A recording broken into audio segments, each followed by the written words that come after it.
everybody. How are you? Hope you guys are having a great evening. So, Foodie Beauty is currently live. She won't stop going live today. It's just been one live after another, after another, after another, after another. She just won't go to bed. Go to bed, Foodie. What are you doing? What are you doing? I can tell you what she's doing. Today is a day of I really screwed up and I'm trying to undo the damage that I have done. And I can't seem to undo it. I have heard that she unblocked Salah, but I don't think Salah has unblocked her. I don't think he's talking to her because she won't stop going live. She's on her current live. She went outside and she was smoking a green stick and reminiscing about things. And she's been talking about Salah all day long, literally all day long. And I was just in Orange Cat's live, and she was bringing up when she was living in Syria and she got sick and she threw up in the sink. Why are we bringing that up? Why are we reminiscing about puking? That's just nasty. Normal people reminisce about normal things, not about when they vomit. What the heck? Why are we reminiscing about getting sick? I don't understand. Somebody please explain that to me. Yes, Zoe, I did hear that. That Foodie dropped that he was engaged or married before. Now, here's an interesting tidbit. Salah did have a Facebook page, and he had a post on his Facebook page saying something about love to his beautiful wife. I think it was No Madness that said that. So credit to No Madness, because I was in her chat earlier. So when he was 19 years old, he said love to his beautiful wife. So I don't know what happened with that, but he did a Facebook post and he was addressing somebody as his wife. So he was married before, if he isn't currently married. Yeah, interesting thing there. So Foodie was not the first wife. Maybe she was the second wife or the live-in pay pig. But yeah, I did hear that part, that he was engaged before. Like, she's been talking about his family all day. I'm going to give you guys my thoughts. I think she wants his attention. And I think that she's playing a game of chicken with his family by continuing to talk about his family and talking about him. She wants him to go first.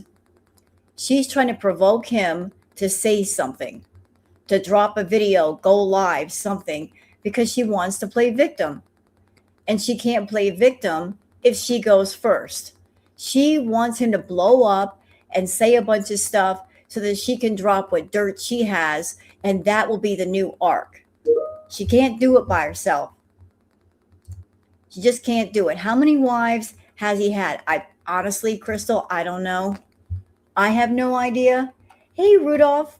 There's Booger. Booger. Hey, Booger.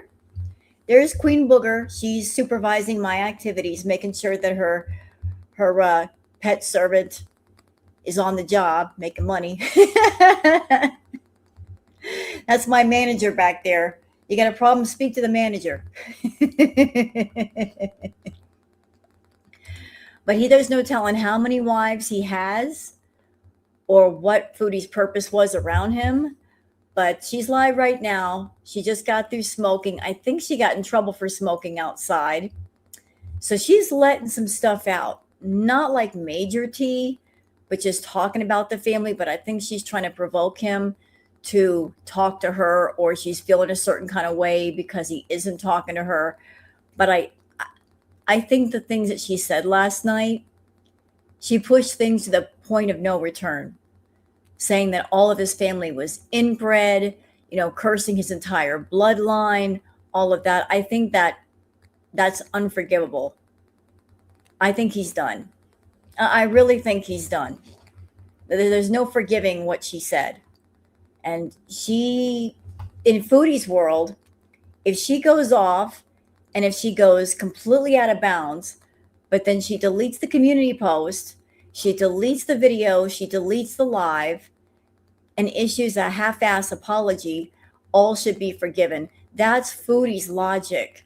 What she's not understanding is that if you've offended someone, if you've hurt somebody, they are not obligated to forgive you. It is their choice to forgive you or not, depending on how they feel. So just because she's done a half-ass apology to Salah, it doesn't mean he has to forgive her or talk to her. So she's basically pouting like a big old child, wondering, I apologized. I said I'm sorry. Why isn't he talking to me? Well, because he doesn't have to. And considering the things you said, I wouldn't blame if he never speaks to you. So she's kind of losing her mind a little bit. And it's going to get worse. The more he doesn't talk to her, the more she's going to keep losing her crap. So we got some Twitter peeps to go over, y'all. I've been saving stuff this evening. I posted a couple of videos, one a tarot react and also Twitter peeps earlier. I'm just trying to keep up with stuff. Sandy. You know, duct tape on one's mouth is a cheap substitute for a lack of discipline. Yeah, but you know what? Foodie might get excited over duct tape. I told you she's kinky. She's very kinky. Very kinky. She might get turned on by that duct tape. Have I ever thought about cutting bangs? I really think they would look cute on you. I had them with long hair and I'm 70. You know what, Cheryl? Thank you. I've actually tried the bang thing. My hair, I was like, you know what? I did the short hair thing for a while. I didn't really like it. I've always been interested in like an A-line bob for my face. I think it would look cute. Here's the problem. I was cursed with 2 cowlicks right here in the front. They go whoop. So when I have bangs, when my hair is short, like they're insane. They curl inward and it looks ridiculous. There's one right here and there's one right here. So I was cursed with like a double cowlick in the front. And the only way to keep them under control, I have to have the long hair. If I cut the bangs, they come right out. I hate it. I can't have bangs because of these 2 curls out of nowhere. But I love your point. But I would love to do like an A-line bob. I would love that.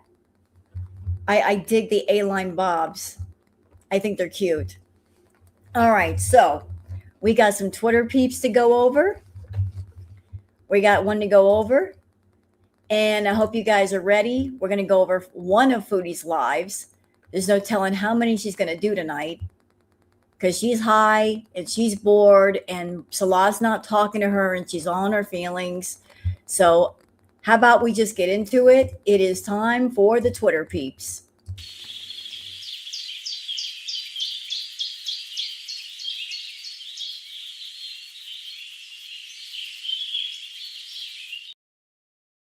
All right, it's time for the Twitter peeps. There's not a whole lot of stuff to go over.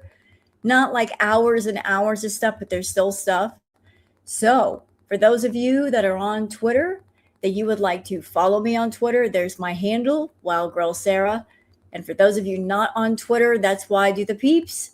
So you guys can keep up with all the girl world stuff without having to be on the Bird app. I'll go there and I'll collect stuff and show it to you. So let's start here. Now this is cute. Thank you, Havasu Mom. Look at that. Look, 2 kitties in a backpack.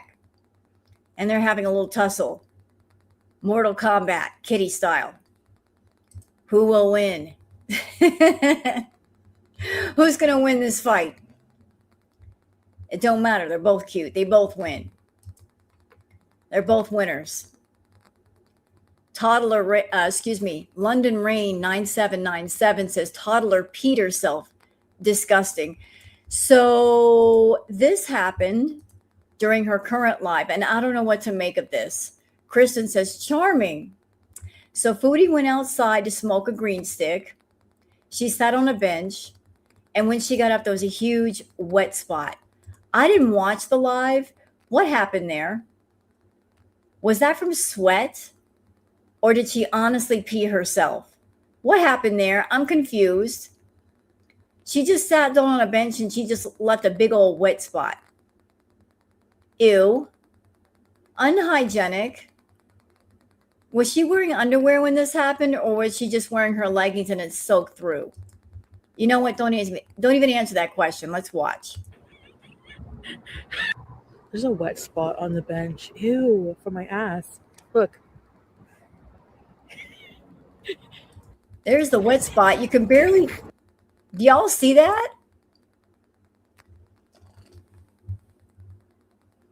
What the hell?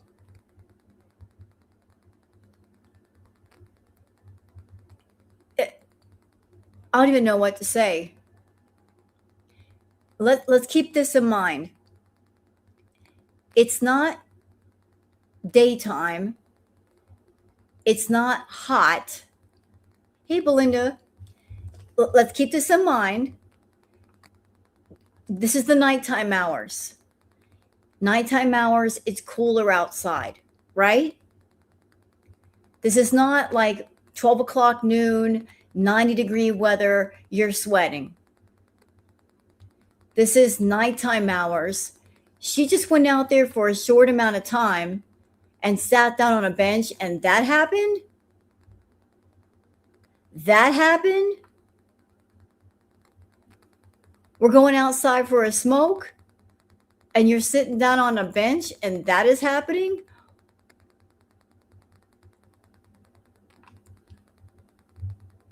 I can't.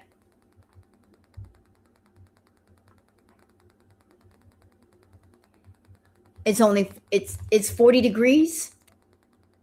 It was 40 degrees when she went outside. That's not even hot. That's actually kind of cold.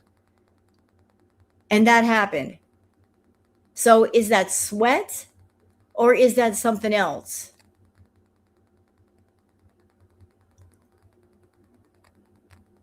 Is it sweat or is that something else? Did she say she peed? You know, I mean, I hate to get technical here. I'm sorry. But I would think if she peed, there'd be more of a mess. Wouldn't there be more of a mess? That's what I'm saying, ketamine. I mean, you pee, it comes out, and there's a whole stream and everything else. Oh, I thought I heard her mention the bidet. What? What's the bidet? I'm trying to put it together. She said it was from the bidet, but she's not carrying the bidet in her pants. So what is she trying to say? Is she trying to say that she used the bidet for the backside and she flushed herself and that just came out like some drainage? I'm trying to understand this. I know we're getting medical here. What is this? Did she like flush her backside and she didn't wait the proper amount of time and then that happened? I'm just trying to figure it out. I'm confused. Drainage from a woman her size. Well, ketamine, like, I hate to get gross. I am sorry. But if you, man, you're going to force me to get gross. If you do an enema on your backside to flush stuff out, maybe because you're constipated or something, you got to wait a while because things tend to loosen up and want to come out on their own. Do you understand? There, I said it. I said it.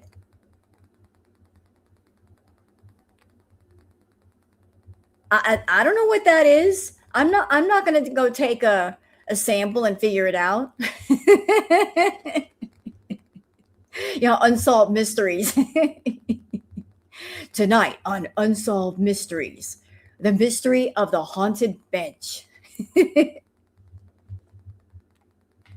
On a random bench in Canada, there's a mysterious wet spot. Nobody knows where it came from. It just appeared there. And on cool spring nights, sometimes that spot will just appear by itself. And those who have sat near the spot says that it has a funky smell and they don't know why. Tonight on Unsolved Mysteries, we are going to solve the mystery of the mysterious random spot.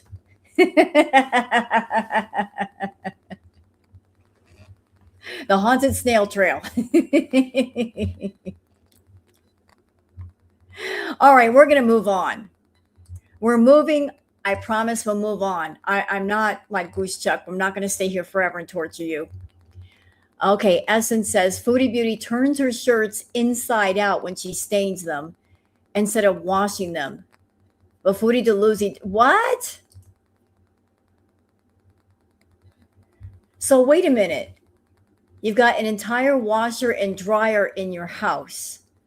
All you got to do is take the dirty clothes and put them in the washer and let the washer do the work for you, and then put them in the dryer. But instead of using the washer and dryer, which you pay for, which is part of your apartment, which is part of your rent, let's just take a shirt and turn it inside out and wear it again. What? Why? Why would you? Why would you do that if you have the option to get it nice and clean? Make it make sense. Hello, Cody. The way she's acting, she has sent him 60 messages and not answering her calls.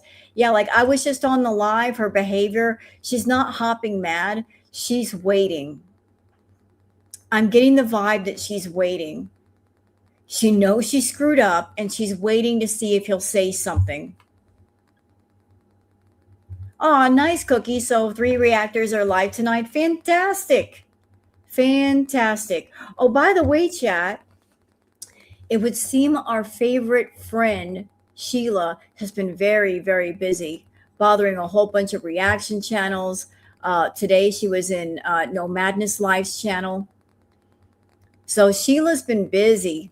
She's a busy woman. Yes, she is. Just making herself known. I'm not exactly sure why, like what the goal is, but bothering No Madness Life now. And Sheila just needs to understand, you really can't mess with a Gen Xer. You can't mess with a Gen Xer.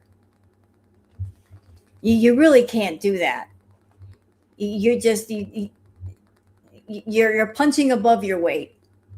When you're trying to mess with a Gen Xer, you're punching way above your weight. Like, we can handle you with our eyes closed without even trying, without breaking a sweat. But bothering Shelly, why are you leaving? Why are you bothering Shelly? Leave her alone. Doc Remy LeBeau says, baked thoughts with Chantal. Uh-oh, here we go. I just keep thinking about.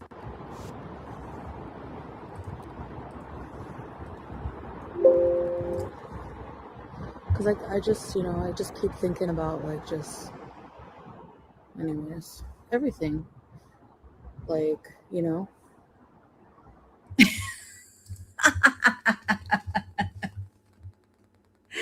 just keep thinking of everything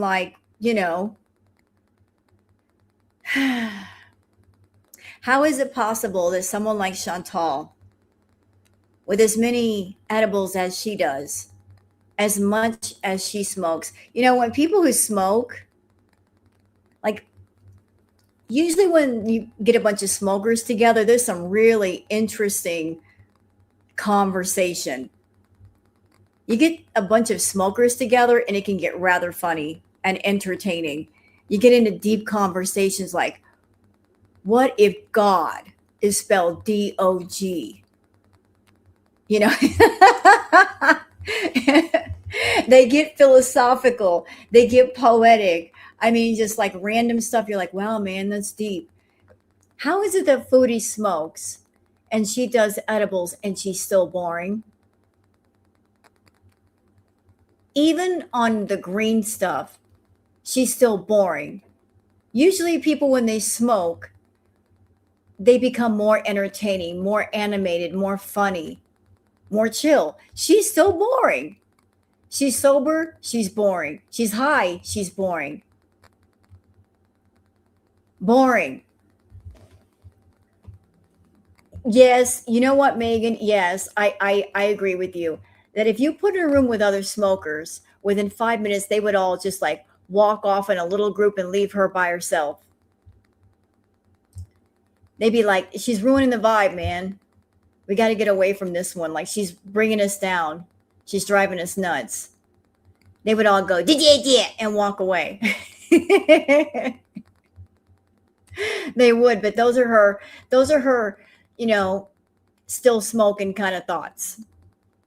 500 Kids and No Money says Foodie Beauty casually drops Salah has a whole prior engagement. There's a lore here. You don't go from traditional engagement to married to a Canadian YouTuber unless something went left. Something happened. Doors closed, options dried up, and he started shopping internationally. Well, I wasn't there. I don't know what happened, but I'm going to take a guess. I'm just going to take a guess. So, given his personality, Salah is a bit of a runaround, play around, right? Not really a responsible guy, not really a hard working guy. He's a runaround, play around player. So, if he was involved in a relationship, I don't think the wife was cool with that, nor should she be. He was acting more like a little boy than a husband. I don't blame the wife. Like maybe the first wife got tired of dealing with a man who wasn't all the way grown up. And so he was like, I want the good life and I want someone to take care of me. So let me just go look for somebody. And he found, Foodie Beauty, AKA Satan's helper. So you get what you pay for. 500 Kids and No Money says, I think Cuba Rage Part Doe. It's all Salah's fault, be coming soon. Yeah, I got that feeling, y'all. I got that feeling. Listen, I know things are boring right now, but I got a feeling they're about to get interesting. They're about to get real interesting. Foodie, I think that she's anxious. She's waiting to hear back from him. But I think all the things she said about his family, she went too far. She really went too far, in unforgivable territory. Things might be getting cranked up real quick. What I tell y'all, it might go from boring to whoa, wait, what's all this? But it's going to be hitting us in a flood. Yeah, the stage is being set. The props are being put on stage. The furniture is being put on stage. The lights are being lit. Y'all get ready. It might kick off very, very soon. Oh, what happened here? Thank you, Cookie. She got nasty in Falafel's chat with the poop talk for Salah. Even I couldn't take it. You could tell she was doing it for him, real nasty. Who got nasty? Foodie? Is this Foodie was talking like that in her live? I don't think she was doing it for Salah. I think she was doing it for the people in her audience that have that fetish. She's got a poo fetish, and there are people in her audience that are obviously paying her for that. She's always trying to attract fetish people, especially fetishes that she's into and that she can get paid for. So she was actually in Falafel's chat, around everybody. She went into the chat saying that. Ew, nasty. Thank you, Cookie. She was doing it for someone, you could tell. I don't know as much as you do. I just thought she was doing it for that so-called husband of hers. If Salah were around, I would say maybe she was doing it for him, but he don't care. But I know that anime sucks.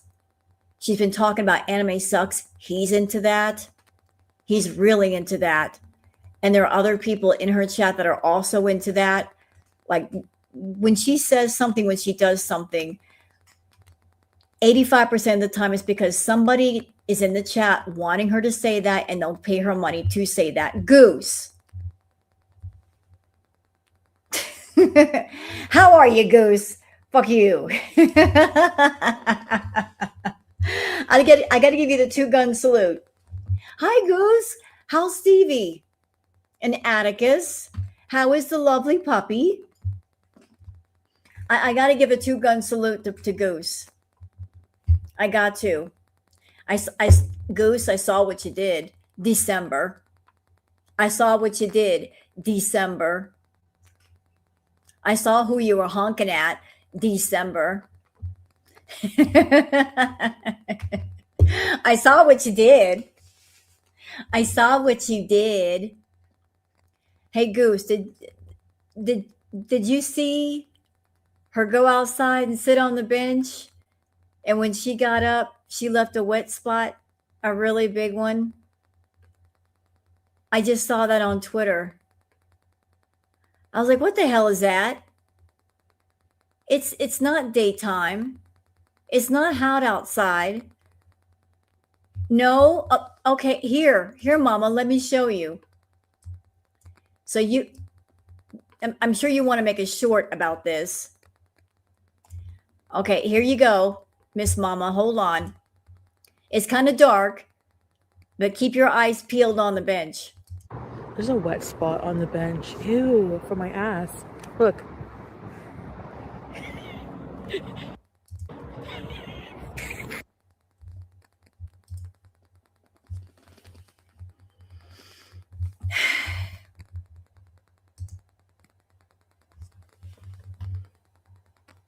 That was from her going outside and smoking a green stick. I was like, what in the world could cause this? This is not butt sweat. It's not hot outside. What the hell? Yeah. I'm gonna bring. Do you want to come up here, Goose? You want to come up here? We have to discuss this.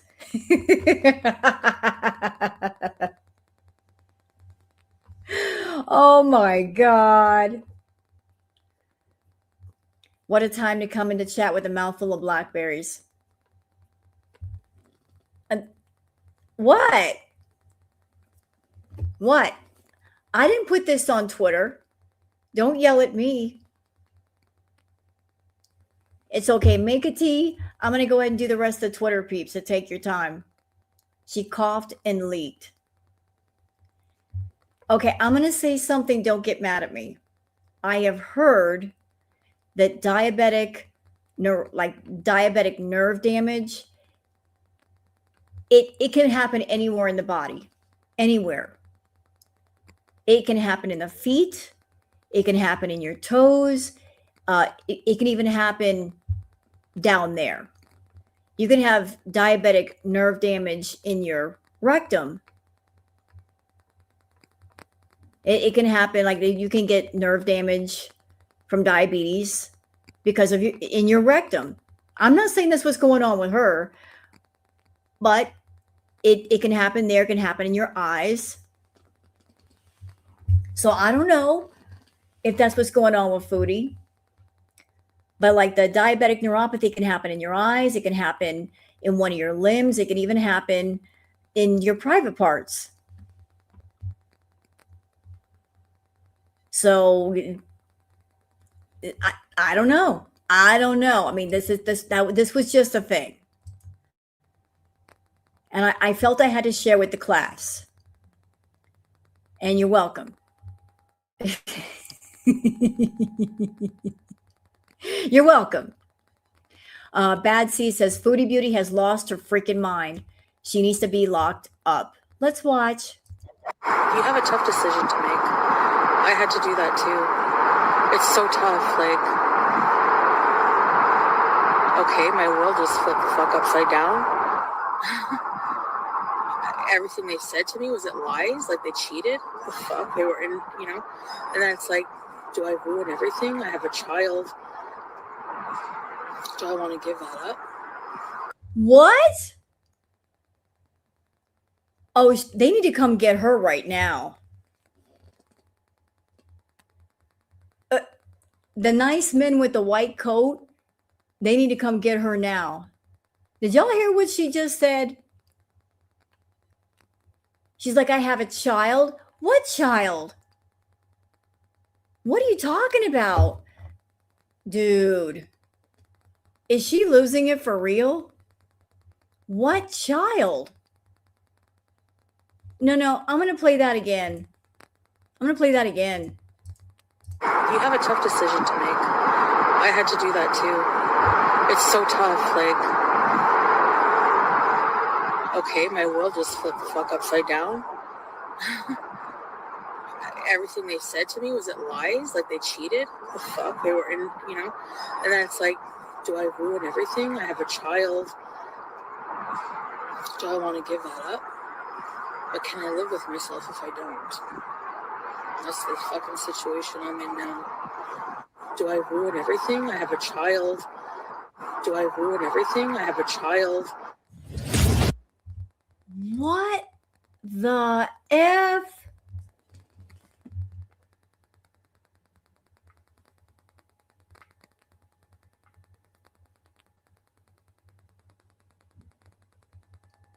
You have a pet. And you know what? I would understand better her talking about her pet as a child if she loved her pet and treated her pet well, but she doesn't. Like I listen, I refer to Booger as my child because she is. She's my baby. But I love Booger. She's my baby. But I take care of Booger.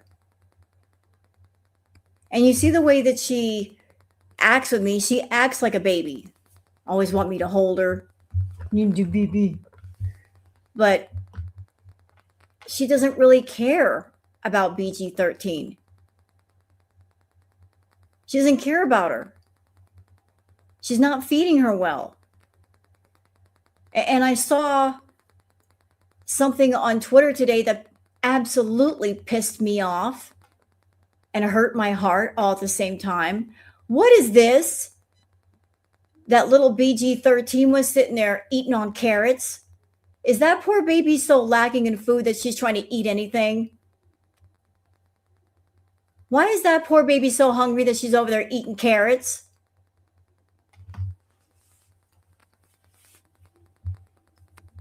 Like you refer to your cat as your child, and yet you don't take care of your child. You don't take care of your kid.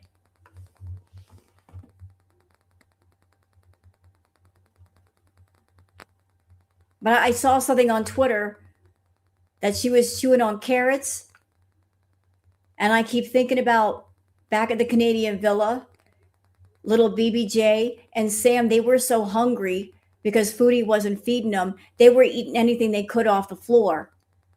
And Sam was literally fighting with BBJ, who is an elderly cat, to get at the little bit of food there was. And Sam was a male cat and much bigger than BBJ. But they were literally eating cheesy poofs off the floor. And they were on top of the cabinets and on top of the refrigerator because they were looking for food. Apparently, it's a TikTok thing. Feed your cat carrots. Are carrots healthy for cats? Is that okay? You know what, Matt? Thank you for the information about Bally.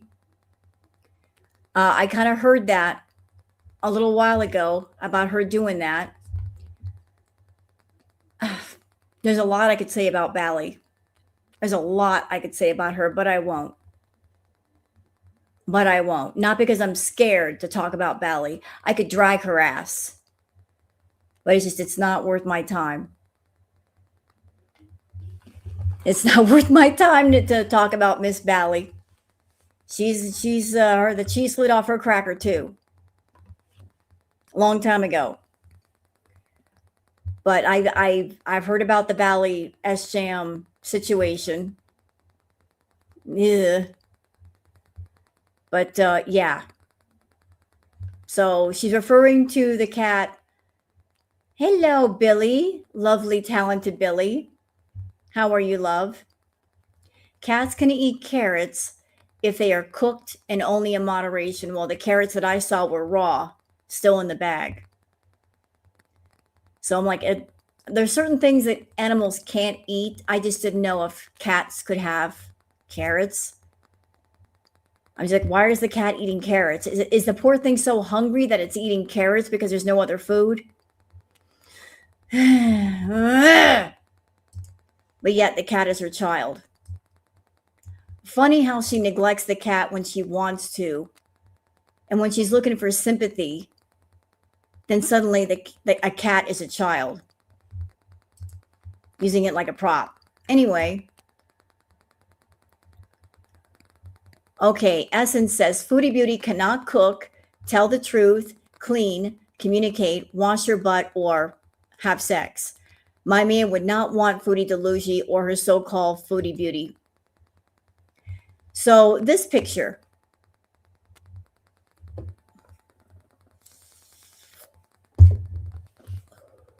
I'm curious about something. I'm not a medical doctor, but I'm curious because in all the time that I watched Chantal, like I noticed that she had a very round belly that stuck out, right? It was very round, very solid, very firm looking. And I noticed that her belly has changed shape. Now there is a condition called I don't know if I can pronounce it correctly. ACITES, ascites. And that's basically you take on a lot of fluid and you have to go get it drained. And it has to do with, I think it was kidney failure. So like it just, if she, I don't know if Foodie had that, but it's interesting that her belly looks like it's changed shape. It's not quite so round. And if I do remember correctly, she had some kind of medical procedure. Was it in Kuwait or Syria? So I don't know if that was going on for the longest. And then she finally had the fluid drained, and that's why her belly's a bit flatter. So just a curiosity of mine, because look at the shape here. In Kuwait, it looks like this, right, on the right. And then on the left, it looks a lot different. Doesn't it look different?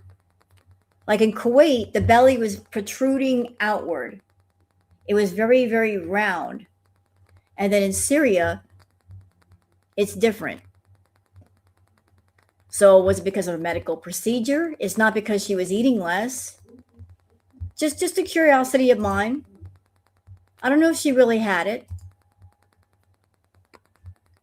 But I've seen videos on YouTube of people who've had, is it ascites?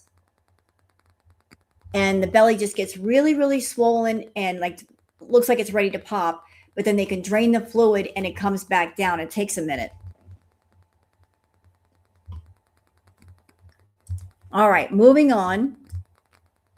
Milky says, I think Chantal has unblocked Salah, but he still has her blocked. Twice now during the stream, she has asked him to reach out about the divorce in Julia. So she said to him, don't talk to me. Now she's saying, please talk to me.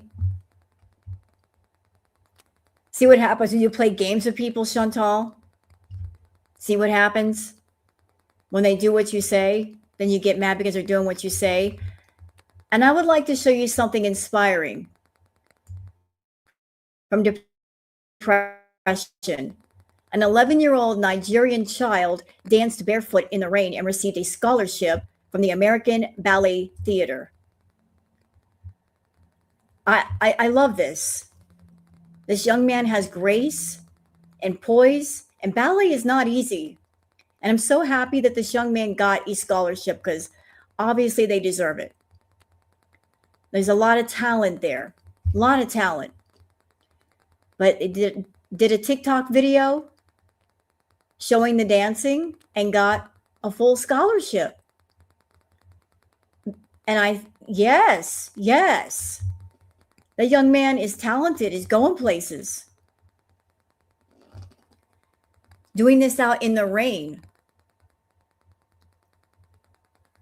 Perfect. Absolutely perfect. So well done. Well done, young man. Good for you. Y'all, look at these porcupines. Beauty of music and nature. He is feeding the porcupine some snacks, and it is surprising how much they enjoy being petted and cuddled, even actively seeking attention and affection. So, a lot of people think, oh, porcupines, you walk up to a porcupine, they're going to stick you. But that's only if they feel threatened. Look at these porcupines, they're like dogs. If a porcupine trusts you, they will actually pull back their quills so that they don't stick you. Look. See, they fully trust this man. They're like, look how they're pulling back their quills when they go in for like snacks. They're not like sticking all the way up. They're purposely pulling them back because there's no threat.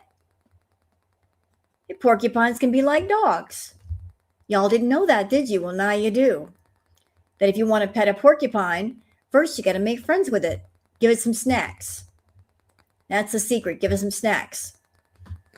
And now this, a Chinese gander attacked a man, so the man pretended that the gander knocked him to the ground. Then the gander returned to his wife all proud, holding his head high and showing off his strength to her. See, this is proof that geese, they're just like a natural menace. All geese are sassy. Look at this. They'll just walk up to you and mess with you for no reason.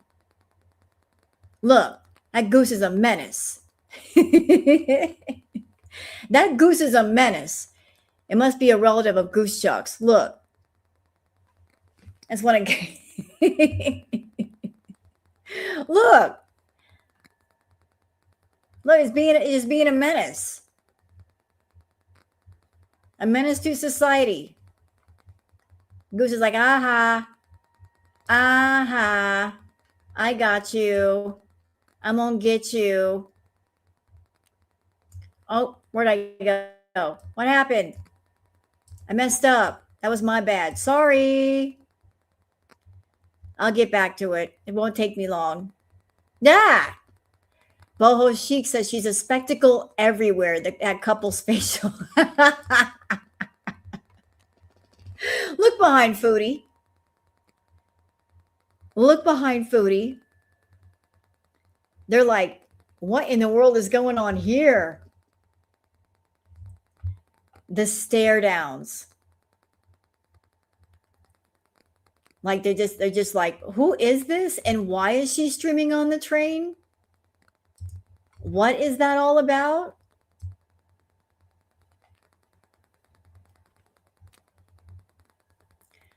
Oh, here's a look.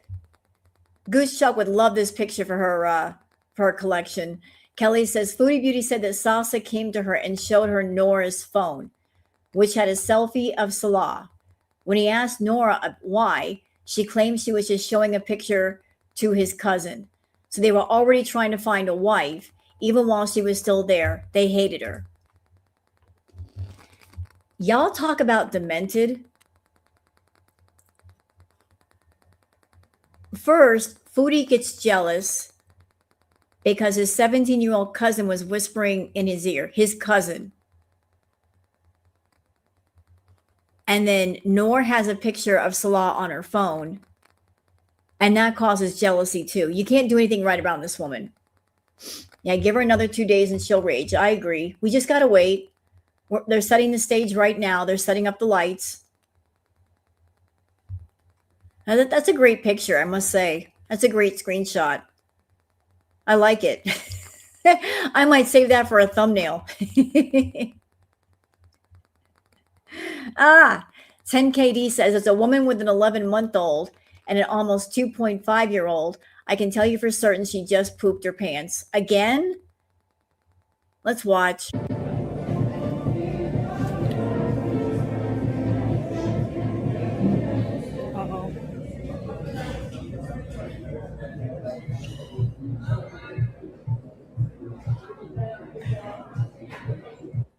Okay, hold on. So It doesn't sound like she's on the train. It sounds like she's somewhere with a bathroom. She can't get up and go to the bathroom. I heard music, like she's in some sort of a restaurant or something. Why can't she like squeeze her butt cheeks together and hold it in and go to the damn bathroom? Hey, Orem. I mean, I don't know where this location was. She had already gone to the bathroom. So she had already gone to the bathroom. Like she got diarrhea. She already blew it up. So she just went to the bathroom and she's got to go again. Sounds like diarrhea. Diarrhea will do that to you. But she can't like go to the bathroom real quick. Like you might have a few seconds. That few seconds might count. Just run, run, run, run, run. Holy crap, dude. Yeah, right? She's pooping all over Canada. Is there anywhere in Canada she has not pooped her pants? Everywhere she goes, she poops her pants. She gets in a car, she poops her pants. She goes to restaurants, she poops her pants. She goes on long drives, she poops her pants. Like literally everywhere. She's pooped all over Kuwait, all over Syria, all over Thailand. Is there anywhere she hasn't pooped her pants? Yeah, look at her face. Like, who paid for this content? That's all I want to know. Gabrielle Corno says the majestic mother of this Clydesdale horse accompanies her young foal on his first steps. Y'all look at this horse. Oh, Goosechuck would fall in love. Look at this magnificent horse and her baby. Look at the baby. He's all legs. He's bouncing around. Look at this. Look at this horse. Holy crap. I would need a ladder to get on top of that horse. Absolutely gorgeous. Goosechuck would fall in love with this baby. Magnificent. Yeah, so pretty. But Goosechuck can't have this horse because before she does, first we must have justice for Spider. So no horse for you, Goosechuck, until you treat Spider well. That's just the way it goes. Justice for Spider first, second horse second. Bad Seed said, Foodie Beauty, I called it. I told you she would use that. I'm going through a divorce as a flex. What a freak. Yeesh, is that the way she looked today? Yeah, she's looking real healthy. Hello, Broasted. There's no way she can support herself with YouTube and Kick. And she's not even doing 40 hours a week on Kick. And she goes through too much money. Way too much. And as I pointed out before, to the people that are on, say, her YouTube channel or her Kick channel, and she comes online and she's grifting for money. I just, like, let's put it all together. She makes money on YouTube. All of her channels are monetized. So she's getting whatever she can get from YouTube, but she's getting the AdSense there. And then on top of that, she gets money from Kick every week. They pay out weekly. And then there's another paycheck from Twitch, whatever she makes on Twitch. On top of that, there's the cameos that she could do. Whether it's $30, $20, $250, plus whatever donations on PayPal. So we've got YouTube, we've got Kick, we've got Twitch, we've got whatever money from cameos, we've got whatever side money from PayPal just because. You've got like 4, 5 different streams of revenue. That should be more than enough.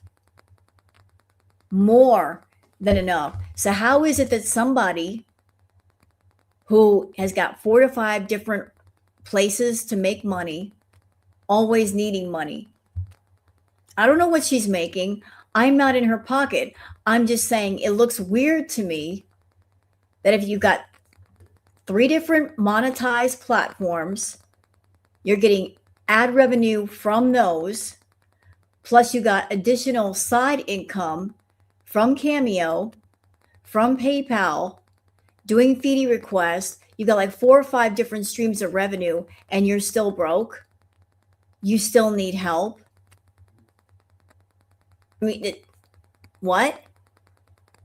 How can you have that many streams of revenue and be broke? Either you're not making money on those platforms, or you are spending too much money. You're living beyond your means. That's irresponsible living. If you have all those platforms and you're still dead broke. And that's not an audience problem, that's a you problem, and you need to fix that. So I'm just saying, for the beachers that give her money, just think about that. You start asking some questions. How is it that you have YouTube, Kick, Twitch, and Cameo, and you're getting money on PayPal, and you're doing fee requests, and you're still coming to us and trying to bleed us dry? With even just like the YouTube, the Kick, and the Twitch, she should be making enough income to pay all of her bills and all of her rent by herself. Between those 3, that should cover everything and then some. That should cover all of her basic stuff anyway. And if it isn't, that's not y'all's problem. That's nobody else's problem. People who have money, even if they have money, if they're scam artists, they will claim I'm broke, I'm broke, I'm broke, and not be broke. They'll come to people and they'll grift, not because they need money, but because they want money. And they're looking for that sucker in the audience who will give it to them. She may not need money at all. She just wants extra money, and she's looking for someone else to give their money. So you can't trust Foodie. If she says, I'm broke and I don't have much money, like, how do you know that for sure? She may be lying to you. She's going to grift until people stop giving her money. You got to cut off the faucet. You got to cut it off. The tone knob says, Foodie Beauty, these are so far from what she actually looks like that if they used any of those photos as her missing person pics, no one would recognize that as her if she were scooting right along next to him. So here's an old photo that she made of herself. Who's that? Who's that? Have we met her? Is she on YouTube? Does she have a channel? I don't know this person. I don't react to her. Do we know this one? Well, how about this one? This is Foodie's new profile picture. She just made this today. This is her new picture. So in the picture, she's 20 years younger. She's a lot smaller, bigger eyes, bigger lips, smooth skin. She looks like she's in her 20s. Nothing close to what she actually looks like.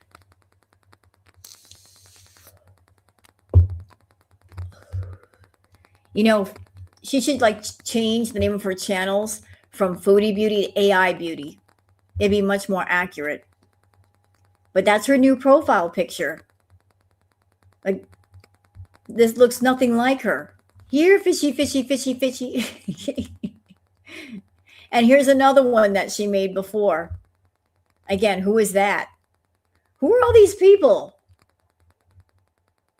Who are they? Who are they?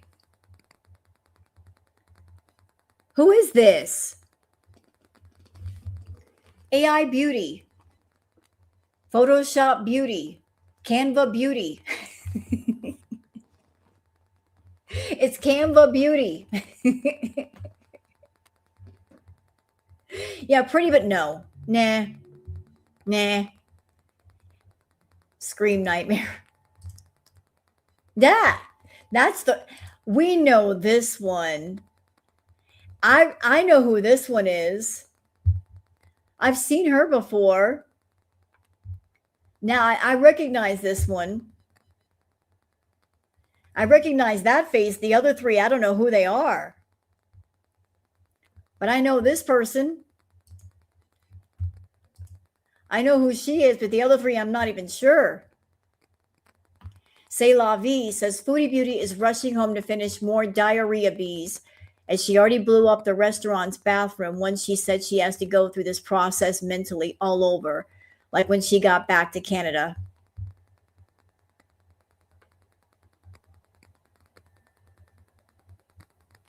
So she had diarrhea at the restaurant.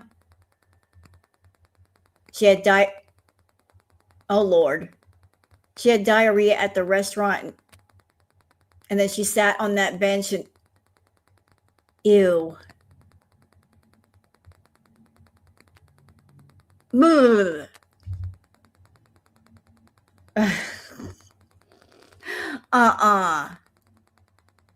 Please don't tell me that like she had diarrhea leftovers on that bench. Girl, you better go back down to that bench and take some Lysol and clean that off. Don't leave it like that. Don't do that. C'est la vie says Foodie Beauty says that Salah's dad is getting mad that Julia poops on the floor and that he doesn't want her, but needs to tell her somehow because she really wants her. Okay, question. So Salah's not talking to her, and I'm absolutely certain that she's not talking to dad. So how would she know this about dad and about Julia? If the family doesn't like her, if they're not talking to her, if Salah isn't talking to her, how is she getting this information? Where is she getting this information that dad doesn't like Julia? If the family isn't speaking to her. Yeah, I don't believe her either, Billy. She's acting like she's in the know with the family, but how would she know this stuff about the family? Why would they say that to her? Why would she be informed? Rule number one.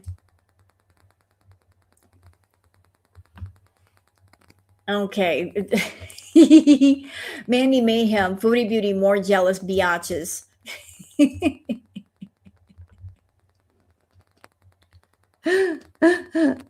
Oh, the behind the shoulder shade. The behind the shoulder shade. We're not judging, but we are.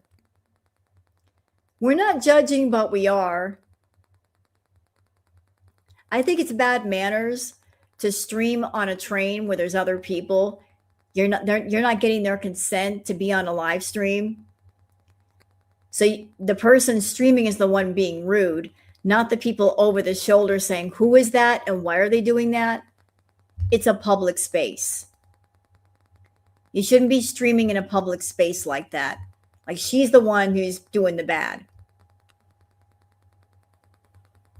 She really needs a colonoscopy with all of her BM problems. We know that she will never have it. Like she doesn't take, you know what's funny, Keto? She was supposed to have one of those way back in the day. I remember she talked about she needed to go in for a colonoscopy. Did I say it right? Yay, big word. I handled it. She was supposed to go in for that.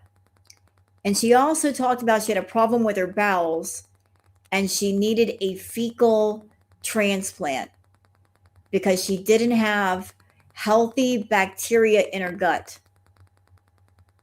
I do remember that something was going on with her and she needed a fecal transplant because she had no healthy bacteria in her gut. So that talk was happening back in the day. Yeah, she can't stop eating long enough to do one of those, and that's why she never went, because she would have to, cut down on the eating.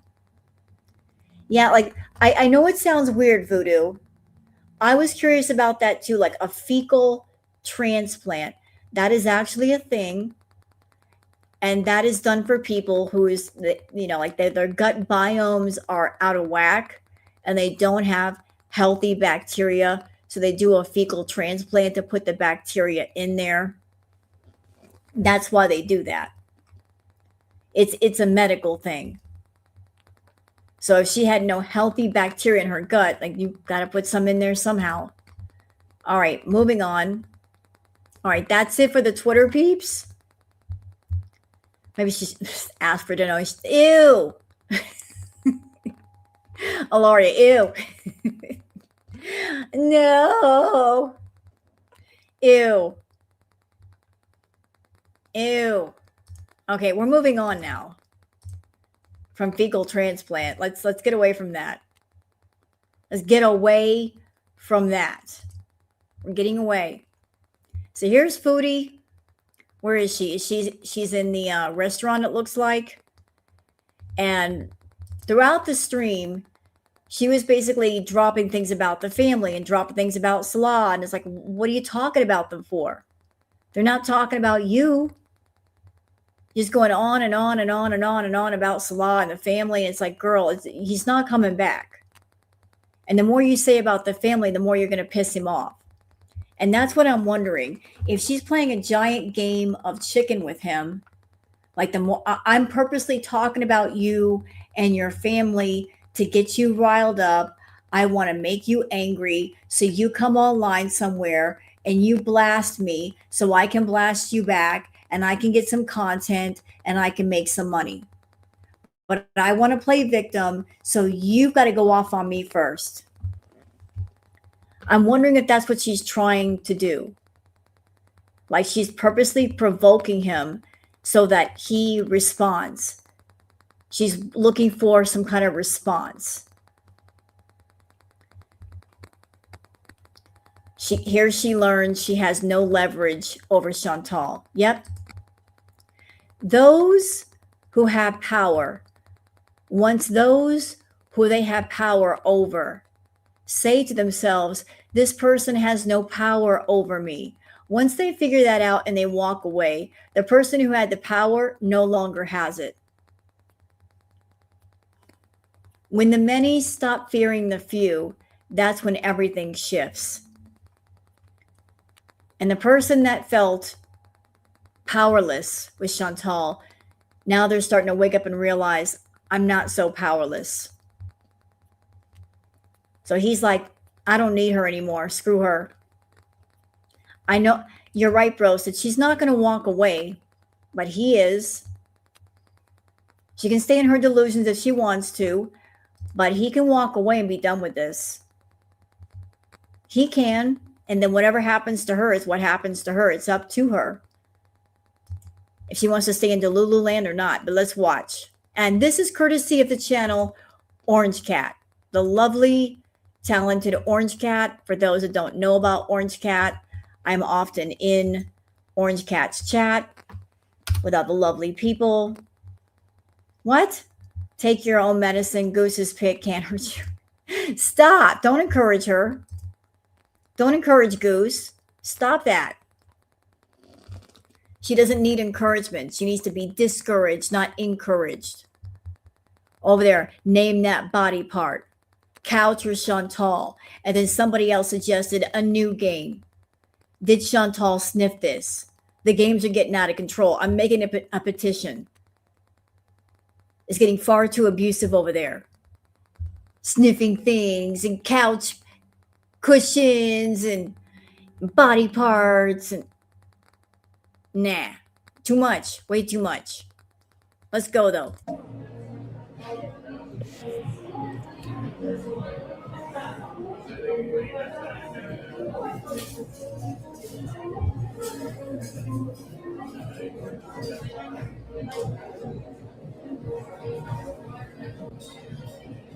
I know.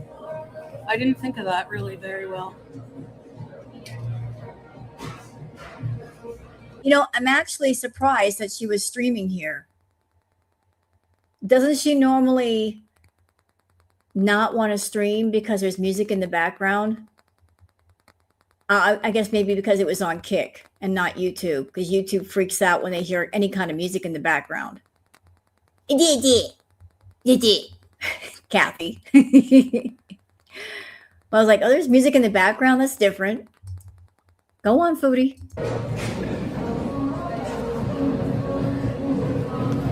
Is it croissant? Fire roasted peppers, cheddar, lettuce, all kinds of veggies. Okay, it's good.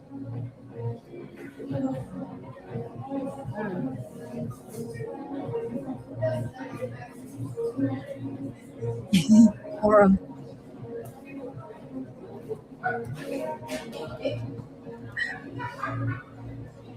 Hi, Chi-Town. and I want to know who paid for this meal. She's out in public. She's off the cloud couch. Who paid for this meal? You know somebody paid for it. She doesn't like to be around people.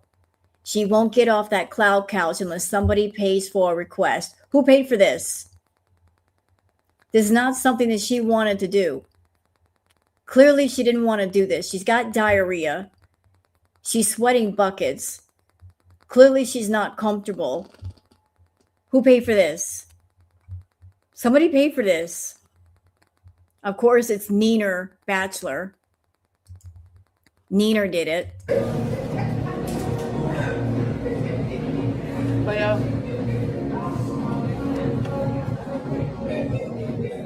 I am staying true to myself because, like, last night I was replaying all of the things in my head, you know?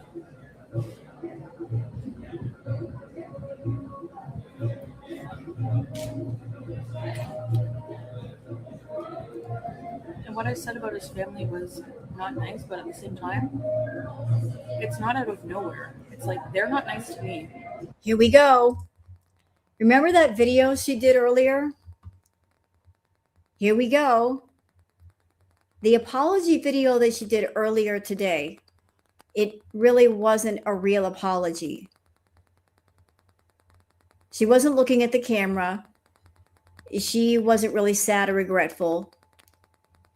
Instead of saying, I'm sorry, I went way too far. I know I went too far. I am so sorry. You're probably never going to forgive me, but I feel regretful and I want to express my regret publicly since I said it publicly. She's like, I'm sorry, but then she switches it to, but it's your family's fault. They didn't accept me and it makes me angry. And then I act out. So basically, she was blame shifting onto the family for not accepting her. And that's why she blew up.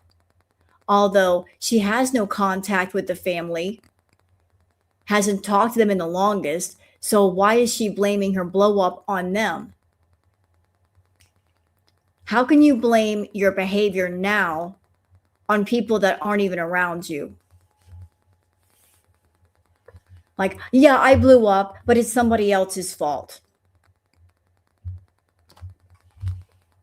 It's somebody else's fault. She's still doubling down, 10 toes down. It's somebody else's fault. It goes all the way back to the family didn't embrace me. They didn't accept me. And that's why I did it. Thank you for saying that, Grateful Life. She doesn't feel regret, only wronged. Yep. They wronged me. Therefore, it's okay what I did. I'm justified. No, you're not justified.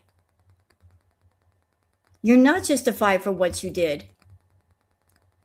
The family didn't like you. They didn't like you. But how long has it been since you've been around them? You can't blame what you did on them. They basically said I'm not allowed in his family home. Like, how is that respectful? And he never just accepted. Okay, that part. He says that you're not allowed in the family home. That hello. Notice what you just said. The family home. Family home, meaning a home meant for family. You are not family. You were never family. You were never part of the family. And that family home actually belonged to his father. That's actually Dad's home, not Salah. Salah never owned that house. It was his father's house.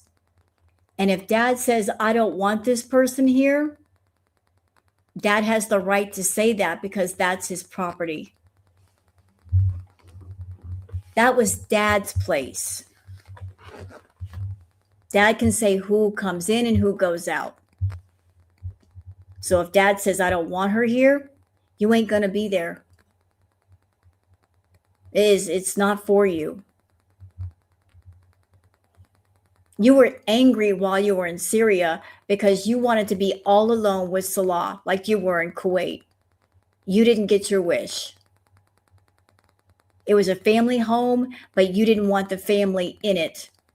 And whenever they came over, it would irritate you.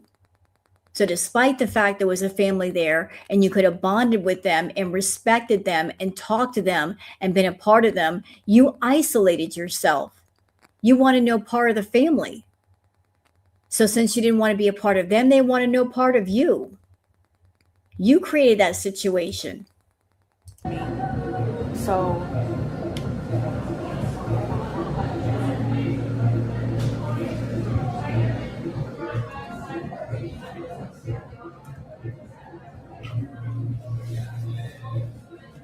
they're very judgy of me. And all of the infidelity shit, like I'm still not over that, obviously. And you know what?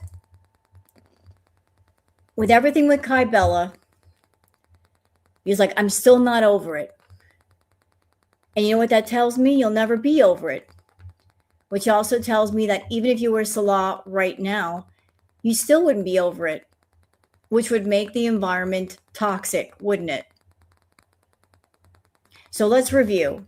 You are a very sick person. You are sick emotionally. You are sick mentally. You're sick physically. That is the energy that you're bringing into a relationship, whether it's a friendship or something beyond a friendship. You are not well. You're very sick.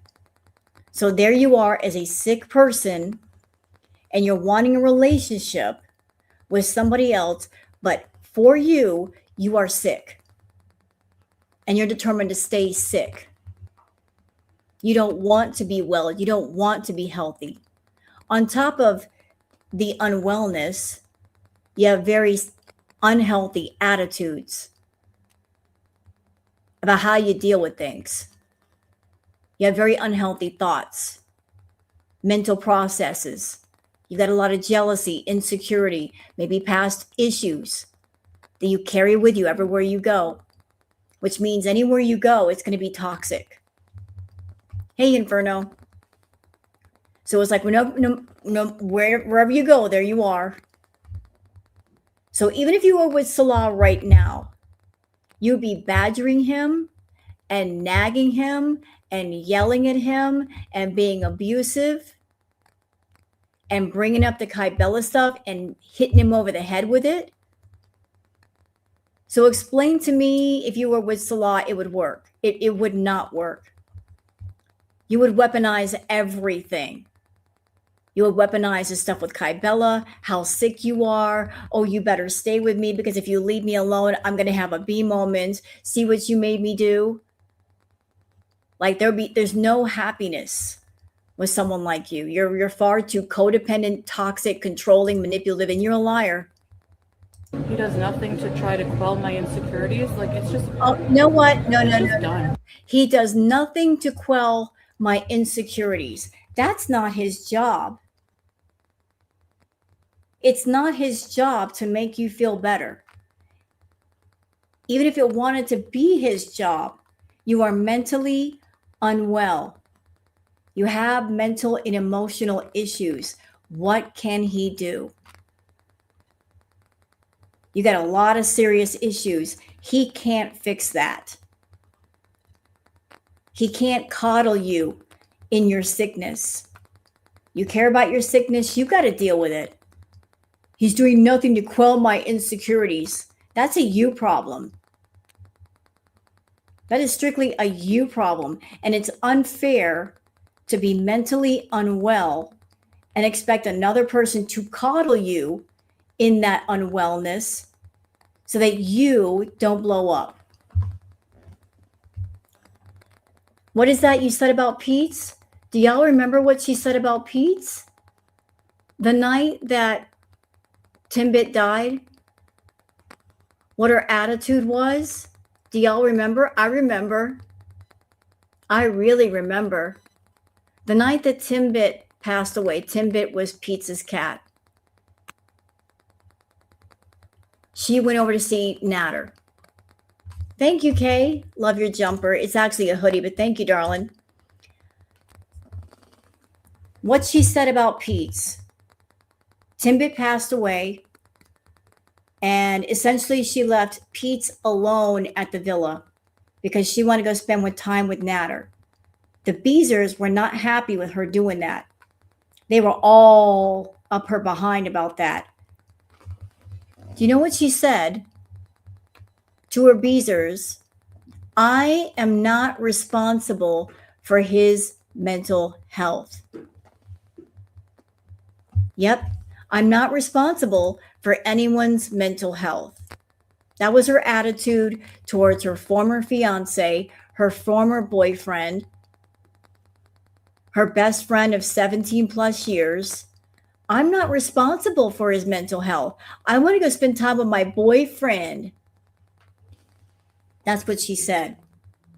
So if you have the attitude of you're not responsible for somebody else's mental health, then why would Salah be responsible for your mental health or your jealousy or your insecurity? Why should he be responsible? It's your problem, not his.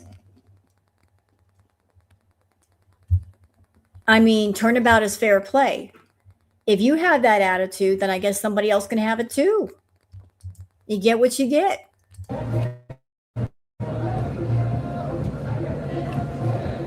know?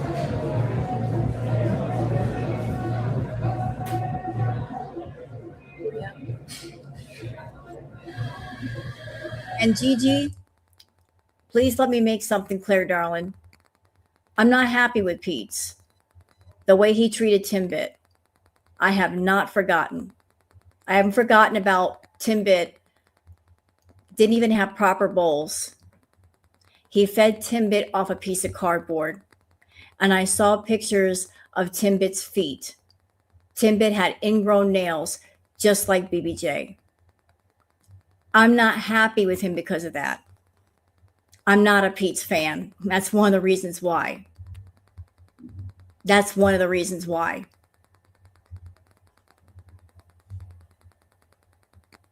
I can go on and on about that, but I won't. We're going to get to this live stream. Nope. Time is spoken. He should defend his wife. Yes. He gaslights instead.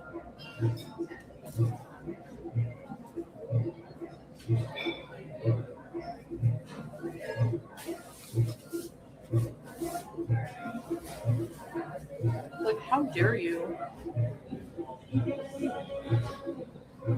After everything you put me through and I've forgiven you for? Oh boy.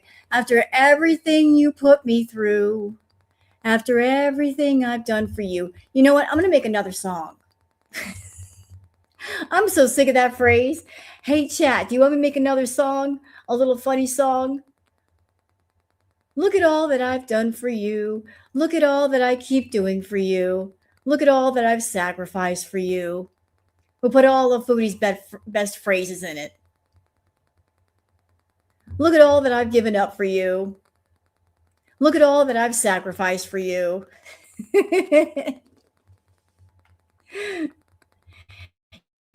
Yeah, and that's another thing. While we're here, so in her live stream, she's claiming that she sacrificed a lot for Salah. Hey, Tat. How are you, Tat? Tat, I've seen pictures of you on Twitter. You are gorgeous, gorgeous. You're a pretty lady. Yes, you are. I can give a compliment to a woman.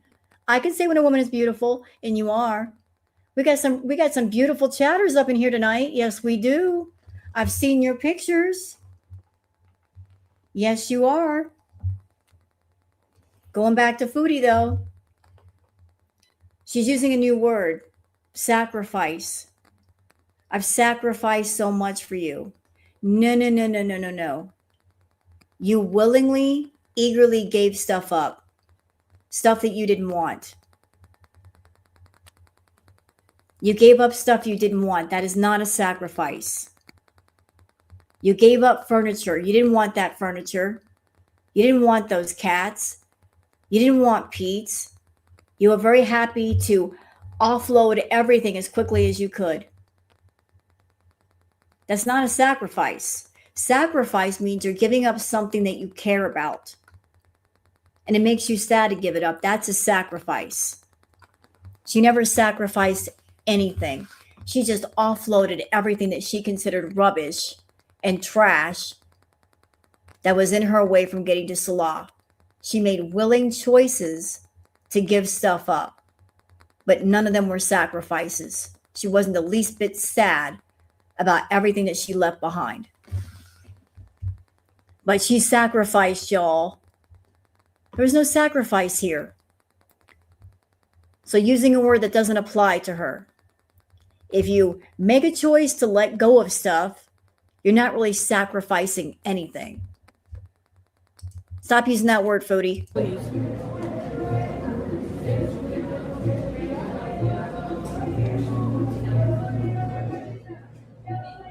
Thank you, Teardrop. I love you too.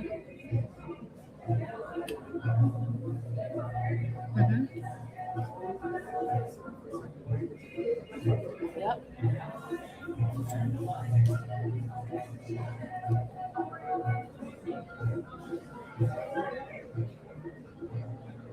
What's funny is they judge me. And he's not so virtuous. Yeah, about that. The stream that you did that I reviewed, you told on yourself. Do you realize you told on yourself? Oh, you told on yourself.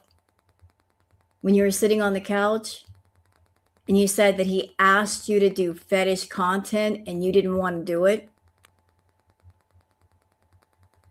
I don't know if any other reactor caught that or talked about that, but that's interesting that when they were first talking, according to Foodie, Salah asked her to do fetish content, and whatever the fetish was, she didn't want to do it.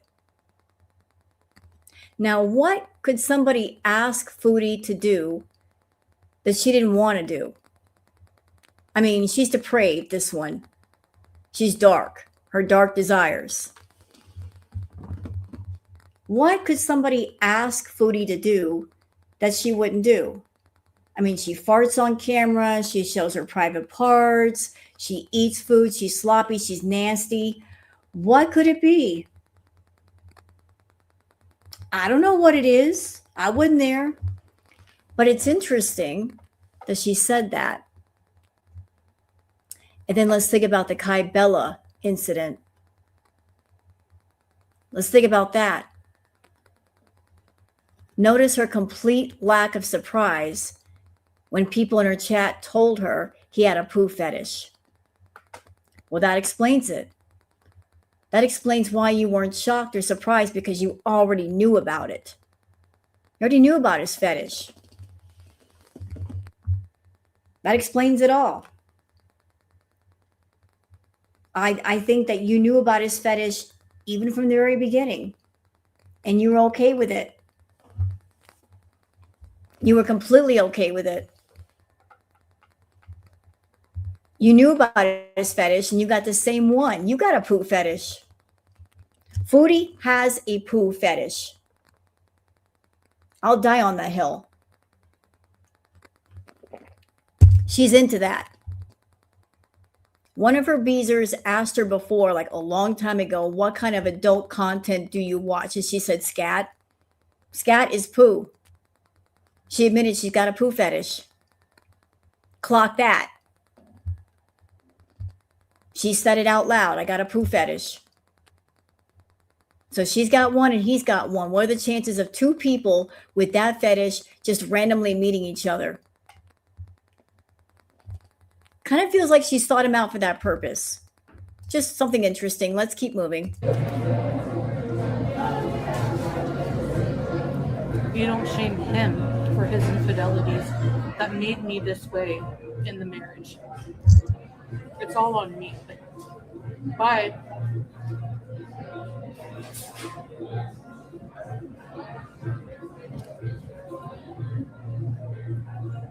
I don't know. I think so, Foodie. You know what? I just had another thought.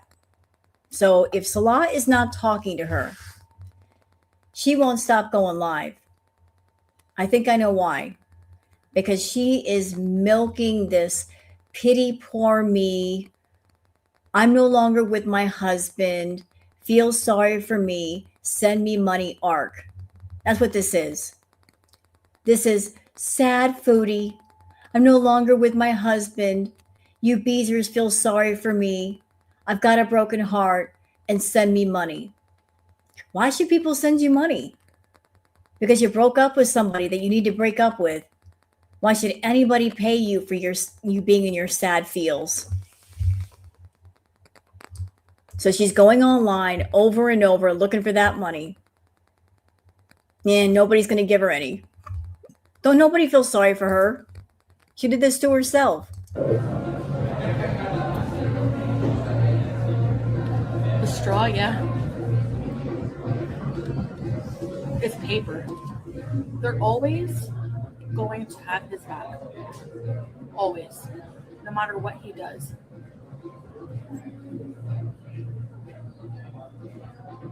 Yeah.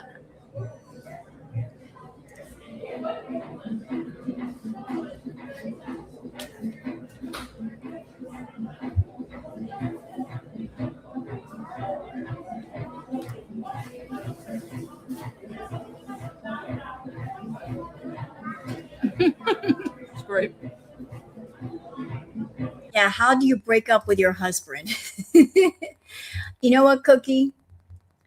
I think the last time that she was in Syria, she did sign divorce papers. And it's been over since then. But Chantal wasn't ready to let him go. Here, this is just a theory. I can put my theory out there. I think while Chantal was in Kuwait and Syria, while she was there, she basically came up with a mental plan that if she went to Canada, that she would just set up housekeeping, get a nice apartment, set it up nicely, and work on Nader again. Because that's the one she really wants to be with. She was already forming the plan because she's still obsessed with Nader. So when she left Syria, came back to Canada with 10 grand plus in her pocket, it's no accident that she got the apartment where she did. It's no accident that the apartment looks a lot like Dee Dee's condo. Nader is a house snob.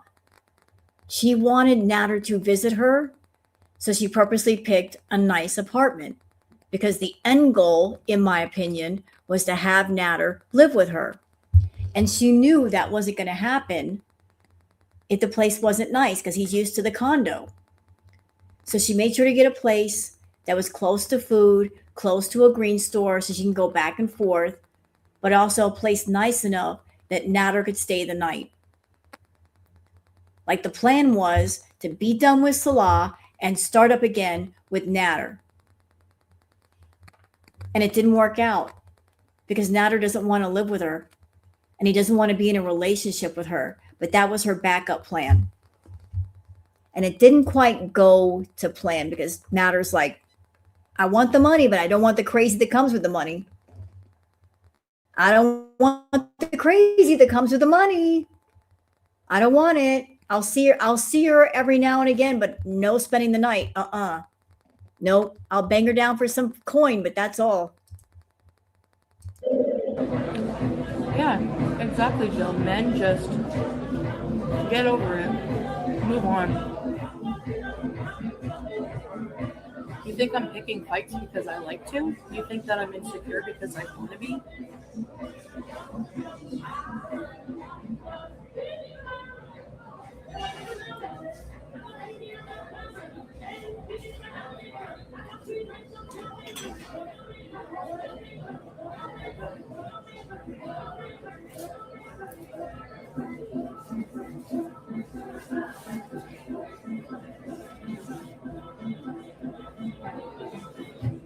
I know I hate this music. Why I don't go to clubs? I don't like the music. But like,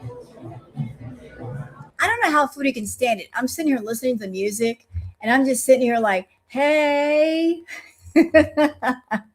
Me and you, Billy. I was like, girl, let's go to the club right now. Let's get on the dance floor. Get up and move. And she's just sitting there eating. Come on now. You hear that music? Just rock your body now. Come on, do it. It's fun. No? You don't want to dance, Foodie? You don't want to dance? Party pooper. Yeah, like we'd all just chatter. Let's all go to the club. Let's go to the club. Let's have some fun. Damn it. Y'all can drink. I don't drink. I'll get on the dance floor though. We just get going. I don't need no miniskirt. I'll just go and do whatever. I'll go dance.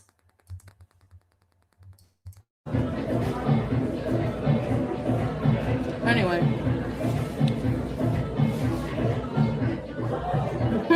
I know. And mind you, he hasn't seen this family. Like Nora and his uncle? That family? He hasn't seen them in forever. And anyways, I wasn't really talking about them, just the family members that judge me.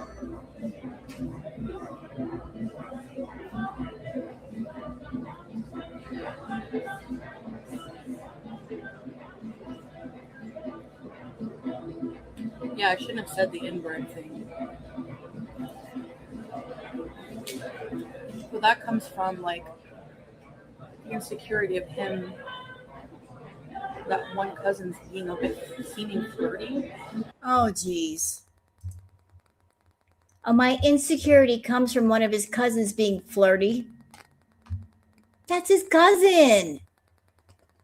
You're jealous of everybody. You were jealous of the fountain lady back in Thailand, a freaking fountain statue. You see anything that looks remotely feminine, you get jealous. Young, old, pretty. If it's got a vagina or looks like it possibly could have one, you're jealous. And that's not another woman problem. That's a you problem. If you get that jealous over anything female, you get that gut check moment. That's a you problem, and you need to fix that. You really need to fix that. That's crazy. Jealous over a woman's picture on his phone, even if the picture is of a relative or a family member, getting jealous over a young cousin. That's crazy. Like, your mind ain't right. And it's like,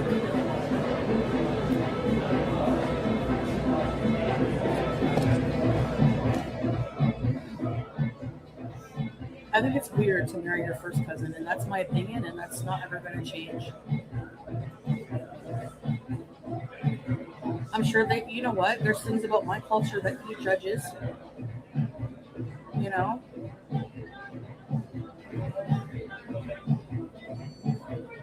Harshly. He said some nasty things about my culture. Yeah, I did, Kitty.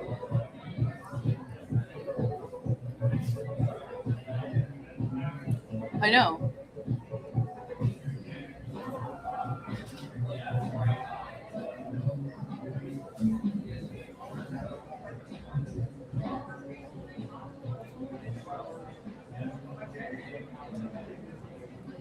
All the stuff he thinks. Yeah.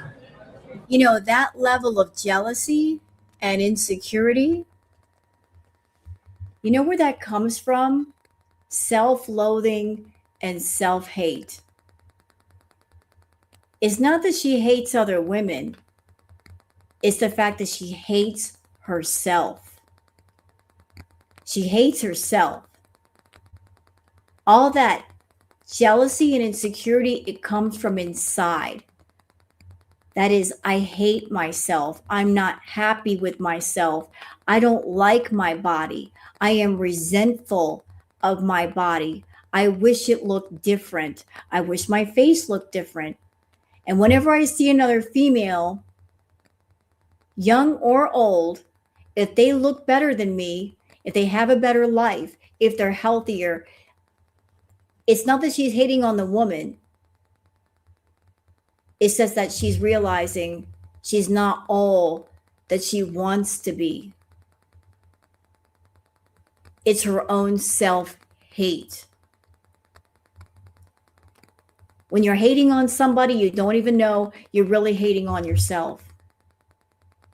That hate is for you. You're projecting it outward, but it belongs to you. It comes from you. And that's a you problem. That's self-loathing and that's self-hate. And I'm sorry, but he can blame me all he wants for making this airing of stuff public. The problem is, this all started public shit before the Kate Bella stuff. I never talked in public really about him at all in a negative way. So what do you think you want to be? You think you're humiliated publicly by me? What about me? What did you do to me? What did he do to you? What did he do to you? You know what, Chantal? Salad's a dick. Okay, he's a dick and he's stupid. He's an idiot. He wanted to find a quick path for success and fortune, and he thought the way to go about it was to be a romance scammer and get involved with you, not knowing he was signing a deal with the actual devil known as Foodie Beauty. Instead of working for what he wanted a quick, easy path. Lesson learned. Lesson learned there. There is no quick, easy path. And if you try to find one, there's a price to pay. What did he do to you? I'll tell you what he could have done. The moment that you were on the plane back home to Canada, he could have sat down and made a video right then and there. Dropped all your business in a video and run. If he wanted to do it, he could have done it then. All this time he's been quiet. And all this time you've been talking about him, using him for content, mentioning his name, making weird psycho AI pictures of that man. You won't let him go. You won't let him go. I think that on your off hours, when you're off camera, you're over there stalking his Facebook, aren't you? I bet you go on TikTok stalking him, don't you? I bet you go on his family's Facebook pages looking for any mention of him, any picture of him. You probably look at all his friends too. I bet you do all that. You're online stalking him, trying to be nosy up in his business because you won't leave the man alone. You and your little stalker ways. So if things were supposed to be over the moment that you left Syria, you were supposed to be done, and yet you're not letting him go. And it's been how long? And you keep pushing and pushing and pushing. Yeah, I think it's about time for him to say something. I really do. It's time for him to say something. Just drop the T and go. Find a way to do it, but get it done. I would be very happy if he just did a short video saying, she and I were never in a relationship. We were never married. It was always a business contract the whole time. She paid me for services rendered. There were services rendered. I was her companion. I went on her YouTube with her, and that's all. It was never intimate. And when she left Syria, that was it, and she knew that too. Just a 5-minute video saying that stuff. Drop the bomb and go. I'd be happy with that. You don't have to say no more. Just say, hey, it was never a marriage. She wanted paid companionship. She got paid companionship. Services rendered. I wish you would just let us know that it was fake the whole time, because that's what we've been saying. Just confirm it was never real. They were never married. She wanted a paid for rent a husband. She got one. And that was all. Publicly. Yeah, he married a public figure, yeah.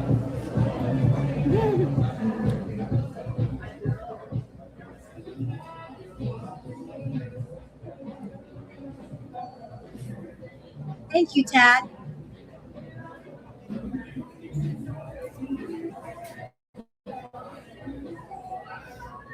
Right, Taco Bell. Hey.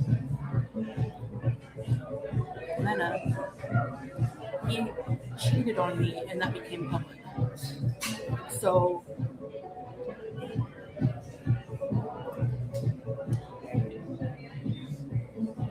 like, hello.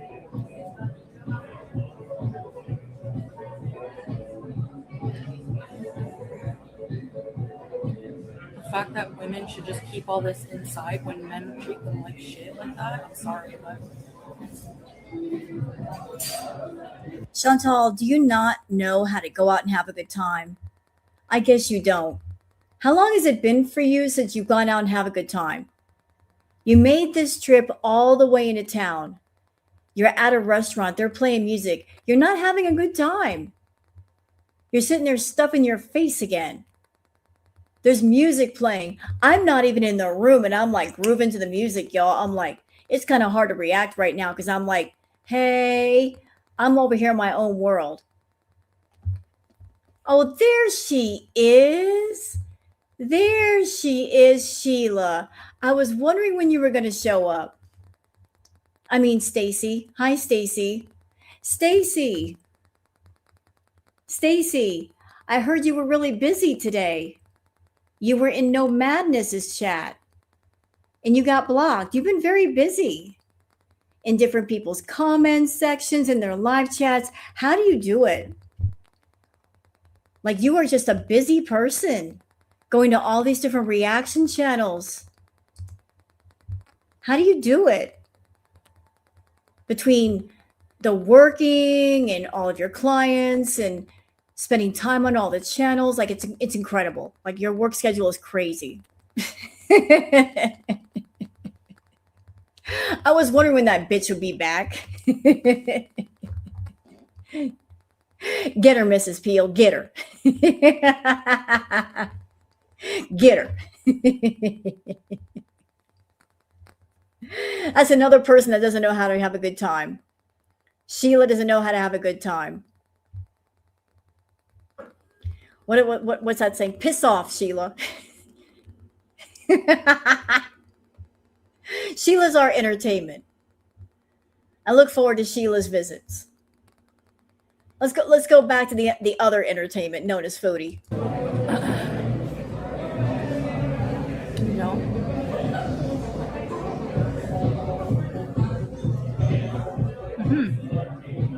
It's weird. The soup is cooling me down, you know?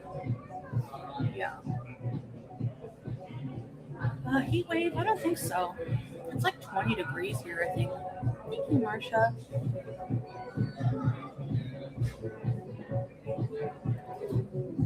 Oh, man. Oh, yeah. I heard about that. I heard that Goosechuck has invited Sheila up on panel.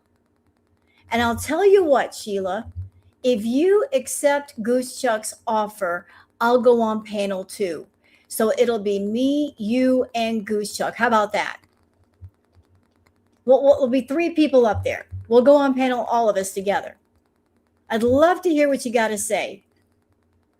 That should be entertaining. We'll use you for content. I don't care, C3PO. Whatever. It's public. Obviously, they've seen it.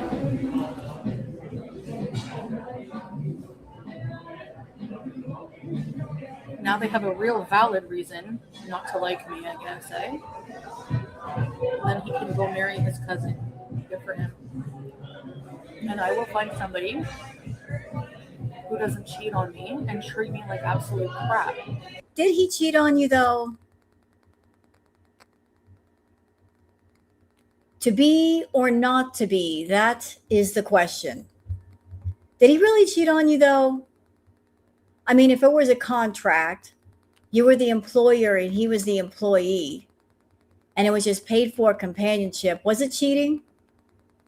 If two people are not married, they're not in a relationship, there's no chance of cheating.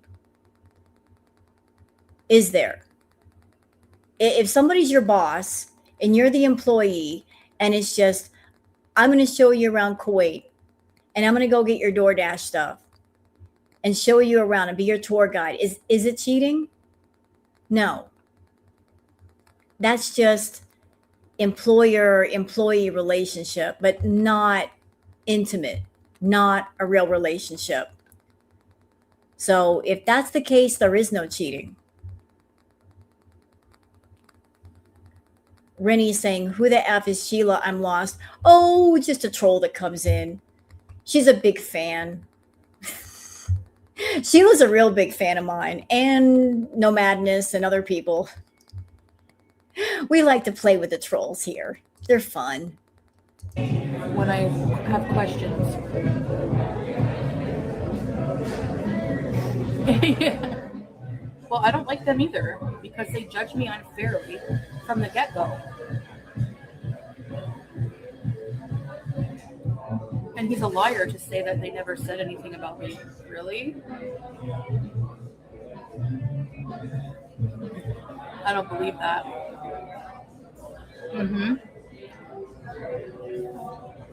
There's so many men. Like, I'm not even worried. You know, sitting in a restaurant, eating food, there's music playing, and you could be having a good time and getting your mind off of things. And what do? You're sitting in a restaurant being a grumpy old frump. Couldn't be me. Couldn't be me. You're feeling all in your feelings. You get out of the house to feel better and get your mind off of things. But while sitting in a restaurant, there's music playing, there's people around, the energy is good. You're still going to be a frumpy old frump. Couldn't be me. You're doing it all wrong, Foodie.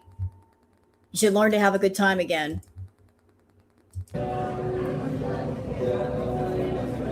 I don't want anybody because honestly, it's going to have to be someone very special because they're going to have to realize that I've been betrayed and cheated on and my trust level is 0. Hey, you know what, cheater? Cheater Beauty? You know what? I remember back in Cracked Olympics, you were all kinds of gloaty seeing a married man. And his wife was in another country. You were gloating about that. You said, oh, his wife is in another country. That doesn't count. Guess what? Salah is in Syria. So I guess that doesn't count either. Does it? He's thousands of miles away from you. So whatever he does, it doesn't count, right? By your rules, by your logic, it doesn't count. If you can mess around with a married man and be a walking glory hole for a married man, then I guess a married man in another country, he can do what he wants. Can't he? I mean, rules for you, rules for everybody else. What you can do, other people can do. So why are you yelling? Why are you bitching over there? You did the dirty with a married man. You laid down for that. Let him do what he wants. Let him do what he pleases. You know?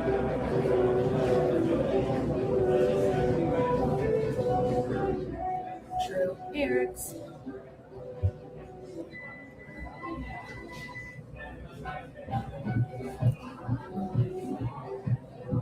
I wish he would at least tell me, like, if he's going to be handing in the divorce papers. If you can do that, thank you. You know what? I messed up. I'm sorry. I'm sorry, chat. That was wrong of me to say. Calling Foodie a walking glory hole. That was so wrong. She's not a walking glory hole because glory holes are actually cleaner. My bad. My bad. And I don't know about Julia, but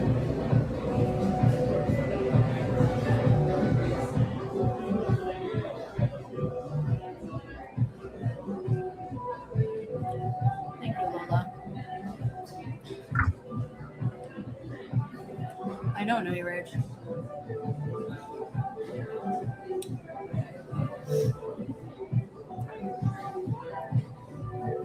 Nope. Hey, Goose, you didn't miss much. She's sitting in the restaurant and she's bitching about Salah with the music playing in the background. I'm sitting here grooving. Hello, Booger. Hi.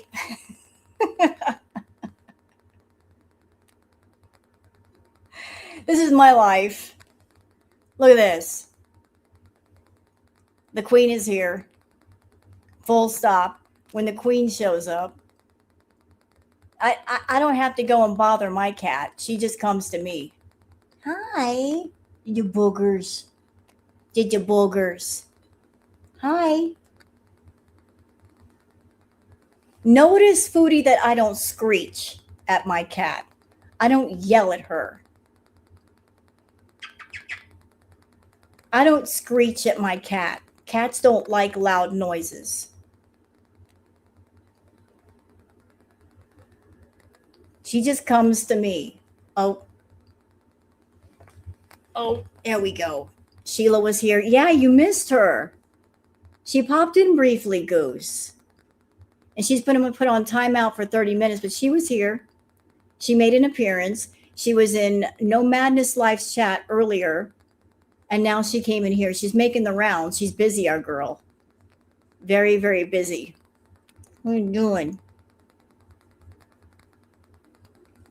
I hope she takes you up on your offer. Goose, listen, if you manage to get a panel with Sheila, can I come up too? Thank you, Dina, for the super chat for the queen. Thank you. The queen appreciates it.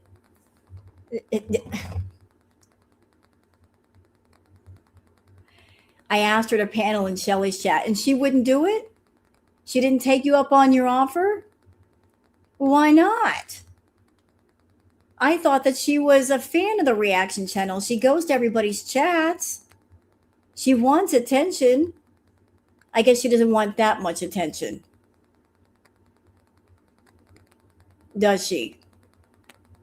She doesn't want the spotlight. She just wants to go in the chat and be an idiot. Well, damn. No fun for us. Booger. She says she has a real life and can't panel. That's funny. She sure spends a lot of time in all the reactor chats for someone who has a real life. I got a real life, but I go in other people's chats. What's real life got to do with it? We make time for chats, and apparently she does too. She can't come up? Do you want to come up on panel right now, Goose? Or do you need time to drink your tea? Everybody would love for you to come up. I got boogers here in my arms right now. Look at this. As soon as I'm about to bring you up on panel, Booger's like, no, you're going to, Mom, I want you to hold me. Okay, hold on. Hold on. Hold on. I got 10 pounds of cat in my Booger. You got to like detach your claws. Hold on. I'm doing the damn thing. How do you do this again? No. Hold on. All right. I know what to do. I just don't want to push. I don't want to be touching things. Wait a minute. Compose. We'll curl up on my lap if you want to, boogers. Stop touching things, Rose. Jeez. I'm touching buttons I shouldn't be touching.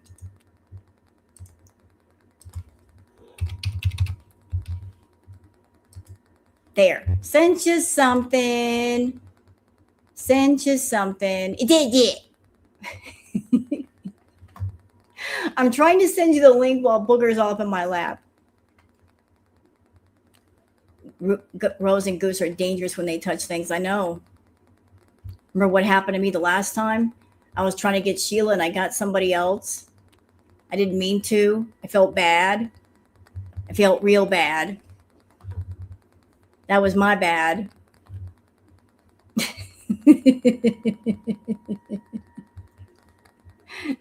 I sent you something, Goose. Yeah, I have a Sue Mom. I did it to you. I didn't mean to. I'm sorry. I'm so sorry. That can be our what's the password? That's the secret password. What do you want, troublemaker? The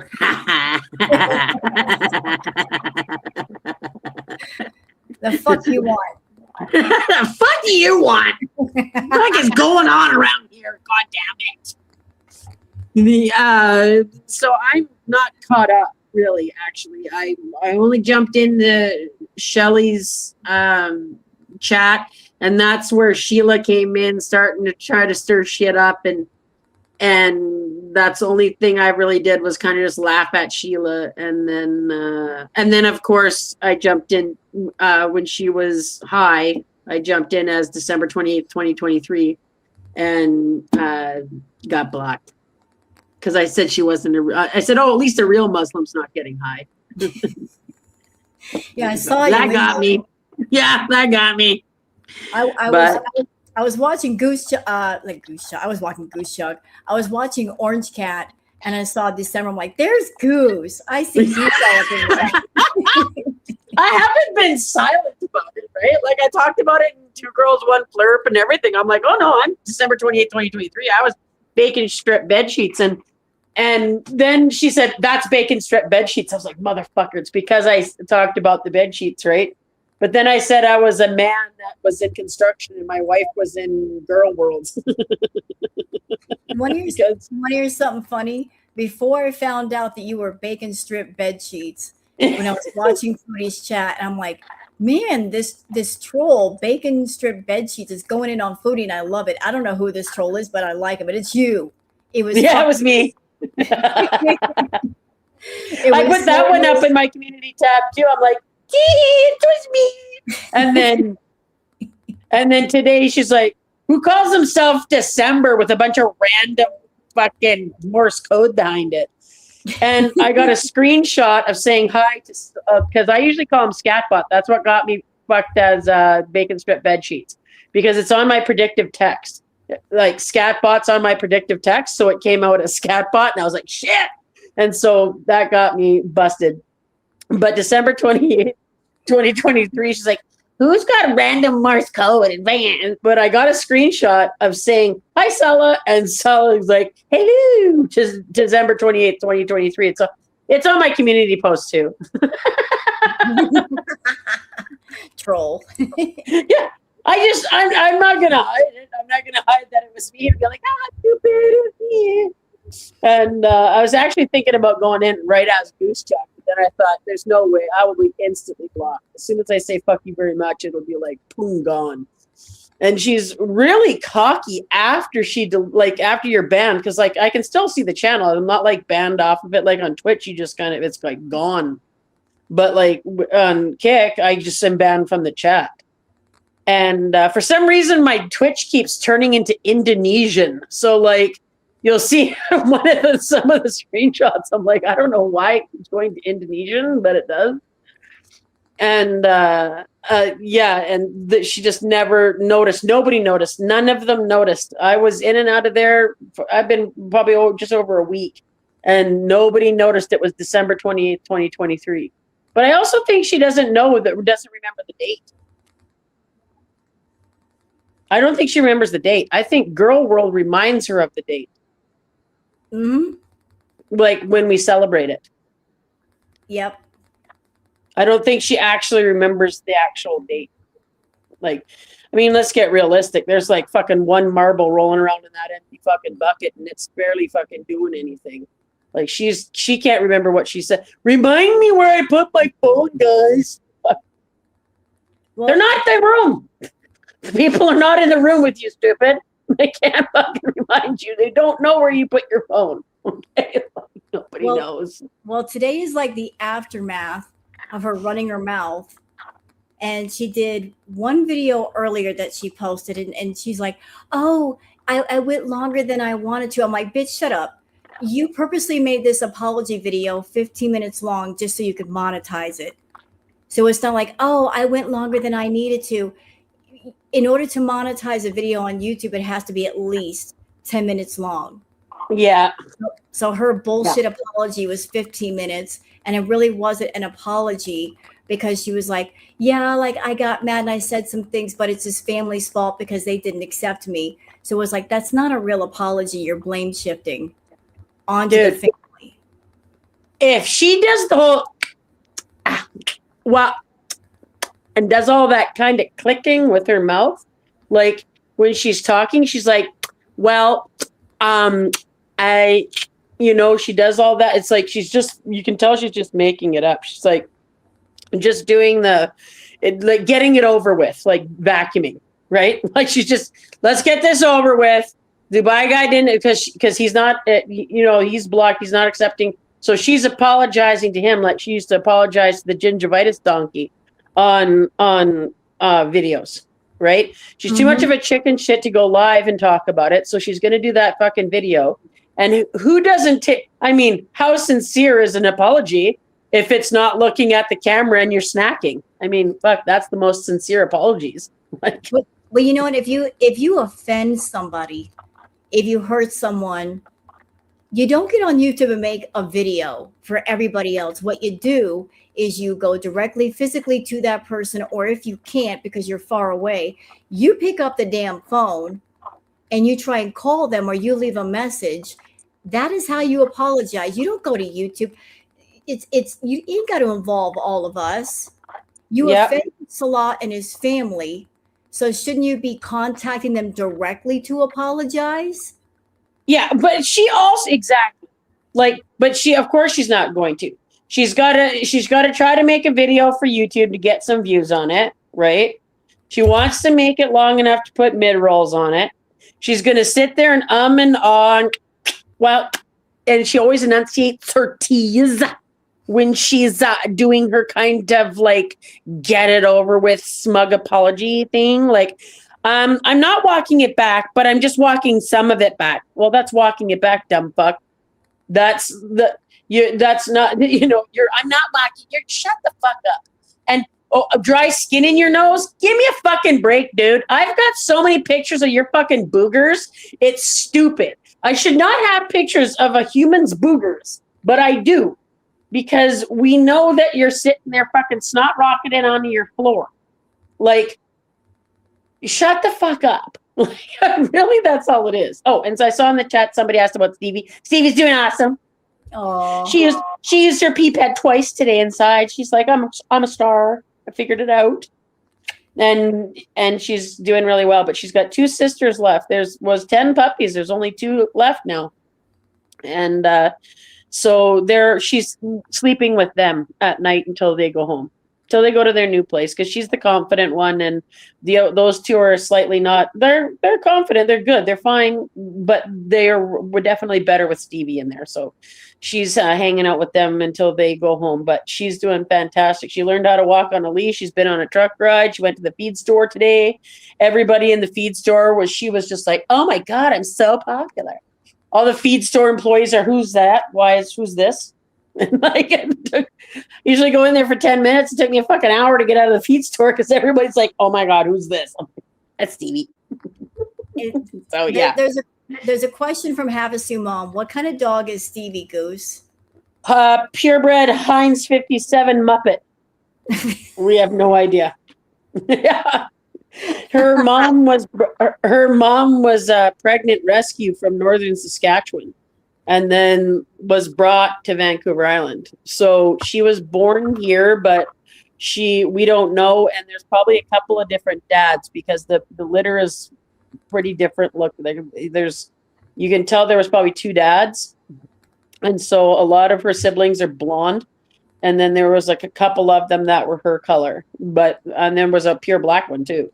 So like there was definitely, but we don't know. They were from northern Saskatchewan, so we have no idea. We just Heinz 57 Muppet. That's what she is. Yeah, Mr. Sheer Sauce dog. Yeah, yeah, and she's so polite to Atticus because Atticus is fucking sick of those puppies. I'll tell you that right now. He's old, right? Like he's almost turning. He's turning 11 here pretty quick in the fall, and the barn has like a cement floor, and all 10 puppies at once just fucking smashed him into the pavement, like, and it hurt his neck. He got sore on his neck, and I mean. I've got a buddy, my friend who owns the place is a doctor. Okay, so she kind of comes right in and was looking. She's like, "Okay, it's just muscular. Everything's good. He's okay. Like everything's fine." And so we got some meds for him, and he just kind of took it easy. So he got hammered by because they're bigger than him now. So when 10 of them fucking came in, they just hammered him. He was but Stevie's so polite with him. She kind of belly crawls like halfway across the floor, like, "I'm sorry, I love you. I'm sorry, I love you." And she tries so hard to get up to him. He just sits there baring his teeth going, "Don't you touch me." Like this. Like he's figuring it out. He's good with her outside, but not his bed is like, "This is my bed, you little fucker." Then my bed. Like that's right. So that's legit. I get that. Nice. So like where we are currently is Chantal, she went out, like I'm sure somebody gave her money for a feeding request. She never gets off that cloud couch unless she's paid to. So we're in the city, she's at a restaurant. And she went to a restaurant. I did not know that. Is that what we're looking at? So I guess Suzanne, I just have to explain to Suzanne really quickly. If a girl dog is in heat, she can breed to different dogs. Mm-hmm. So there could be as many fathers as are available that breed her.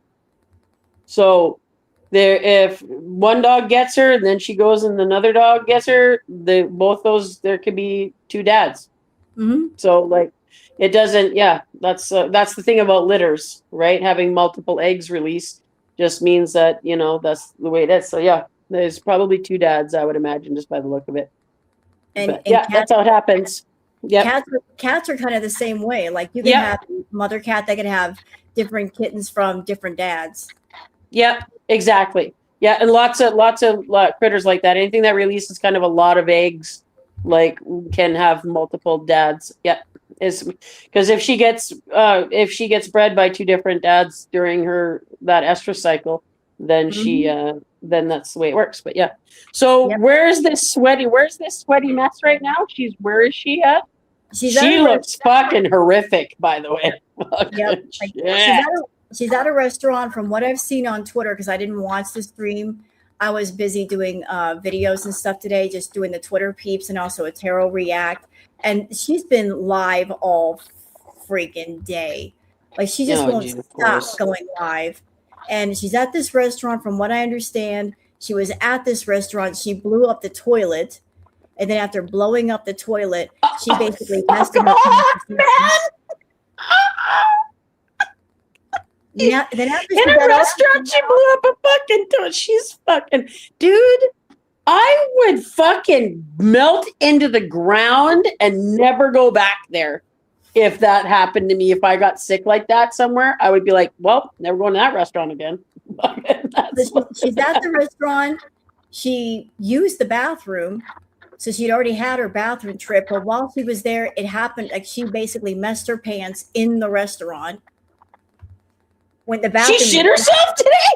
Yes. Yes. Yes. Thank you, Foodie. December 28th, 2023 is very happy that you shite yourself, bitch. Amazing. I love it. It's like shit stains around the world, man. Everywhere she goes, she's got to leave a mark. I guess that's the mark she wants to leave. Oh, man. Yeah, she's got, when she gets that, okay, for the OGs, you'll know what I'm talking about. When she does this grimace that both sides of her mouth are drawn down, and she does that kind of, ooh, like that, that's her diarrhea face. Like, yep. So when she pull, like the bottom parts of her lips just pull down and like, ooh, kind of like that. Oh, fuck. I love it that she shit herself on the fucking, this is amazing. That she lives the life she deserves. Granted, I am speaking from a very jealous point of view because I wish I could shit my pants on command. I want to show you something, Goose. I adore you, and if I could get this for you, I would. Even though you torture me, you bitch, I would get this for you. I got some good new ones actually. I haven't even shown anybody yet. But take a look at this horse, this beautiful Clydesdale. Oh, that's is that Clyde? Because that looks like a. I can't really see it. It's like small on my phone. That looks like one of those like northern kind of Nordic big drafts. Those big hairy buggers with two manes. Yeah, yeah. Like. But I would get that for you. I know how much you love horses. That's a big boy. Yeah, that's a big one. But I'm looking for the clip where she basically let go.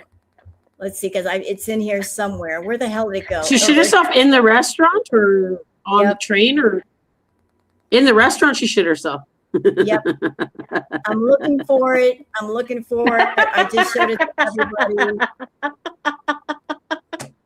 You know, it's on Twitter. You know how Twitter is. They just capture all the lovely. They capture all the good moments. And just sweeps it under the carpet. I shit myself again. Well, what? Oh, by the way, Goose, here's one of your relatives being an absolute menace. Is this one of your relations? We need to talk. I don't know what you're talking about. That's absolutely average behavior. What are you talking about? See? Get the fuck up, bitch. Get the fuck up, bitch. That's one of your relations just being an absolute public menace.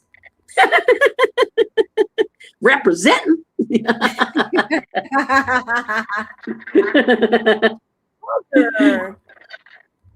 Now I'm looking for those are the clips where she basically pooed on the bench and she left her mark there too. There's a picture of it. I'm looking for the restaurant clip. Oh, I did see that before I went back out to the critters and stuff. I did see that. And I'm like, dude, that is not a fucking wet mark. You're not going to see that at night. Go out there during the day and take a fucking video of that bench. Oh, in full sunlight. Like, here's a picture for your collection. You got to keep this.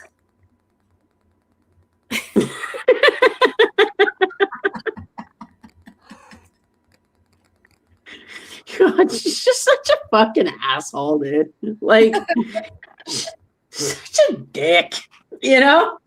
Like, sitting there fucking yapping her stupid fucking head off.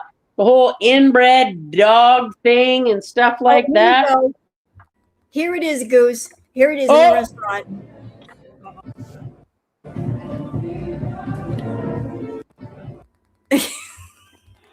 Sorry, I had to stop. Hang on. Such a bitch. I got it. There we go. Looks like I got myself a new profile picture. Anybody? I got this crying one here right now, and I really like it. I love the crying ones. Those are my favorite. And we captioned that picture. It did it. What are these? Man, this is Wendy's. Yeah. What? Yeah.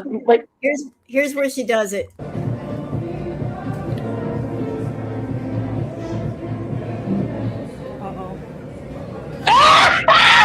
You fucking idiot! And you know what? There it is! That's the diarrhea face right there. See? I fucking knew it was coming. I don't know if you heard what I just heard, but before she made that face, she farted. I heard her fart. She bubble gutted out some liquid. Oh, God, great. She's so photogenic, I swear. But listen carefully, and you'll hear it happen.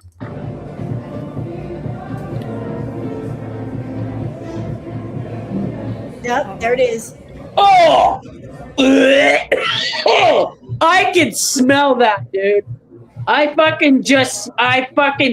think I tasted it a little bit. That's fucking nasty. That's fucking gross. I work in a barn and I should be out. Oh, Stacy's here. I mean, Sheila's here. Oh, hey, Sheila. Holy fuck, how many Sheila accounts do you have, man? Like, I already tagged you on two. Like, just hang on. Can we stop this for a sec? I just want to talk to Sheila. Sure. Sheila, we just watched your fucking buddy here diarrhea herself in public, for the 100th fucking time. Because I've watched it personally for damn near 9 years. Okay. So Sheila, hang on, I gotta look at the chat, make sure I can see your dumbass. Okay, so what do you want to have, what do you want to do? What is the point of what you're doing? Because if you have a fucking opinion and you want a voice, awesome sauce, man. You just hit me up. I put a community post up on my channel.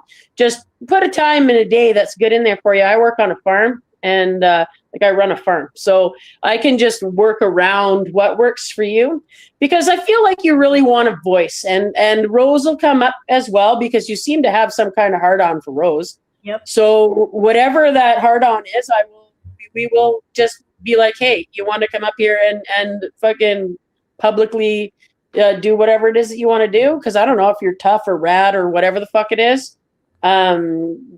Great. Please give me a tongue lashing. I'm waiting for it. So just let me know what time works for you, what day works for you, and I can probably make it work. Okay, or come in on a Wednesday to 2 Girls, 1 Flirt. We'll fucking bring your ass right up there. And what the fuck? Dude, warriors aren't chicken shits in fucking chats using goddamn sock accounts. So how about you eat some shit, okay? If you want to fucking say that you're a warrior, then get up and talk it out, bud. Let's go. Come on. Like, you jump in and out of all these fucking chats, you hijack attention, and you say you're fucking calling out narcs. You're being a narc going in there asking for attention in every motherfucking chat. So what the fuck are you even talking about? You make zero goddamn sense. But you're what? Let me address this. I'm not trying to hurt you. I'm trying to give you a voice. What the fuck are you doing? Like, can you explain to me why you're awesome and why you think you're a warrior? Because I'll tell you, number one, in girl world, there are some motherfucking warriors out here, okay? And so you using the name warrior is like the Messiah using the word Muslim. It means shit, fuck all. I'm not trying to scare anybody. I'm trying to give you a voice. I'll let you fucking I'm telling you, tongue lash me. Come up and just give me the what for, right? Come on. Let's go. Let's do this, kid. You go and show me how fucking dumb I am. Let's go. That's what I'm asking you. So when you're done being a narc hijacking everybody's fucking chats, maybe you can, I don't know, get your head out of your own ass long enough to be able to come and tell me what works for you. And oh shit, dude, I'll mute my mic. You can just sit there and fucking ream me out. I'll just read the chat. So let's go. That's all I got to say about this. We're going to go back to watching this stupid shithead shit herself that you're fucking fighting for. Okay? Somebody who called a fucking disabled child an inbred fucking dog yesterday. Okay? So you go right ahead because that's part of Scatbot's lineage is Saza. So if you want to defend it, I think you probably got more to say than what you're asking type. Well, badly type, obviously. Let me talk to her for a minute. Let me talk to her for a minute. Sheila, you keep jumping in my chat. You jumped in No Madness chat. You've gone to different community posts. You've gone all over the place on Girl World. You just came in here and said that you're a warrior. And then when you're invited up on panel, you're saying, well, I am not going to walk into a trap. I don't want anyone to hurt me. But if you're a warrior, then that means nobody can hurt you, right? So, I mean, warriors can't be hurt. I mean, that's a contradiction. And warriors don't care about being hurt, even if they do. They go in and they get her fucking done, man. That's what they do. So you can eat shit with being a warrior. To me, you're a chicken shit. sitting in here, fucking trying to steer a narrative, and always gearing the attention toward yourself, and you're calling us narcs? You need to fucking do some reading, kid. You need to do some reading. It's like, Sheila, you're going into different people's chats. They're not even talking about you. They're talking about Foodie. Yet you're jumping to Foodie's defense. Let me tell you something about Foodie.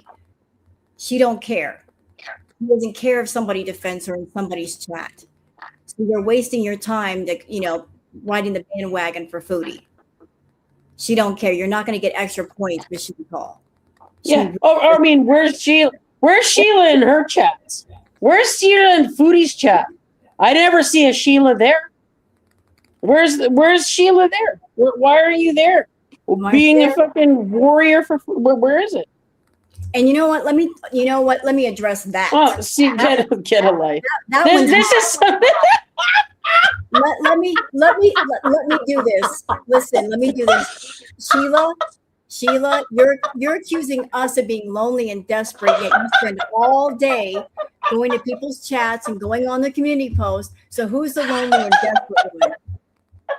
Seriously, fuck all the way off. I'm just gonna mute my mic real quick. I don't want to laugh over top of you. Sorry. Fuck all the way off. This is my channel. If you don't like what I have to say, don't come here. Don't go no Madness Live. Don't go anywhere. Just fuck all the way off. Come to my channel. Come to my channel. Come to my channel. I'm sorry. I'm sorry. I'm just really intimidated by the warrior. Sorry. My bad. I laugh when I'm nervous.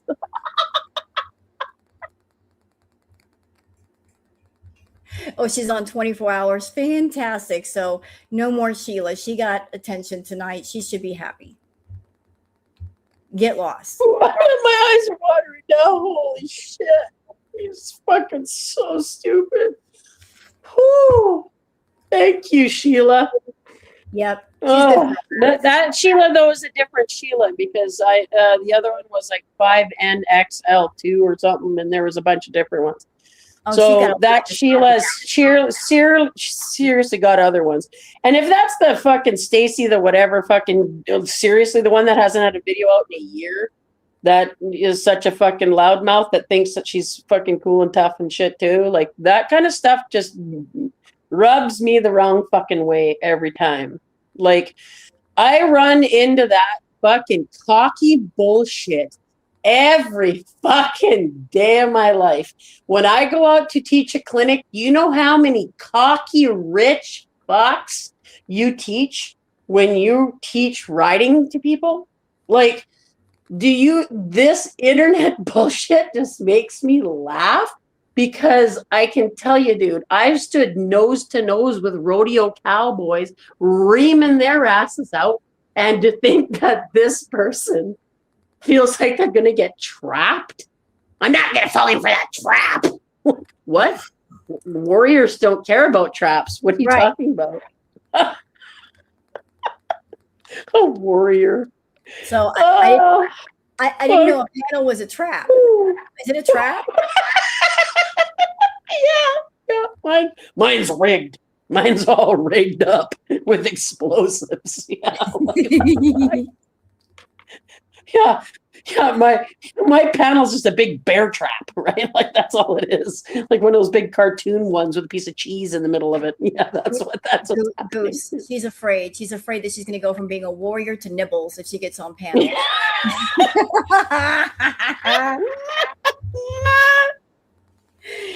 Oh, apple turnovers and weed.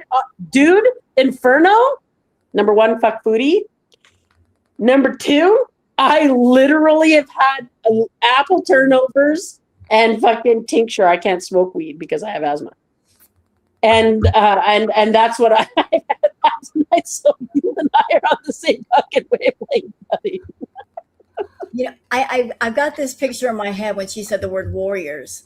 Warriors, come out to play.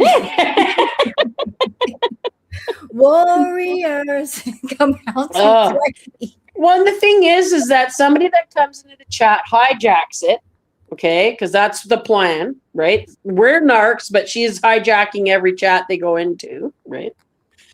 Is like, what are you, how is this being a warrior? It's just being an annoying little fucking fly. That's all you're really being, right? Like, if you want to have an actual conversation, I've been for 8 fucking years, I've been trying to get Foodie to just have a normal conversation and not have like some weird fucking just logical fallacy puke session of bullshit where she's trying to just build an argument, burn it down. That's straw man argument, by the way. Then like, you know, like all of it, the distractions, the fucking, all of those things, like just stick to the fucking subject, because I don't understand what this person's trying to achieve. Like, what do you think you're going to do coming in and doing this stuff here? Like, dude, we're fucking trolls. Like, well, I am. Clearly, I'm December 28, 2023. I fucking put it up there. Like, you know, like we're just fucking around. This to me is a show. I could give a fuck about this person. Do you think she gives a fuck about anybody? Nope. No, at all. So I don't do, she's just fucking, I'm not bullying her, none of this shit. This person who just called fucking children inbred dogs, like all this shit, but cursing an entire lineage and all this shit, because somebody didn't send her a fucking heart emoji. Like, what? No, I don't care about this bitch at all. Irredeemable piece of shit, Foodie Beauty. Absolutely irredeemable. She was over there talking about a trap. Let me tell you what a trap is. It's going to Goosechuck's channel or Two Girls, One Flurp, and they show you the cute animal pictures, and then you see covered by a rose emoji. That is a trap. That's a bullshit trap. It's right a brain. There. It's a brain palate cleanse. No, that's a trap. That's a softball. Sloths in pajamas are pretty cute, though. That's a trap. Oh, look at the cute puppies in pajamas, and then Foodie snatch. Look at the ostrich, and then her boobs.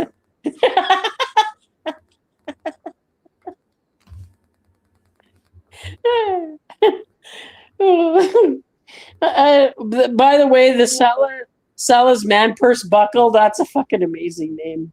Thank you.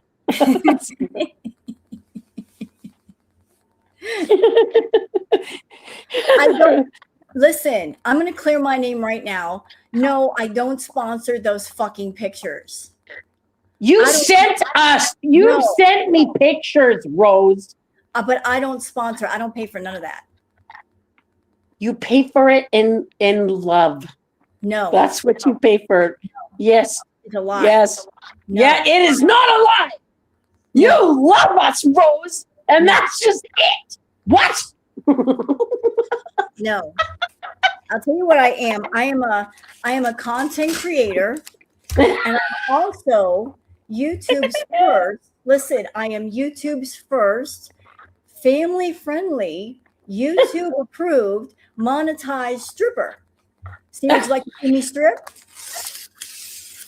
See?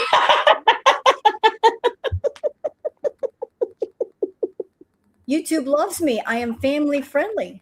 I'm a family-friendly stripper. Yeah. I'm multi-talented. I make songs and I strip. Oh, I can't. This is like this idiot. I can't even deal with the fact. Like I was talking because like Bella and is in the healthcare, and there's quite a few people in Girl World in healthcare, and I mean I can't imagine to somebody like me seeing this person is alarming. Okay, and I'm just a fucking old farm bitch, right? Mm-hmm. But if I saw an animal that looked like her, it would be like, we got to call the vet, like immediately. Do you know what I mean? I can't imagine with healthcare what this feels like. Like her shitting herself in a restaurant and just not missing a beat. Just fucking, okay, oops, oopsie. I'm sitting in peanut butter, fucking shitty peanut butter. Uh-oh. And now what? Like, and this is somebody we're supposed to respect? That was just like, and then and he hit me. That bullshit yesterday? Fuck off all the way. Fuck off all the way. We knew that DV card was coming up. We fucking called that before she even went to fucking Kuwait. Like, over 2 years ago. Yeah. Like, we knew that was coming. We knew that was the way it was going to be, right? Like, and she was just singing his fucking praises and defending his honor, like, what, 5 days ago? Like, and, like, when is rule number 1 ever going to be realized by sleazers? Like, Never. Yeah. It's like we just know that we could write the story ourselves. Exactly. People, hit me with his purse. And for any beezers that might be watching for Foodie, including fucking Sheila, listen. Girl world, we are eagle-eyed people. We are the kind of people that we will clock her image in a barbecue grill. If Chantal had come on camera with a black eye or any mark on her face, we would have noticed. Oh. Believe me, we would have noticed, and there'd be videos of it all over the place. And to add to that, if Foodie had a bruise on her face or a mark on her face, she would have run straight to her camera and shown it off to people. Oh, never she would have. Oh. She got $10,000 just for fucking. Oh, it's him. It was them. Like, you think she wouldn't have just cashed in on something like that? Come on. Like, she loves being the victim, right? And Kathy's got it there. There's girl world legends dealing with cancer treatments and everything else. There's some truth. That's facts right there. There are some motherfucking warriors up in girl world. And because they went in there with logic and reason and said something to her in her chat, you're immediately fucking curated out. Right? And like, and that's what created girl world. As far as I'm concerned, the fucking willful ignorance and the stupidity of the girls is exactly what created girl world. Like, they think they can just silence us in their channel. Well, guess what, bitches? We got other channels. And mine's not even monetized. Goosechuck will never be monetized because as soon as mine are monetized, they fucking strike them down. But when I'm not monetized, all of a sudden I've got a voice, and I will keep going. Like, do you not know the persistence of a fucking horse trainer? Like, do you not know the fucking dedication a horse trainer has? Like, come on. Like, there's me making channels, nothing. Like, come on. There's another content creator, and I'm sure you've heard of her, Goose. Miriam, I can't pronounce her last name, but she's a woman who's Australian. I remember her that was making those weird mukbangs, making that cooking on that thing in front of her, and she went with the Egyptian guy and went to Egypt, and that guy looks like he's never smiled in his life. And she did a food video recently where it looked like a black eye, and she wouldn't address it with her audience. And isn't it funny that happened to her, and then all of a sudden Foodie is claiming DV? A Foodie likes to borrow off other people's experiences. You know what? That's fucking right. And I know I'm on my, I don't remember, it was the last channel. I don't know if it was, I can't remember which, Fallen Goose or Goosechuck. I can't remember. Because they're gone now, right? Like those videos, I had a couple of videos on there of her story and then literally a clip from Degrassi Junior High. Like straight the same. The Greek, a friend who had the brother that she had a crush on, that is a Degrassi Junior High fucking episode, like with a Greek family. Yeah, like it's crazy. She just grabs on to whatever. You know, when she listens to you because she says certain things that she says, when she borrows, you know, when she's listening to Shelly, you know, when she's listening to Yaba, You know, when she's listening to, like, you can tell who she's like, because right now she's stoned as fuck. She's probably doom scrolling naked on her shitty fucking bed that's all bowed in and fucking full of garbage. And she's sitting there stoned as fuck, scrolling through, waiting for what everybody's saying about her. We know that's what she's doing. That, or she's constantly between fucking trying to text Scatbot. And, you know, because is she married or is she divorced? I don't know. It's been a couple hours. Is she married or divorced? No, I don't know. What was the status? Do we know yet? Status of what? Her being married or divorced? Well, the last time I heard is she unblocked Salad, but Salad hasn't unblocked her. Fucking right, she wouldn't. I wouldn't either. I'd be like, later, bitch. I don't need your $50. I'll just fucking hit up some other desperate fucking bitch somewhere with euros. Like, do you know what I mean? Like, he doesn't give a fuck. Like, speaking of, like, you know, basically content stealing or idea stealing, something that I talked about on my channel like a while ago, because I got tired of Foodie being a boring bitch. I was like, you know, and I even discussed this with people in my live chat. I said, you know, like there's a hostel in Canada that was made out of an old jail cell. Yeah, she was. Yes, and she was talking about that. I know that. Yes, and she was looking up the prices on it just the other day. Yep. Yeah. Like, come on. You know, I talked about that a while ago. I even showed the place on my channel, and I'm like, this would be kind of fun. Like, Foodie goes to jail. You can rent your own room, but it'd be kind of like a gag. Like, you guys want me in jail? I'm in jail. And that was a while ago. And all of a sudden now they're talking about it. No, I need $120 a night. Yeah. She's grifting using an idea that I came up with. So I know that her mods are watching me. Yep. It's like, come up with your own ideas for your own content. You know, make yourself fun. Don't look to other people for your ideas. You stealing bitch. Dude, when I put out Amphibian Buttocks, the stupid song that I made up at fucking 3 a.m. or whatever, the next day, within less than 24 hours, she called her butt amphibian. When have you ever heard her in almost 10 years say the word amphibian? Like, never.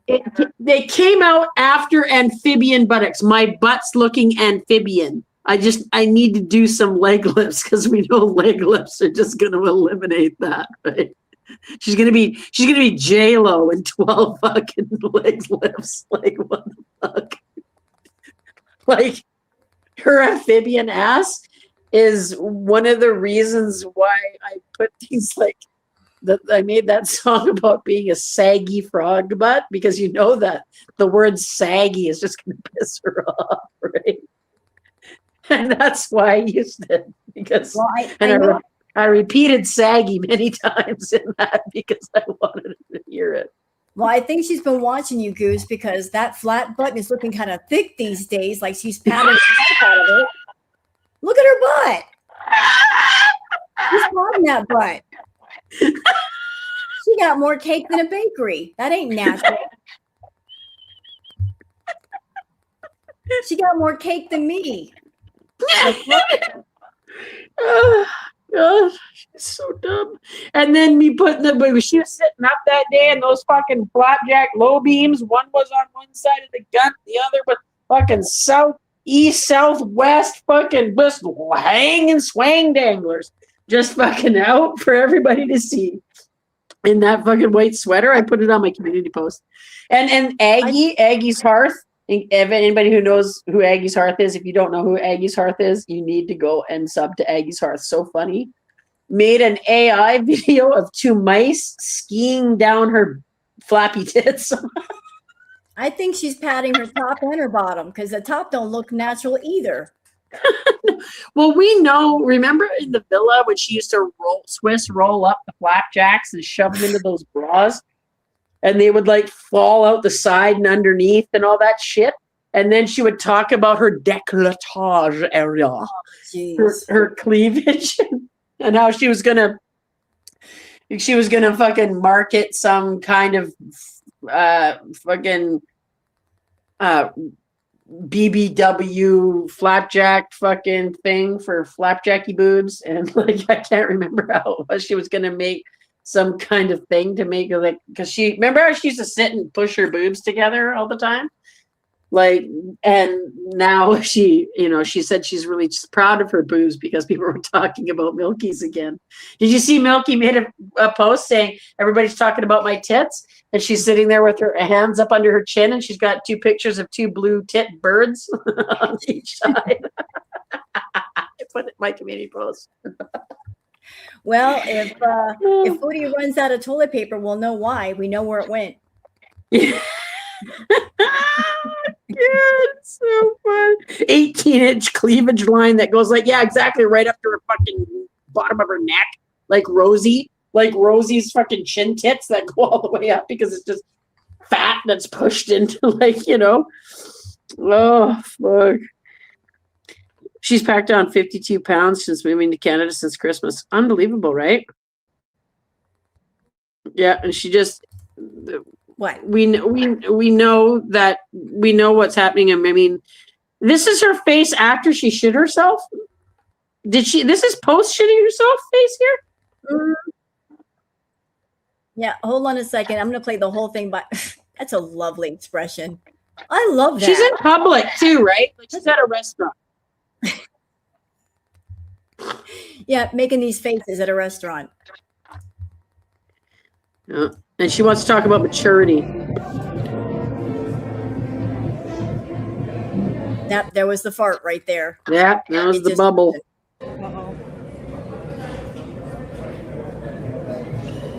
Diarrhea face. There it is. Diarrhea mouth. That's diarrhea mouth. Yep. That's it. How do I shouldn't know that about this person.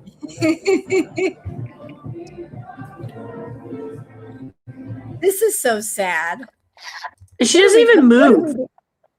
What do we become? When we want somebody so much, we can tell when they get diarrhea. What have we become? I know. I shouldn't know that face, dude. I shouldn't know that face about.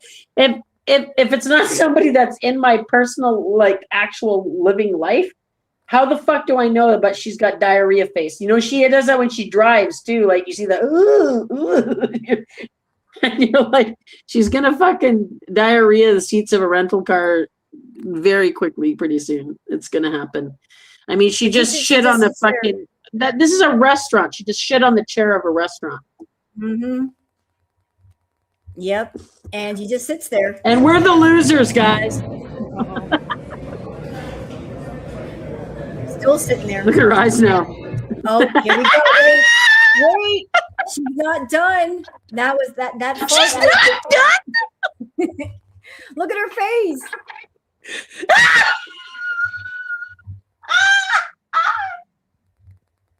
So the I wonder if she's got a makeshift cat pee pad. Hey, I've got pee pads here. I got a puppy now. Do you need any foodie? The fart was the warning. You can get them at the dollar store. Yeah. The fart was the warning. Like, you got 5 seconds. Like, the cork is off the bottle. You got 5 seconds. It's shaken up. It's a pop bottle. Mentos and Coca-Cola's going on over here. Yeah, exactly. Well, here we go. Code Brown. Tissue lady.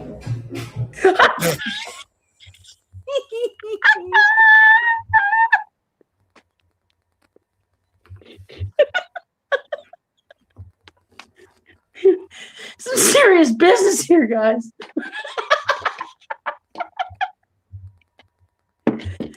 Hey, tree lady.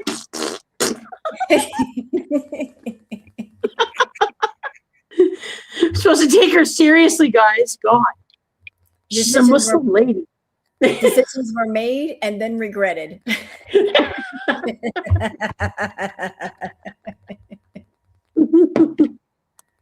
The Love Boat. The boat has docked. The plane has landed. Ma'am, Disha Wendy. Yeah, exactly.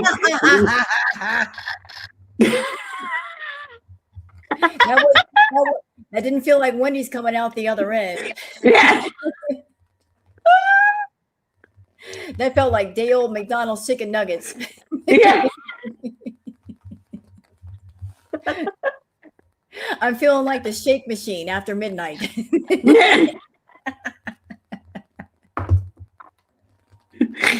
Oh, don't look at me. God, I would be, dude. She's gonna need a snack after this. Yeah, exactly, Dave.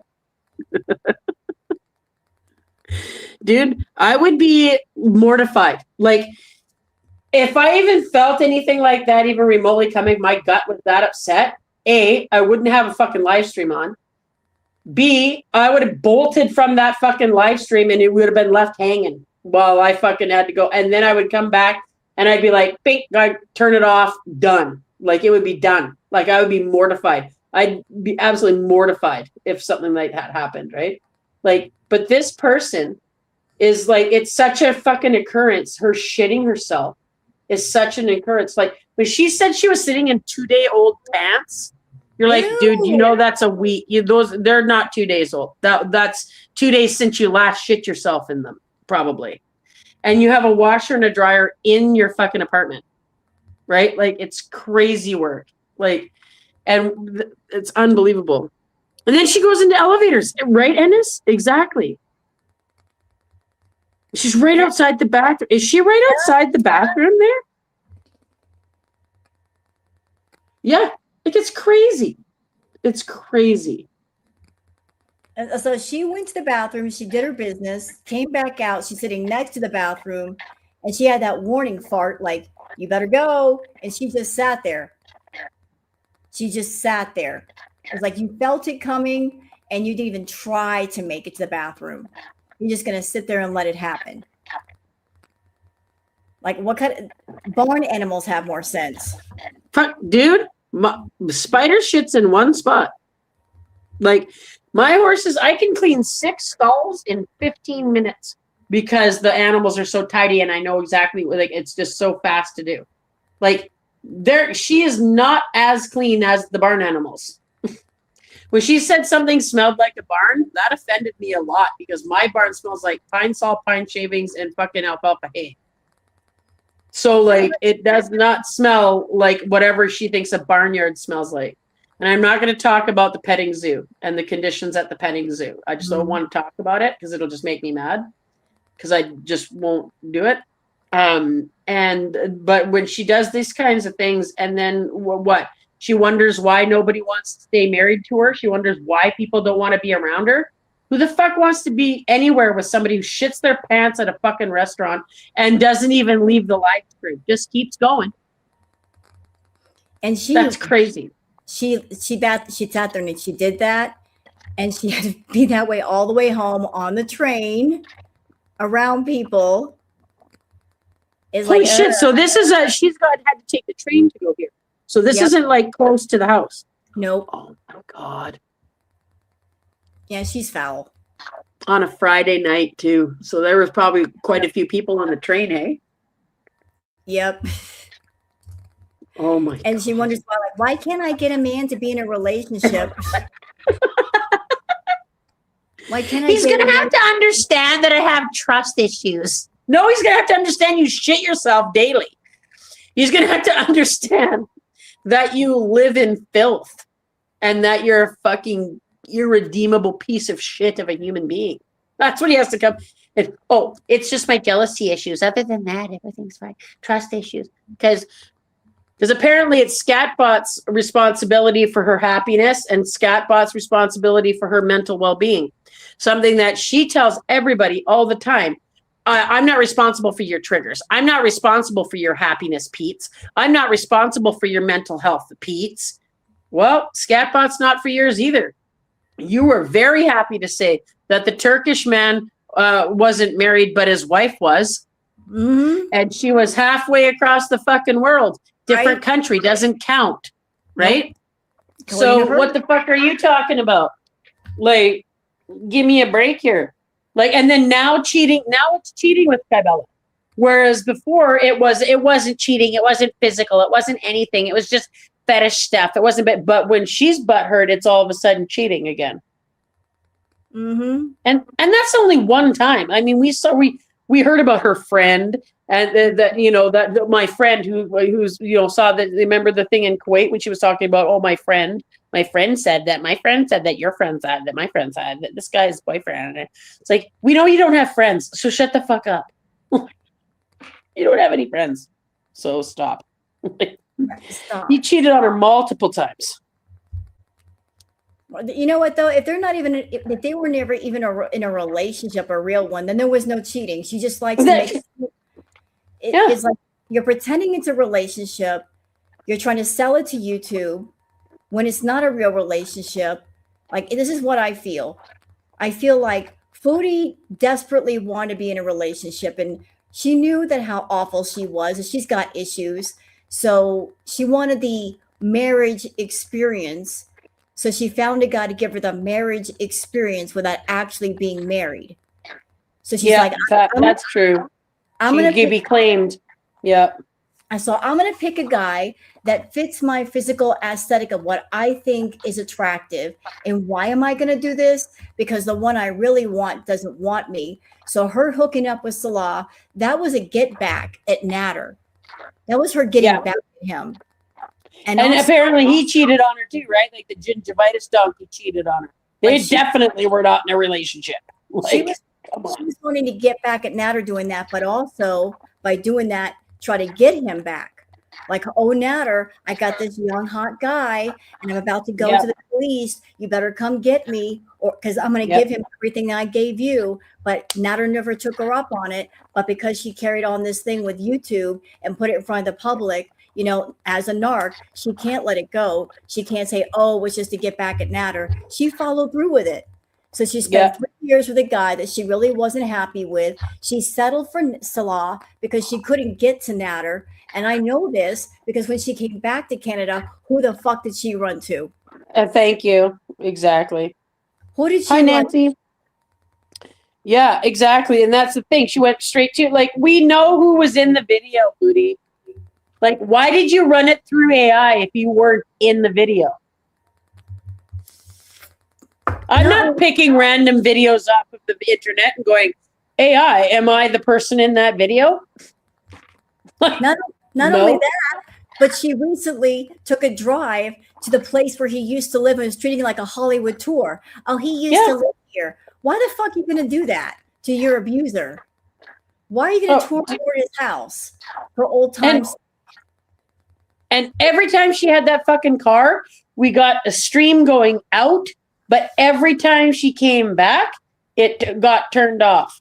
Mm-hmm. Oh, I want to listen to some music. Oh, I want to and then she said, I don't like music right now. I'm going to listen to podcasts. I'm going to listen to a podcast. No, you weren't. You were calling fucking somebody and you went and you visited them.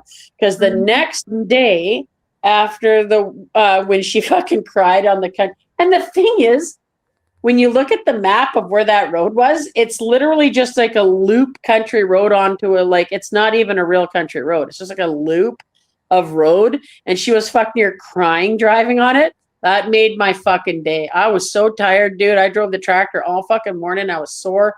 I came in, I saw her crying on a country road, and it just filled me with joy. I was like, motherfucker. She wants to live off grid, guys. She wants to have fucking farm animals and live off grid, and she's crying, driving at night. And when she was heading back the next morning, remember how rough she looked? She didn't sleep. I think when she fucking went live that next morning after that was her coming back from wherever she was.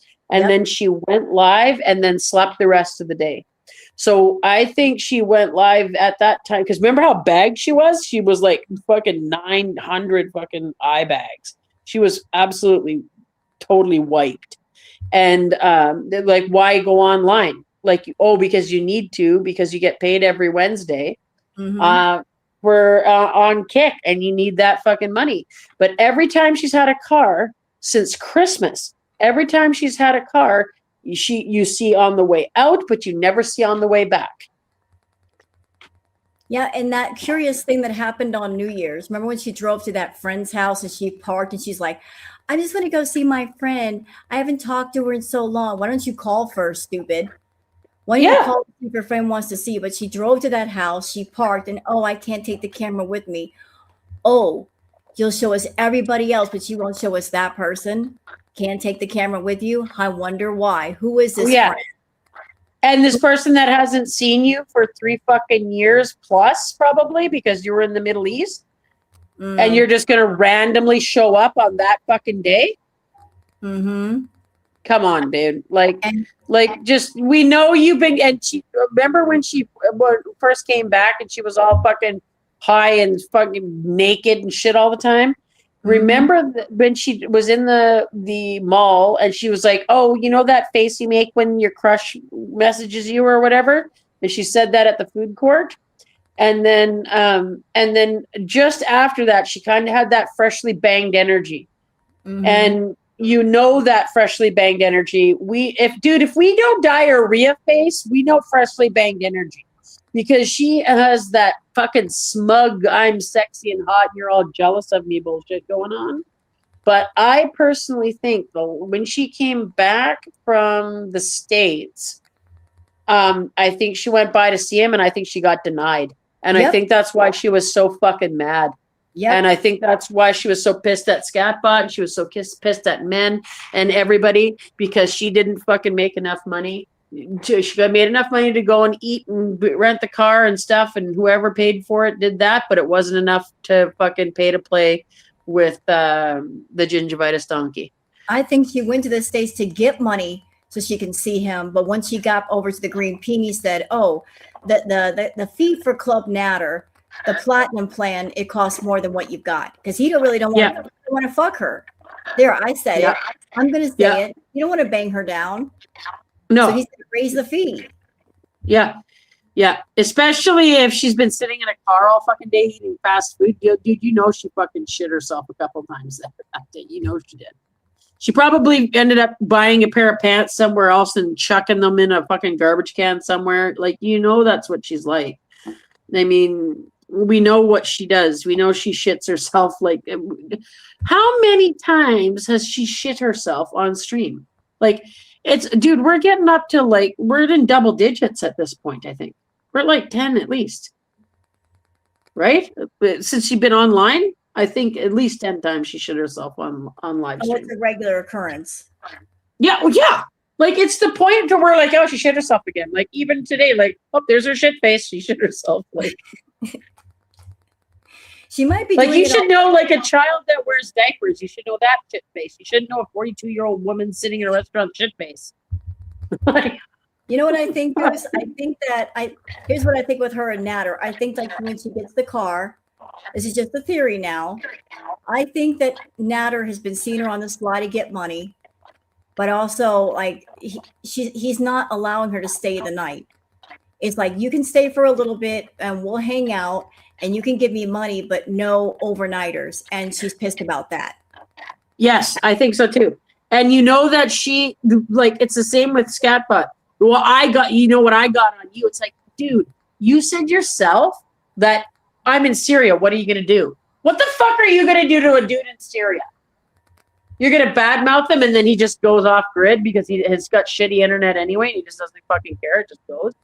And then if you keep going and that dude fucking makes a channel, you're fucked because he's going to make $1,000 fucking a month. And that's going to make him like fucking the Bill Gates of Syria. Like, you know what I mean? Like, what are you doing? You know, what are you doing? And then when it's the same with the gingivitis donkey.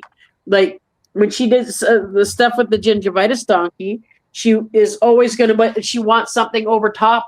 Well, if I stay there, then I leave something there. And he knows that trick already. He knows about her leaving her shit there and wanting to go back and do all that kind of stuff. So he's like, no, you don't get to fucking stay the night. You don't get to stay the night here anymore. You don't get to plant your shit here and come and hang out. No. Right. And then that way too, she has something on him. Well, Mhm. if you do the revenge porn and you keep doing it, she keeps inviting, oh, where's the proof? Where's the proof? Well, we know that he's not going to put it up because you're going to fucking charge him. So like, that's what she does. Like, these are her relationships aren't relationships. She has never had a good relationship in her life, in her existence. Parents, grandparents, siblings, friends, nothing. She's never had a good relationship. She doesn't know what it's like. Like when she talked about well, emotional maturity and and I'm really struggling. You're 40 fucking 2, dude. You're on the back 9 of your morbidly obese life. Look at your face and you just shit yourself in a fucking restaurant. And you think you got time to figure this shit out?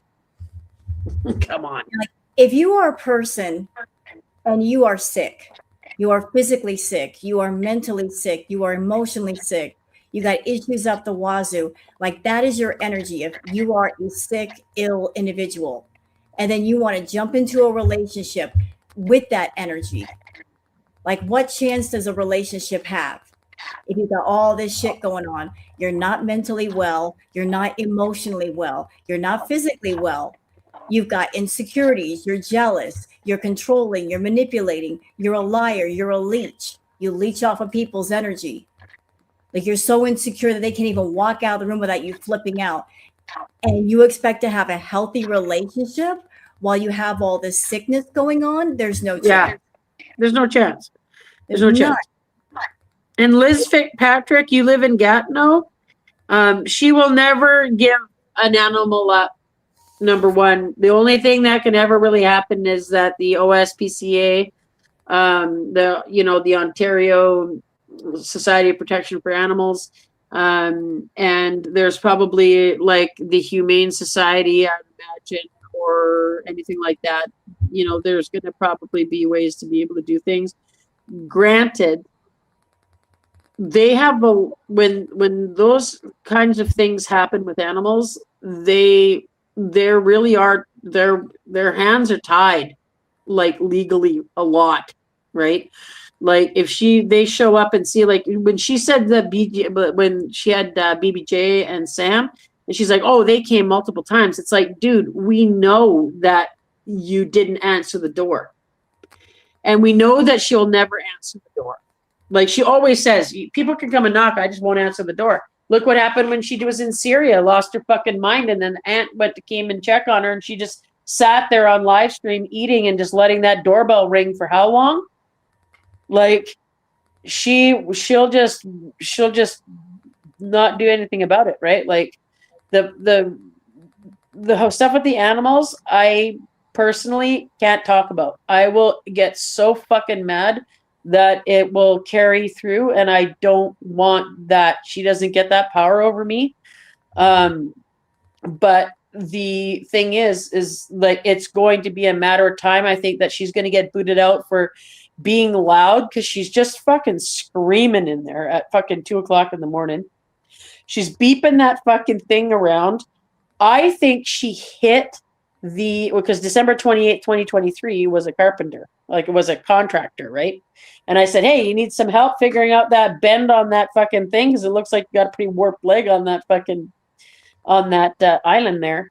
And she's like, oh, I did it sweeping. No, you didn't. You ran into that with you backed into that with your fucking scooter. I can almost guarantee to you she backed into that with her scooter and bent it. Because they even said that didn't happen from sweeping. Of course it didn't. Of course. Actually, I got a different theory about the island. Considering where the table was bent, it looks like the way the table was slanted, that it was right next to where her chair was. So my theory is that happened because she would be in the chair and try to stand up and use her hands to brace herself upward, and 500 pounds. Oh, that's right, the chair. Right. Like Yeah. her trying to stand or up. gingivitis donkey ride. Like, I thought that too, but I thought the angle wouldn't be right. No, it wouldn't be right. I bet you're right. She definitely did it with like I bet you she tried to use that and push down on it off her chair, or she hit it. She hit it with something, a chair, either with the chair or she did that buckling. The way that buckled, that is not from sweeping. No. That is metal being buckled. That happens under some type of force, and we know that she look what she did to the. I mean, Pete said she cracked the tiles in the villa from plunking down on the chair. We know that about her. You know that laminate's going to be foobarred under that chair by the way she flunks down onto stuff all the time. And and then she's like spilling soy sauce and shit. You know, there's fucking bacon strips on that fucking cloud coach. We know there are. We know it. And when she comes in and people come in to fix those things, it doesn't matter how clean it looks at the moment. Everybody knows, okay, everybody's probably, when you're young, right? Like when you're like in 20 years old and your buddy gets a fucking new apartment and he's got like 2 roommates and there's 3 fucking bachelors living in somewhere. And then that you go over and you can tell they just cleaned it up that day before you showed up. You know that kind of smell of a house that's dirty that just got cleaned. It's got that kind of like barracuda and ricotta with perfume smell over top of it kind of thing. Like it smells dirty, but it also smells like dirty and Windex. Do you know what I mean?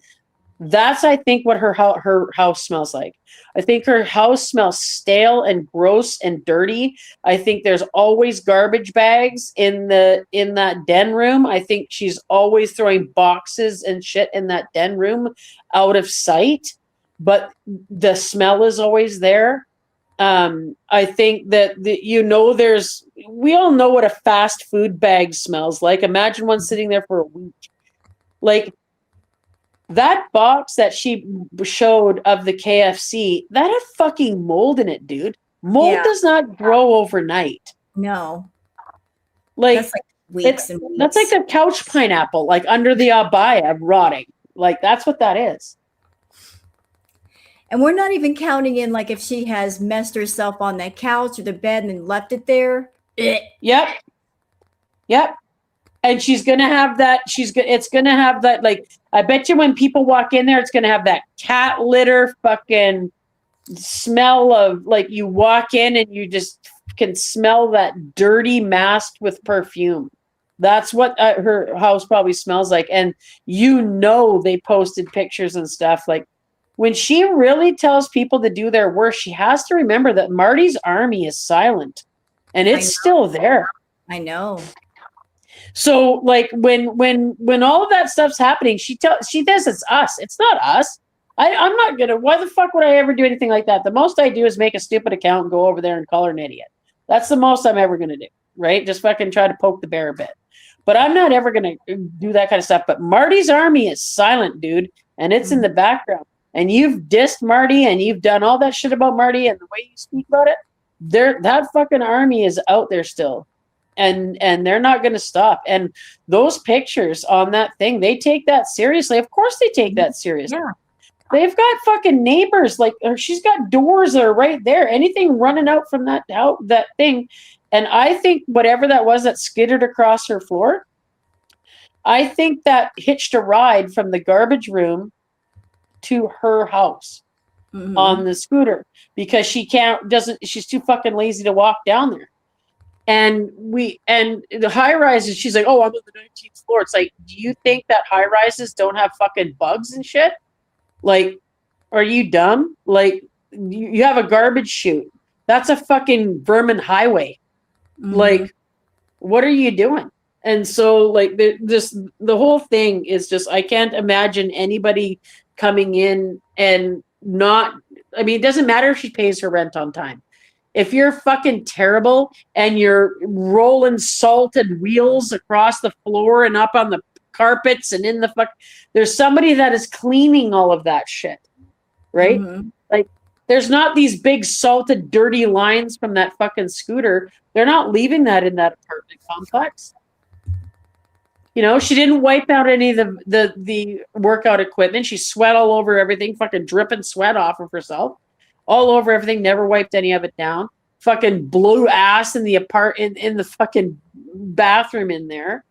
Like, she's just socially inept, and it's a matter of time. But then she's like, "Go ahead, boot me out. Boot me out. Go ahead. I'll get a cheaper place." Good luck with an animal. Good luck with an animal finding a cheaper You know, place. speaking of apartments, since I live in one, and this is something that Foodie is not thinking about because she's so focused on, I'm just going to get the boxes and the garbage out of here, and that's good enough. Listen, Foodie, I live in an apartment. I've lived in other apartments before, and it's not just the garbage you have to be concerned with. It's the smell. Yeah. Because when you live in an apartment, like if you have like vents, like believe it or not, you can smell what's going on in other apartments. If I live in like an eightplex, there's like 8 units in one building. I can smell when my neighbors are cooking a meal or when they've lit a fire. You can smell that. So if you're in your apartment and you're sitting there not bathing for months, and you got stench all over that apartment, you got rotted food in your fridge, you got cat litter that hasn't been changed, all that stench builds up, and guess what? It doesn't just stay in your apartment. It floats out into the fucking hallway. Absolutely. And smell that. It's like you might be nose blind, but you got to worry about the smell, because if people see, like, they smell the stench, they're like, what the hell? Yep. What And you know that dirty laundry smell? You know that dirty laundry smell? Like, I work in a barn, right? So like I'm washing my clothes constantly. Like I come in and because I'm allergic to horses, dogs, cats, hay, and dust. All right. So like I shower, like I shower in the morning, I shower in the afternoon, and then I shower and have a bath at night.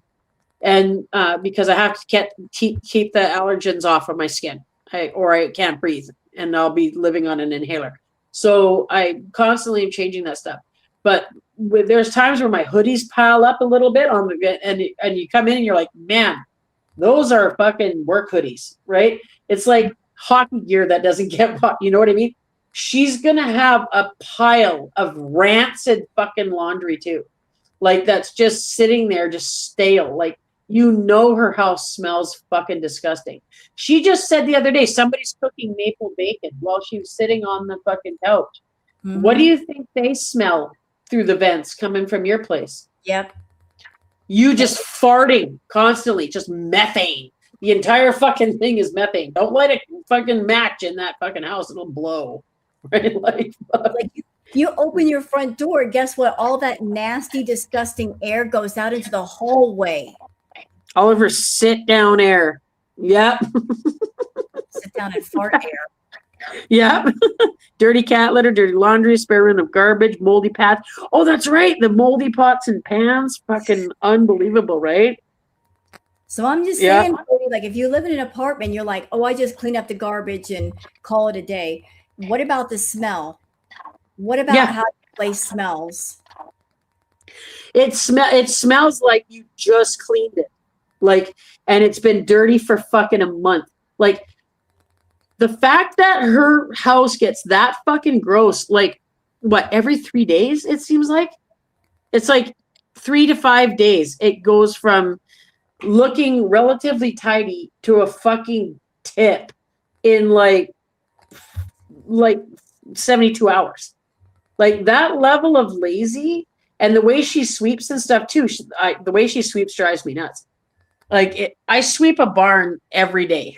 Every day I sweep the stalls out. I sweep everything. And the way she sweeps is, you know, she's not sweeping properly. She's just sweeping. And when she's also sweeping, you're like, how the fuck are you getting that much shit off your floors when you're one human being?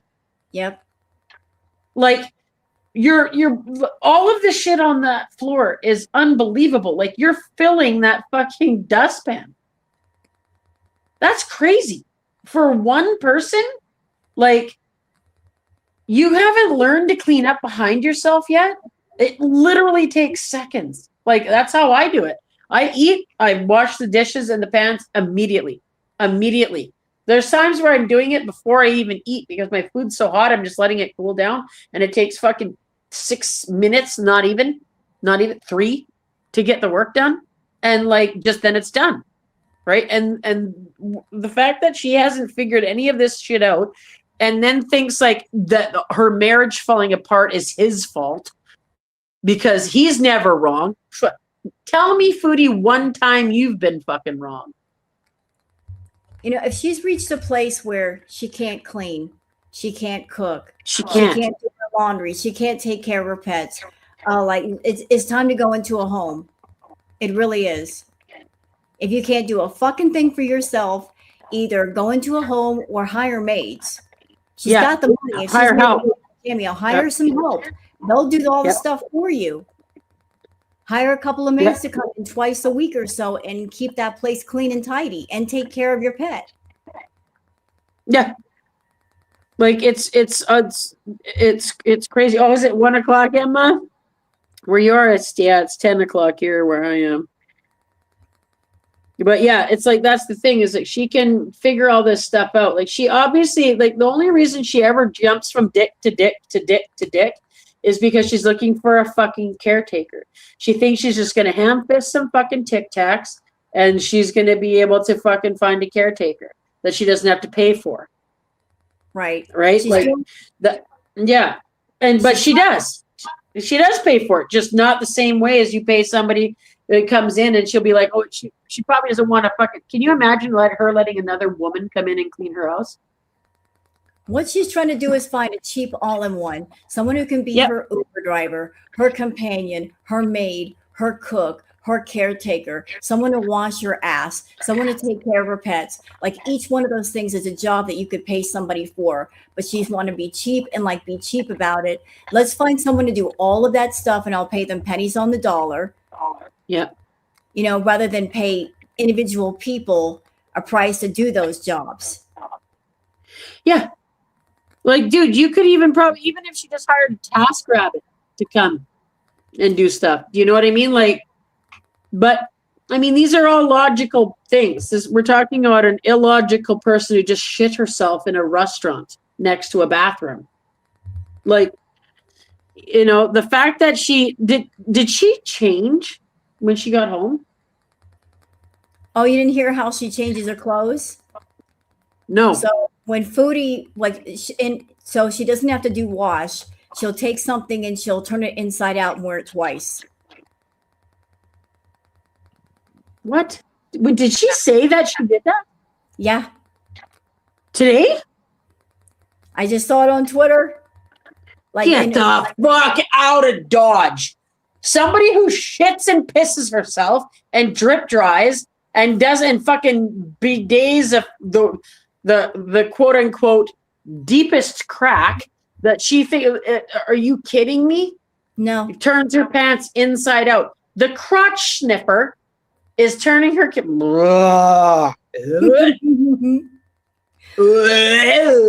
I finally grow you out? Oh. Oh God.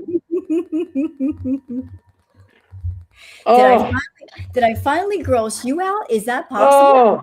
Oh, fuck, man. Turning them inside out. So the shit's not touching me anymore. Now it's just open for the fucking public. Oh my God.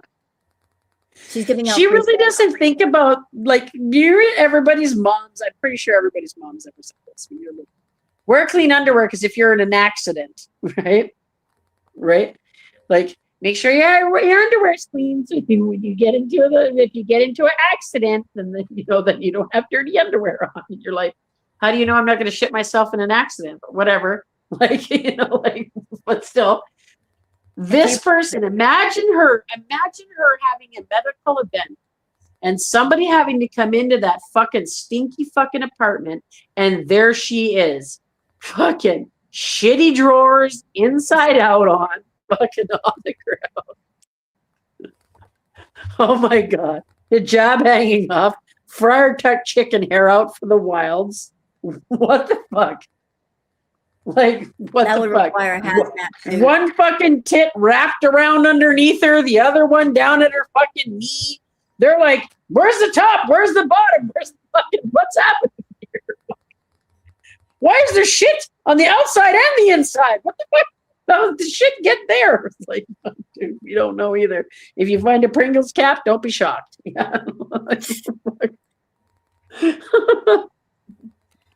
Ew. Yeah. Yeah. Somebody who talked about lovers having to pick dingleberries out is, yeah, seriously. She hasn't changed at all. I'm going to gross you out, Goose. I remember a story that Foodie How did told. she chin Dubs? How did she shit her chins? I'm gonna tell you something that I heard from Foodie. Like, I remember this is a long time ago. She said that she took her dingleberries and put them in a jar. You're welcome. I remember that because you remember when Milky first started her channel, or no, not Milky. Milky has Mars with the jar. But do you remember Michael B. Petty used to have a jar, and every time you gave him a donation, a fucking dingleberry would fall out and go into the jar?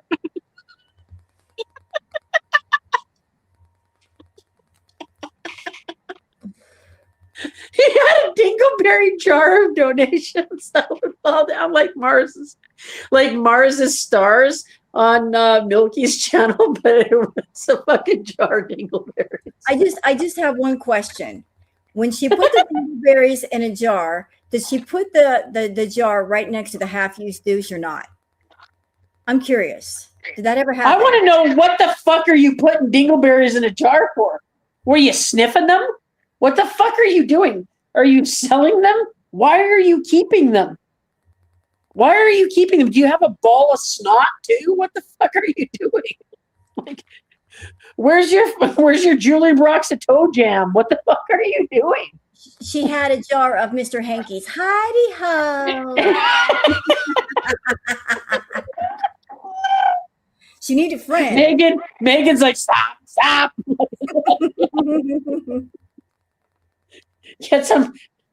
Need some fucking paper clips up in the chat. Fucking, yeah, exactly.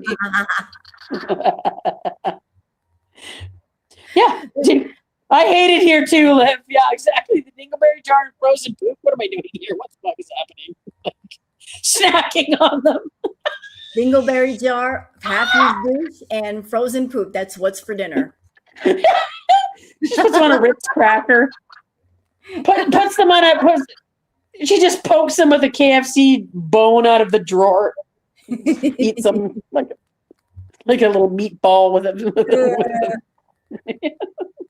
You're going too far. You're doing dryer beads. Oh my god, no. Dryer beads. Fecal scented. Whose dingleberries? Starshine's brain. Whose dingleberries were they? That's fact. They might not always be hers. Well, she needs souvenirs, doesn't she? Oh.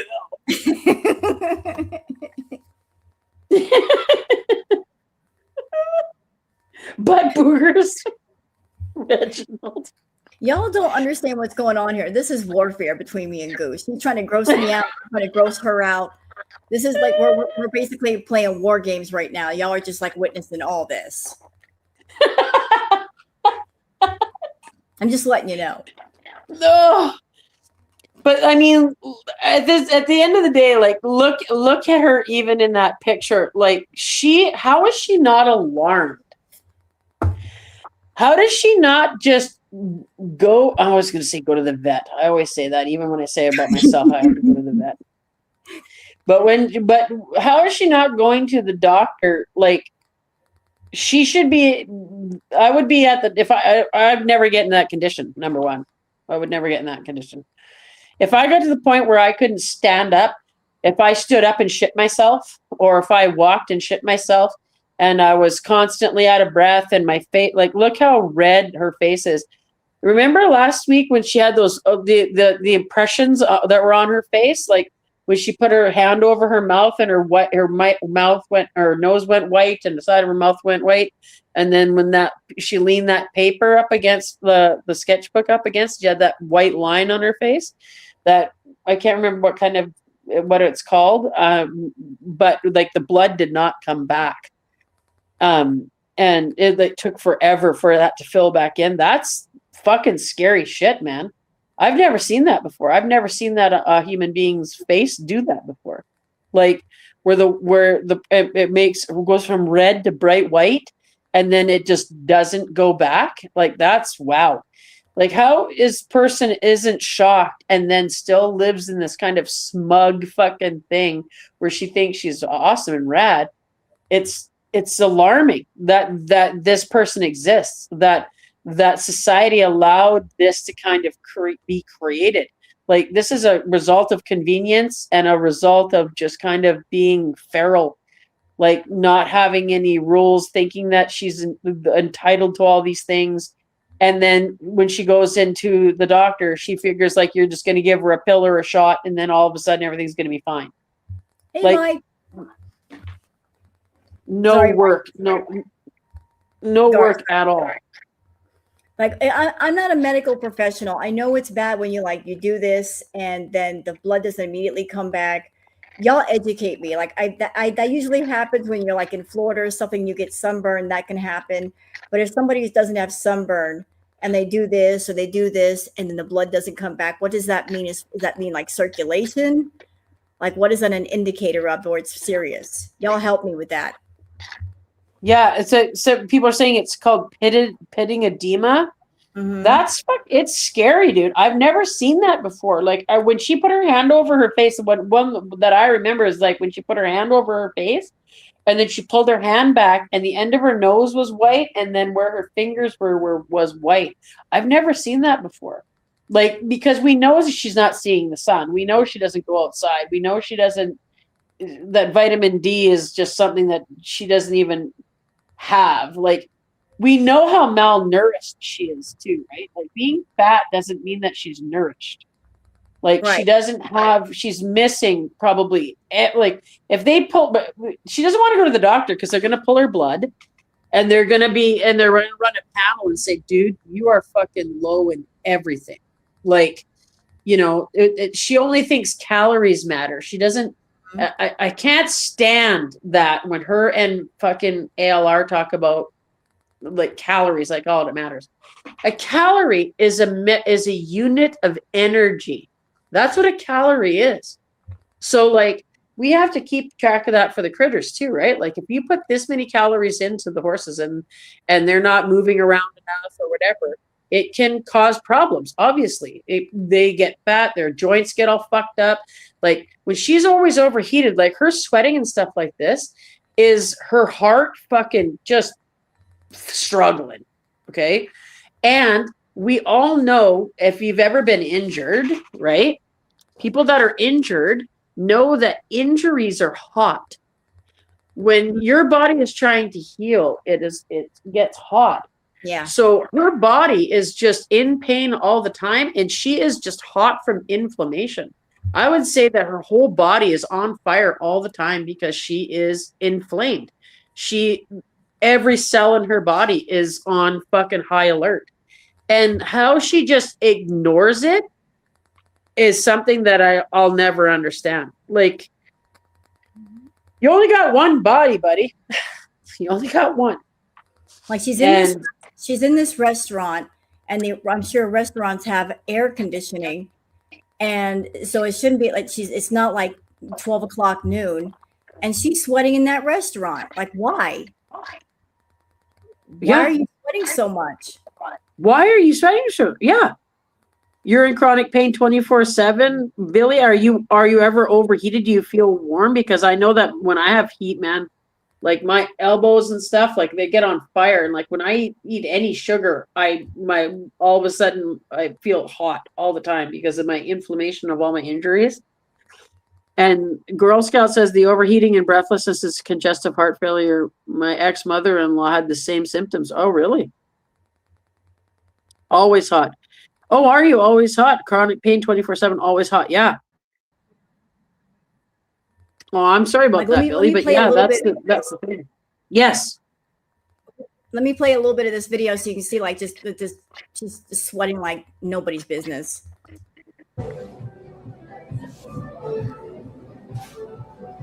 Summer sausage is good. Oh God, running your teeth across a spoon. Ugh. Chew soup. She's over her man. A Samoan man, why?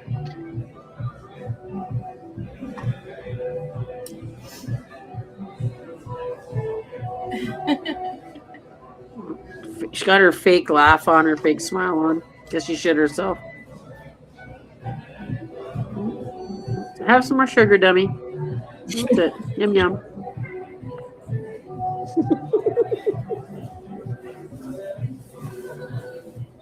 Oh, there we go. Don't forget to shove your fingers right up your nose in public. Oh, there you go. There it is. Yeah, cool. Yeah, don't forget to look at it. Maybe run it across your teeth. Yeah. Is family judging me for smoking some weed or having a past before Islam? And since Islam's swearing, oh well. Maybe because you're a pig. He literally, like, what he literally did. They're not ashamed of that, and he's the same way. Says somebody who just shit herself.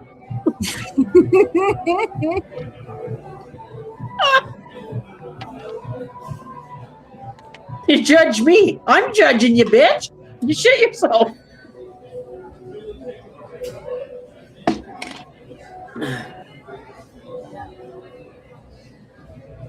Same here, just for today. I hate it when she talks about it.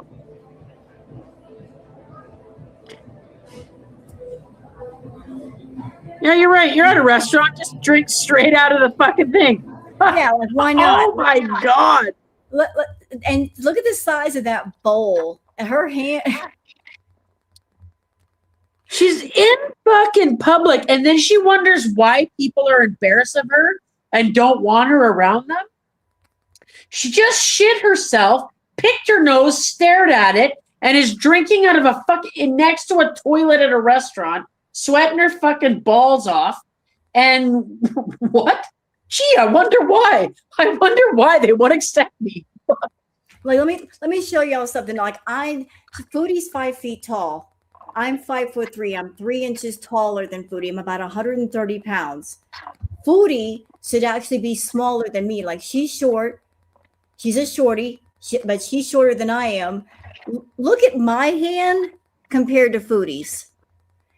Her hand should be smaller than mine. I got like a child wrist.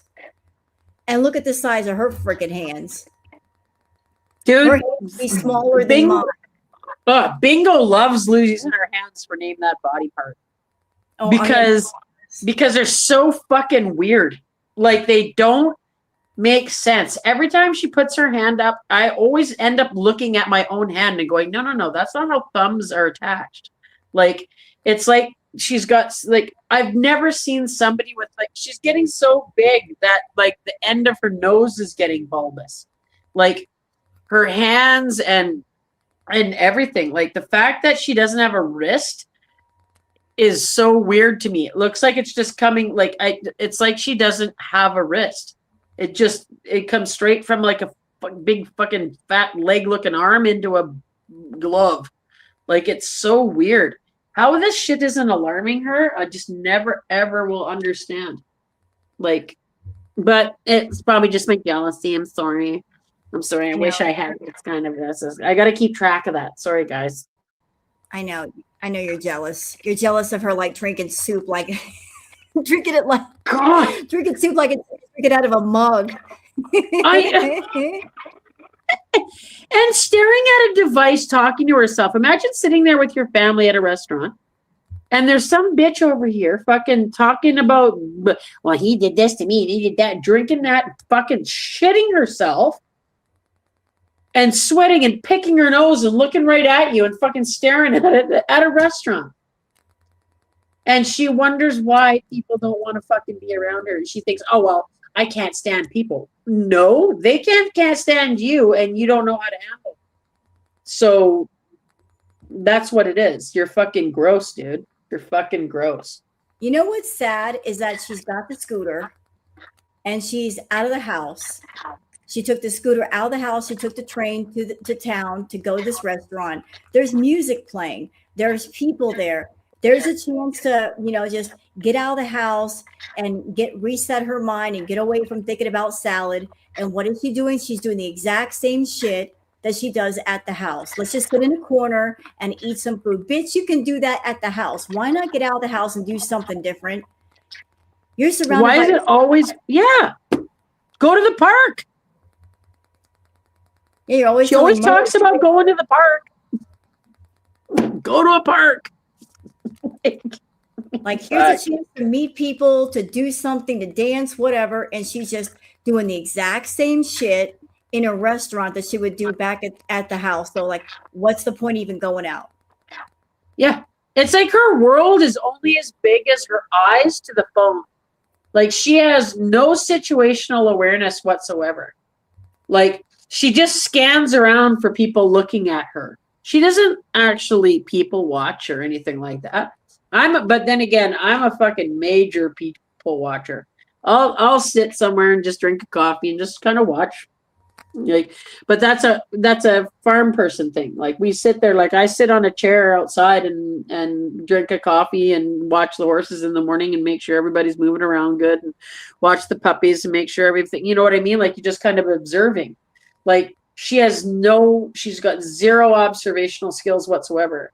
Like, she is a fucking walking victim in a lot of ways. She is very vulnerable on that scooter. She is very vulnerable, and she just doesn't even, and so unaware. She's like a perfect person to mug. You know what I mean? Like, staring at her phone, bag hanging off the back, obviously not able to move.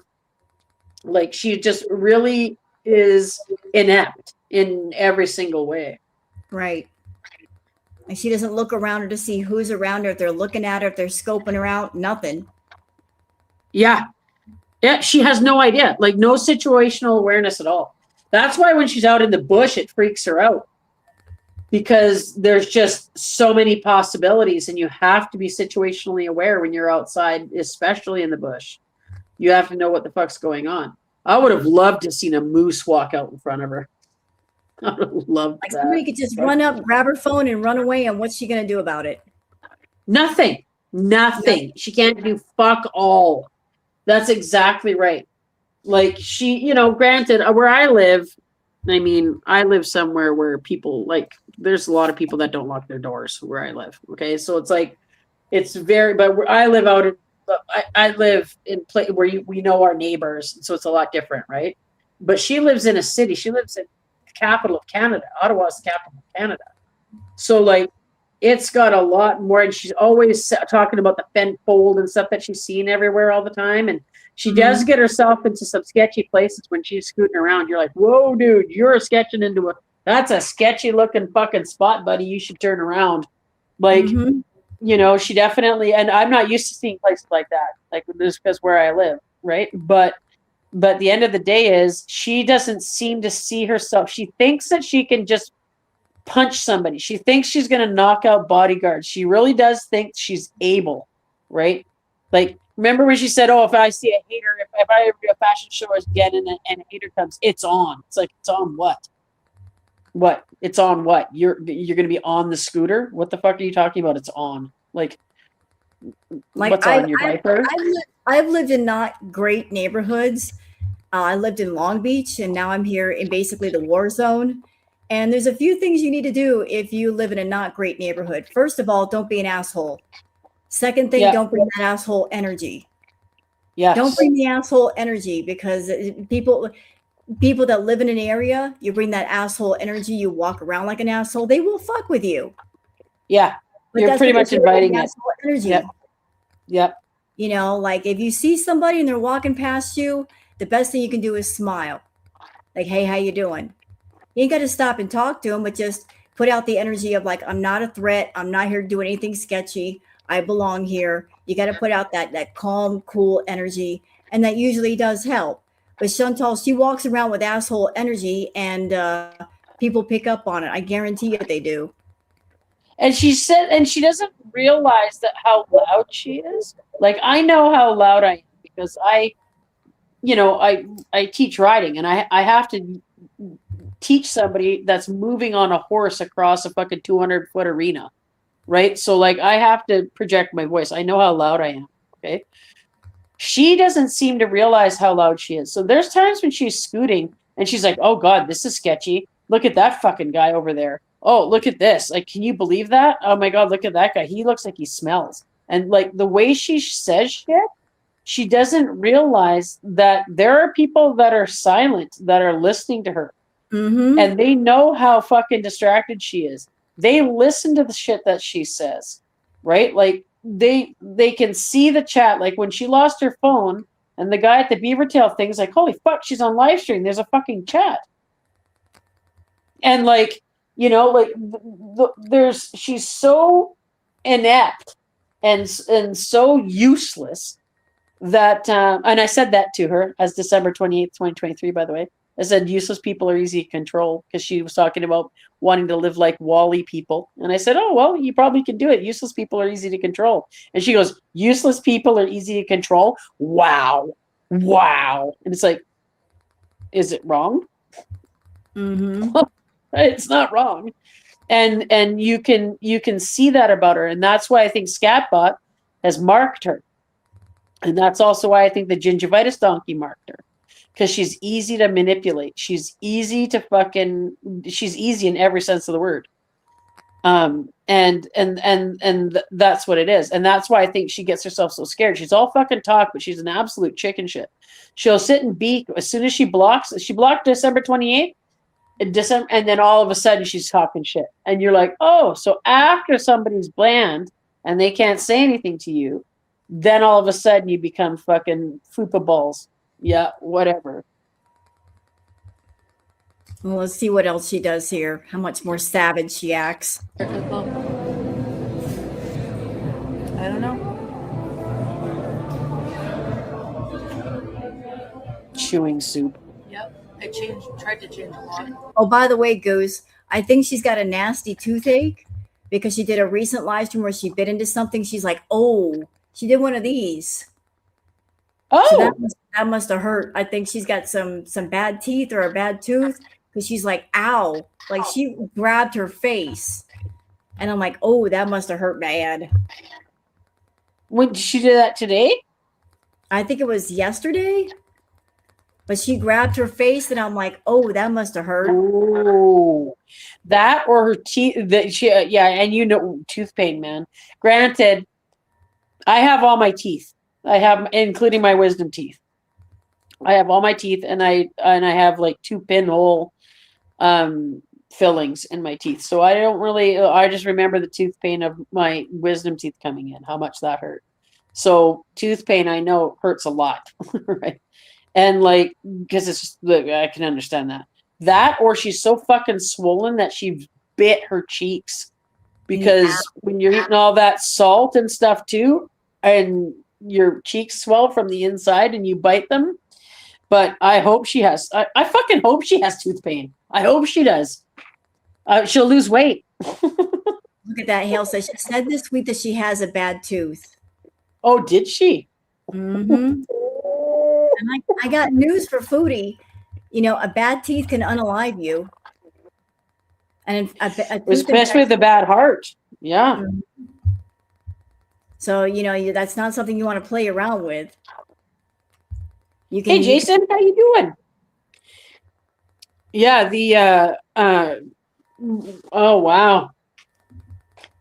Yeah, it's definitely not good. Definitely not good news.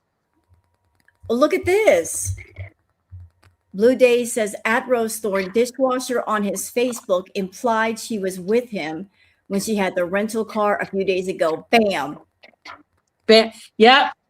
That, remember, we were just talking about how she had that kind of like, she looked like she hadn't slept, and like, yeah, and she looked like she just came from somewhere, and she shut off the thing when she was, I'm not shocked when she was driving back from the terrifying fucking woods. She was out there for almost an hour, guys. Oh my God. Right. Like, I bet you any money. Well, I wouldn't be shocked. I mean, and he's going to imply it and stuff too, but like you're saying, if he's getting any money at all, because she's got that weekly money coming in and she's got that feeder money coming in, that if he gets anything, oh geez, I got the hiccups. If he's got any money coming in, he's going to take it too, right? We know he's going to take it too. And he offered the deep and yeasty and fucking dead doggy starfish, gross, like what the fuck? Right when she first got there. And you know that if she's pissed off at Scatbot, she's going to go and bang somebody just out of spite. Like, that's just her. Brosa says, how come she didn't show her freshly shacked energy? Because she didn't get shacked? She didn't get it. Yeah. I bet you she tried. I bet you she, she probably does things men enjoy. Remember when she said that? You gross bitch. Stop. And he's probably going to be like, yeah. And if you want more, bitch, pay for it. You know what I mean? Like, it's so, she's just such a degenerate. And she just hangs out with degenerates. Everything about her is just fucking degenerate. Did she have a sore throat? Yeah, right. She has those tonsil stones too.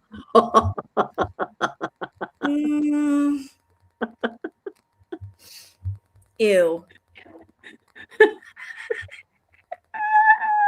I hate it here. This is my channel, and I still hate it here. Fuck everybody. But I mean, this person is still sitting in shitted pants at this point, right? She's drinking soup in shitted pants. Oh, look at this. He said it was the night she went to Montreal. Ooh. Thing is, you kind of know that he's probably secretly recorded stuff and done all that stuff anyways. And, because he's a fucking disgusting, fucking gross, chicken-titted, fucking little stork-legged shit pump loser bitch. Criminal fuck, right? Like, we know that he's doing some kind of shisty shit because then he can send it away too, right? She wants to rent a car in the next few days, Ophelia. Exactly. Did she say that? She said she wants to rent a car now? Shocker. While she's mad at Scatbot, all of a sudden she wants a car again? Weird. To do what? Remember she said, I don't need a car, and that's why she got the scooter. But all of a sudden, now it's important that she gets a car every so often. And what does she need a car for? She's got the scooter. She's close to everything. There's only one fucking reason why she needs that car. Yep. She's renting one tomorrow. Keter Cross-Setcher says renting tomorrow. She's renting one tomorrow. Yeah, booty call car. Exactly, Yarn Angel. We got that right. Booty call.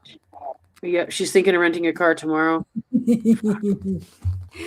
And you know that one thing we know about Gingivitis Donkey is that he is a bit of a clean freak. Like, his apartment was always clean. Yes. Like, it was always clean. Everything was always clean. He always made her shower. He always, he was really grossed out by how fucking gross she was. Like, he didn't like that, and we knew that. Remember when he cleaned the tub and then had a bath?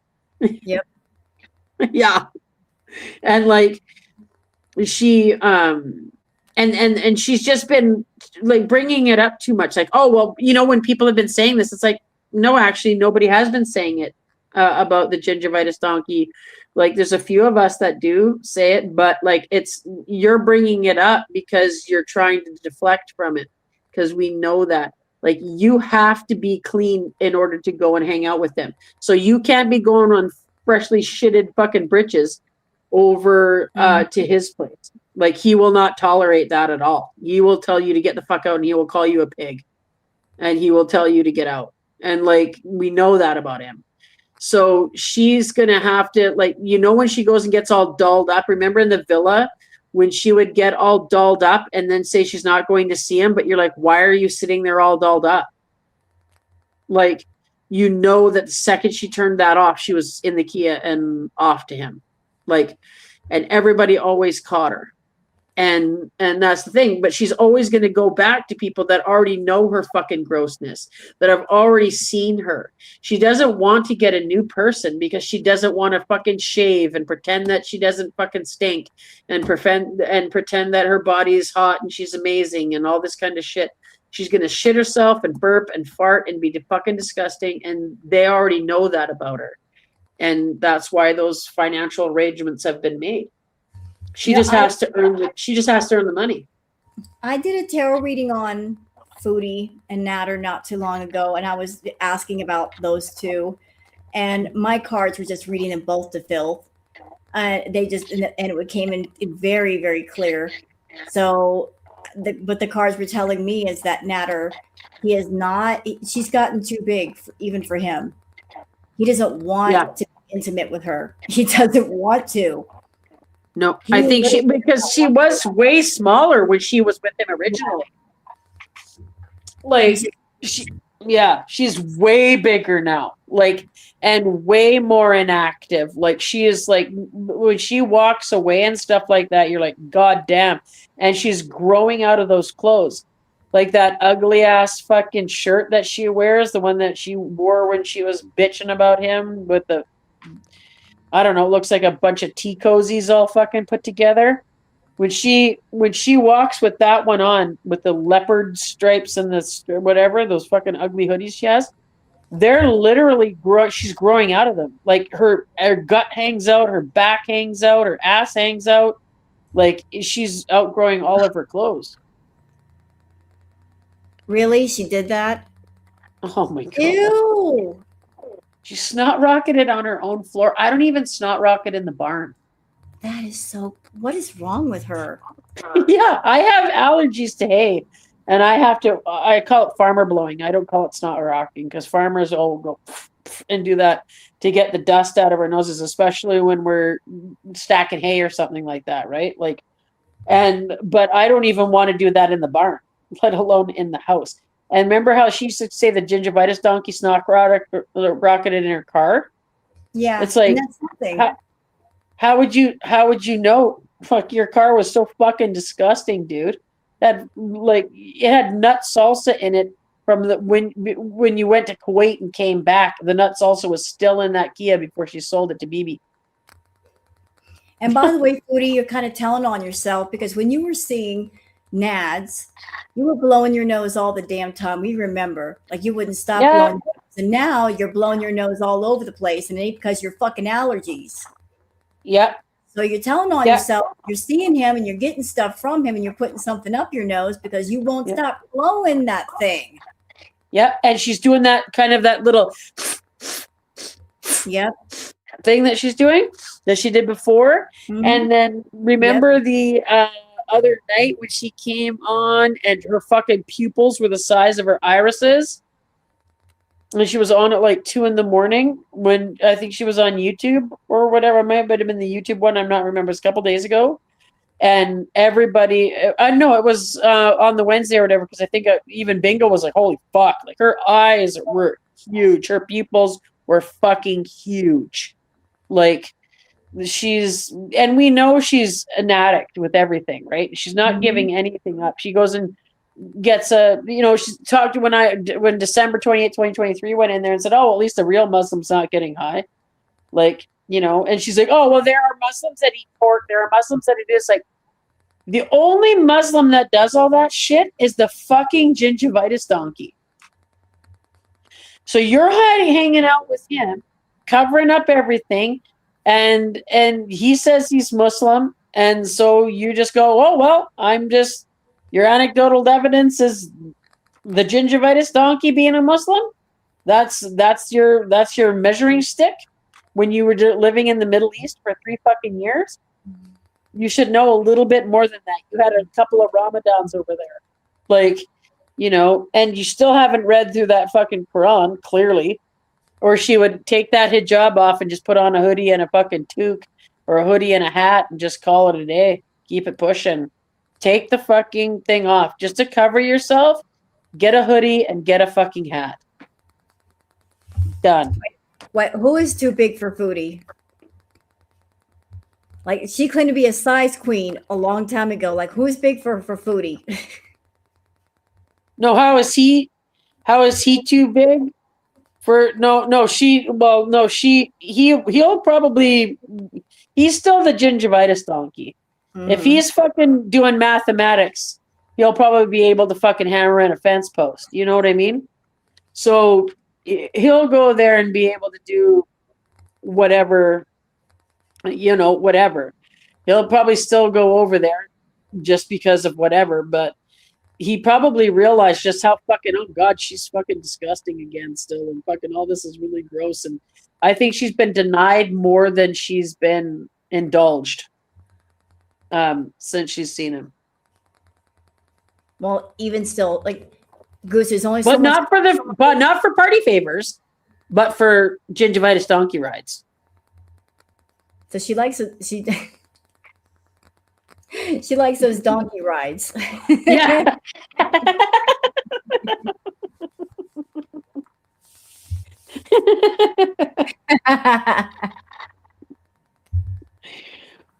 And you know that she's probably, yeah, I think, and she's noticeably gained weight since she's been in Canada.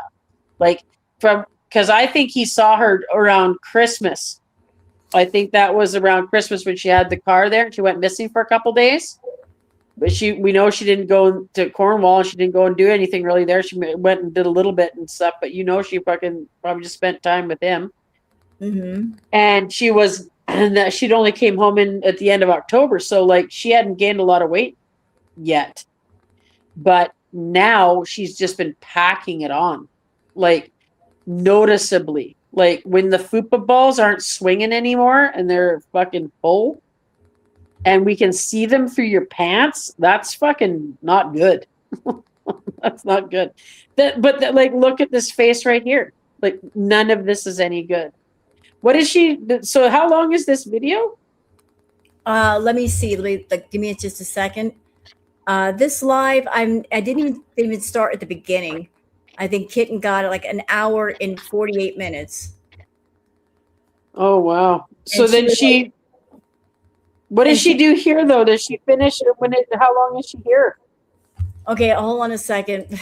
She just at the restaurant.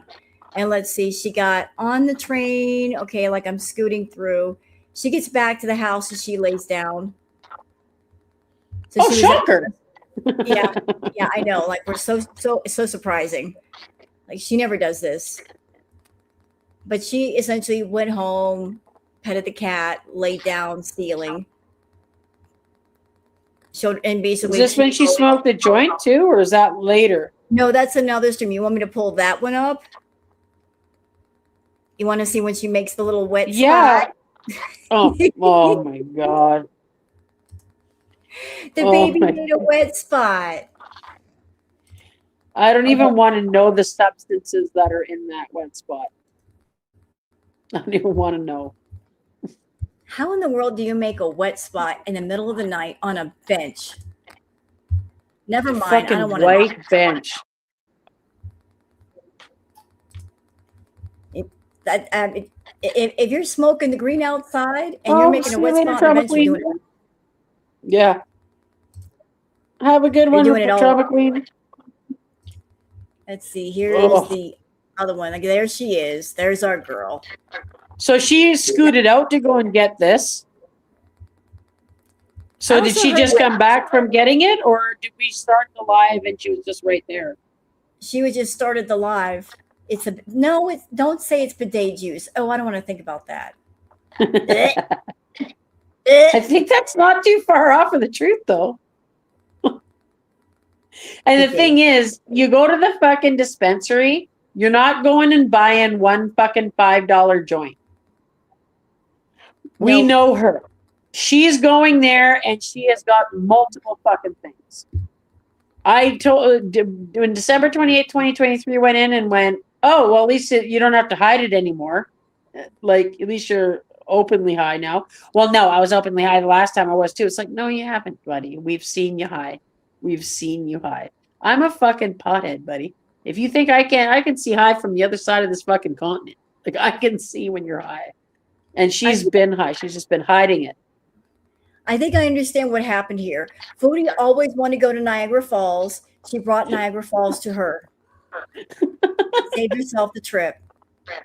Yeah, she just bubble gutted her own Niagara Falls. Yep. There she blows. The geysers at Yellowstone have nothing on Foodie.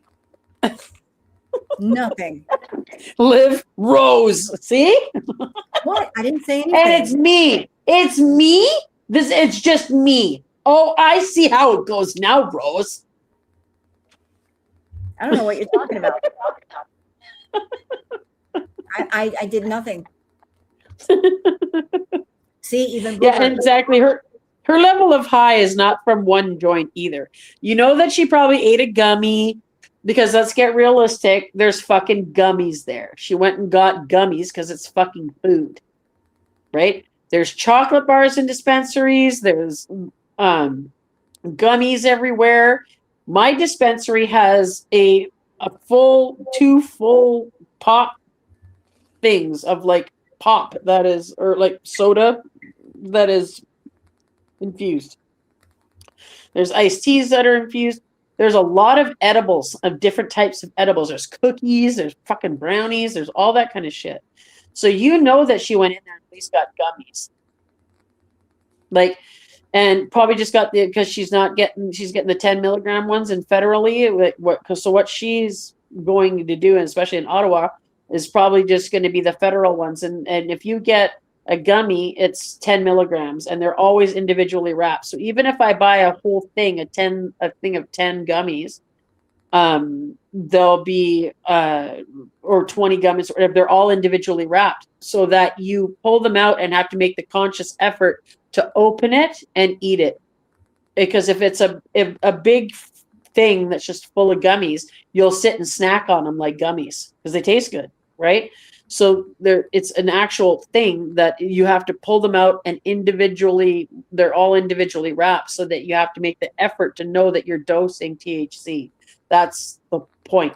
So like, I think she goes in there and gets edibles, and I think she gets tinctures. I think she goes and takes tinctures, and there's like a little dropper that comes in it, or a little like a pre-measured syringe that only goes to like 3 milligrams, so that you can squirt it into food or coffee or tea or whatever, however way you want to eat it.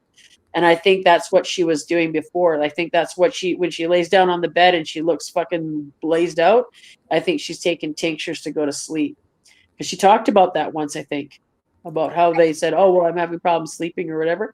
And those tinctures last me, and I'm a pothead, last me a month. So I got a question, Goose, like with the gummies and the tinctures and all that. If you do too much, can it cause like diarrhea and all that? Yeah. Oh, you can get really fucking sick, dude.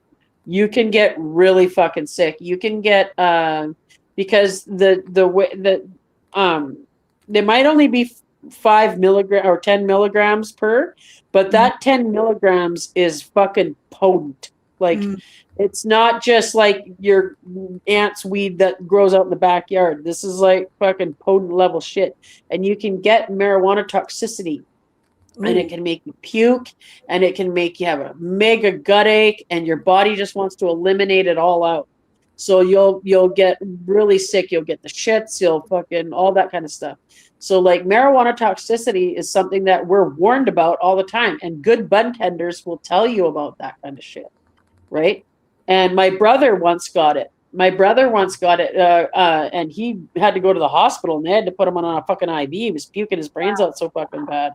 So like, it's just because your liver has to process edible marijuana, and it turns it into 11-hydroxy metabolite, which is 10 times stronger than weed. So if you eat too much of it, you can get really fucking sick. Like Wow. the night that she got, I mean, if you're dosing yourself with it all the time, right? Like not just in one shot. Like nobody's died from a THC overdose, Mhm. okay, ever. But it's like a constant buildup. It happened to my brother from just a constant buildup of eating, and it's like your liver and your kidneys and stuff are just like it can't process it. And when THC is processed through your liver and becomes 11-hydroxy metabolite, it's 10 times stronger than smoking a joint. So you can actually really get quite sick. Yeah, and but I've never had that happen to me. So I don't know, but it happened to my brother, and he's like, it fucking sucked. Like it sucked. Now, You get a tolerance for it though. Yeah. I just had a very ugly thought. So we just saw the footage where Foodie was at the restaurant and she obviously had an accident. And then here she is later. She sits down on the bench and she leaves a wet spot. I'm wondering if that was because of what happened in the restaurant. Thank you. That's exactly what I think. It's a white bench. That a wet spot you would not see on a white bench if it was just wet. Like that's Like- leftovers from earlier. Yeah, that's her fucking plunking her ass down on her inside out fucking dirty shitty fucking drawers. Like let's roll the beautiful bean. It's just a footage. butt stamp. Yeah. Just a big stamp. You. Big shit stamp. Well, I like don't smoke anymore, and this is like a gram joint, so I'm pretty fucking burnt right now. In Minecraft. Hey, where Barbie? Oh, Give me a question job. for those who are watching this. The question for those who are watching the stream. I heard that she kind of got in trouble for being outside and smoking. Is that true?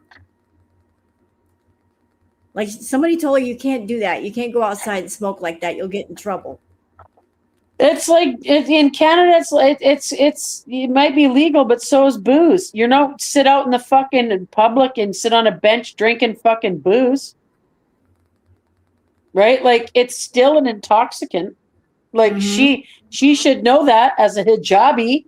How fucking it doesn't matter if you call it medication. You can call booze medication too if you want. Like you can't say it's medication if it's not prescribed by a fucking doctor, right? Like if you can't just smoke weed walking down the street in Canada. It's still it's still public. Like you're still in public. It's like cracking open a fucking beer and just sitting on a bench drinking beer. You can't drink in public. You can't do this stuff in public. You can't do it. It's not the way it is. If you go to if there's a bar, like there's different places that you can go where there's like pot, cafes and things like that, where it's like those kinds of things are designated for that. But it's like a bar, right? Like that's what a pot cafe is. It's like a bar. You can't just go out smoking weed. And what if somebody comes out there and they're with their kids or they're walking their dog or something? And you can't just smoke weed on the side of the fucking road in Canada. You can't. You can't. It's just so it's just imagine her opening a beer and just drinking it in public like that. You can do it in your backyard, but you can't do it on a fucking bench in front of a building. You shouldn't be able to.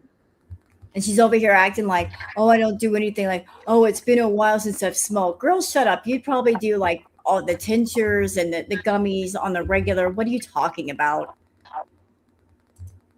Yeah. Like you just have to be, I'm not buying like edibles we know right she's now. been high. We know she's been high. She probably just hasn't smoked. No, I don't have snacks. I haven't smoked in a while. No, you've eaten them in a while. Technically, she hasn't smoked. She's been eating it.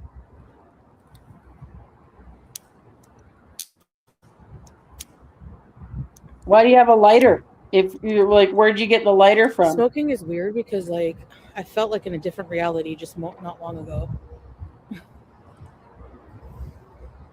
Oh shoot, Okie Pokey, stay safe. Yeah, they do. She's like right outside the building. Not even allowed to smoke 20. Yeah, I don't like edibles. You have to be 20 meters away from a door to smoke anything in Canada.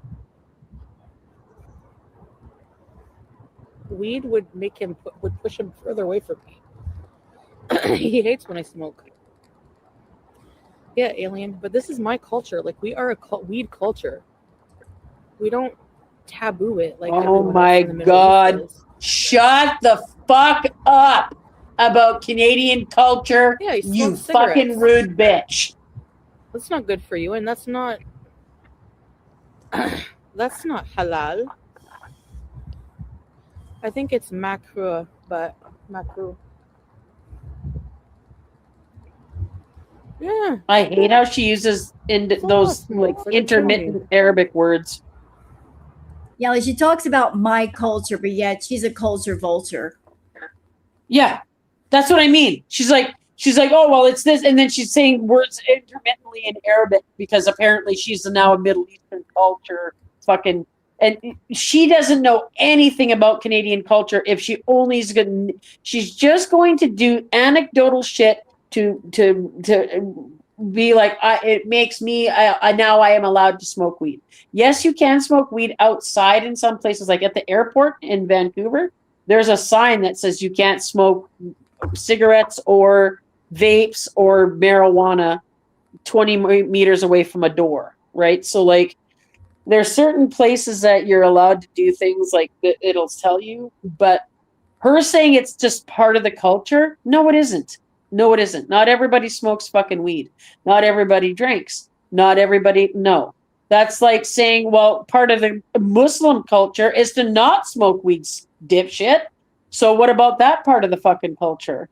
Why are you, like, and if you're Canadian, you'd be saying please, you'd be saying thank you. You wouldn't be shitting yourself at a fucking restaurant, picking your fucking nose, drinking out of a, like, you are nowhere near what a Canadian culture is considered. We are made fun of in the world for being polite. We open doors for people. Canadian standoffs are fucking real, dude. Like, we will I did it today at the feed store, just going into the feed store with a puppy. Good luck. Every Canadian wants to come up and say, oh, it's just what dog, like, it's just the way it is. Like, we're made fun of for how polite we are here. And this bitch is talking about it being culture just because she wants to smoke a fucking joint. Mm-hmm. Shut up. It's her culture when she wants it to be. And it's another when she wants it to be. Yep. And she puts on culture like she puts on, an abaya. It's like, let me just change my clothes and change like the rules at the same time. Yeah. It's like, it just whatever works for her, right? Mm-hmm. It's my culture. It's my culture. It's my culture to be a complete stunned bitch and scream and yell and lose my mind and say my fucking piece. That's my culture. No, it is not. Your culture is about please and thank you. That's what your culture is. Like here we, dude, you don't go to you go to Tim Hortons and somebody says, oh, what would you like today? And you're like, good morning, how you doing today? And they go, I'm doing well, how are you? You're like, it's good. She comes in and goes, I want this, I want that, I want this. Everything about her is completely fucking rude and terrible. She can, it pisses me off that she was calved out on this real estate. Like, it just pisses me off that it's stamped on her registration papers that she was born here. I hate that she's Canadian. It drives me nuts. And that's one of the only reasons I make fun specifically of this person, is because we're 10 years apart and we have too many similarities, and especially with the fact that we're both Canadian and the absolute opposite types of Canadians. So for when she says like her being a loudmouth stunned bitch is part of her culture, is absolutely not part of her culture. Absolutely is not. Politeness is 100% what we are known for all over the world. So, nope. We don't blame you. Shmi should have swallowed. She does not represent Canada at all. Yeah. No. But then again, we know that ALR doesn't represent Americans, right? We know that QLR doesn't represent Americans. Like, we're aware of that, right? So I'm hoping that, like, we'll shoulder our burden. Okay, we'll shoulder our burden.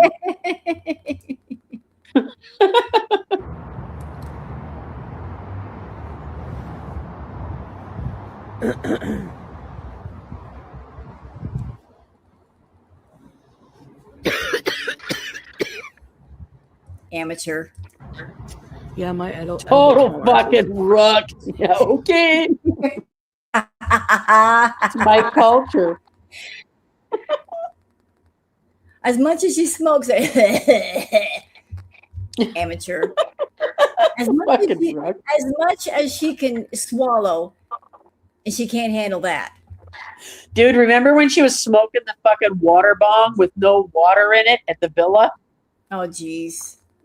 That, as a stoner, just made me cringe every time. I'm like, she's coughing her head off. It's like, you put water in the fucking water bong, you dipshit. Like, that's how you use it. It's like, she doesn't know how to use an inhaler. She doesn't know how to use fucking water bong. She doesn't know. She's so fucking useless. Yeah. And her sitting here, like, trying to look cool, smoking her fucking joint. Remember when she had that huge ass bong and she wasn't even cleaning it? Ew. I know. That big, that big ass bong. That which that big glass one that she had at the villa. Yeah, that was a water bong, and she never put water in it. No. Well, it's not a fucking pipe, you idiot. It's a fucking water bong. And you pull out the stem when you take a haul off it and you pull it out to get all the air out. The fact that she always left smoke in the bong too. As a stoner, you're like, oh, don't do that shit. It's rude. Hey, you want weed culture, Foodie? The way you smoked absolutely would get you booted out of any stoner's fucking house. It's like, get out. Get out. But her hacking herself like a lung up. And she's just somebody who can't walk from the couch to the kitchen without losing breath is down here smoking weed. That's crazy work. Yep. I don't smoke at all. I have asthma. I don't smoke at all. You shit or something? I mean, I'm in a good area. I get paranoid. There's people partying in the party room. And you're not there. Ha ha, bitch. Should I go crash the you party? just scoot your ass past it. Smelling like weed. You're in Canada, dude. Lots of people smell like weed. Relax. Like, you know, not one of those kind. Offer them a hit. It's like more hijabis. Happy Friday, Neil Joshi. It's just an herb. Where's Scrape? Where's Belle? Where's Teardrop? They're probably all busy. I don't expect you guys to be here 24/7. Bullshit. oh, fuck off. You just lost it on Tracy about this shit. The fucking idiots on Tracy's is on fucking dialysis, and you lost your fucking mind. Like, shut up, Foodie. Shut the fuck up. I don't expect you guys to be here all the time, but when you're not here all the time, then I'm going to drag you. Yeah, and I'll notice. I'll notice you're not here, right? Like, I'm going to make you feel bad for not being here, even if you're on dialysis for hours every second day. And then you got Teardrop over there. I'm sicker than you. I didn't know this was a competition. Oh, dude, her doing the fucking sickness like comparisons. I just turned it off. I won't play with my puppy. I'm done with this shit. I can't fucking deal with this. Like, she's absolutely such a fucking just an oozing pus boil of a human being. She's a fupa boil of a human being. Fuck her. And then she's talking about these people are partying in the party room in their hijabis, and you're going to go by smelling like weed. I don't know. Then maybe take the fucking hijab off, you dumb bitch, and put on a hat and a hoodie. If you need to hide your stupid chins because you're so confident and hot and sexy and every man wants you, that you have to hide it so that you don't get bombarded by all the dick, right? Then, she can't. Well, she wouldn't be able to walk anywhere, did she?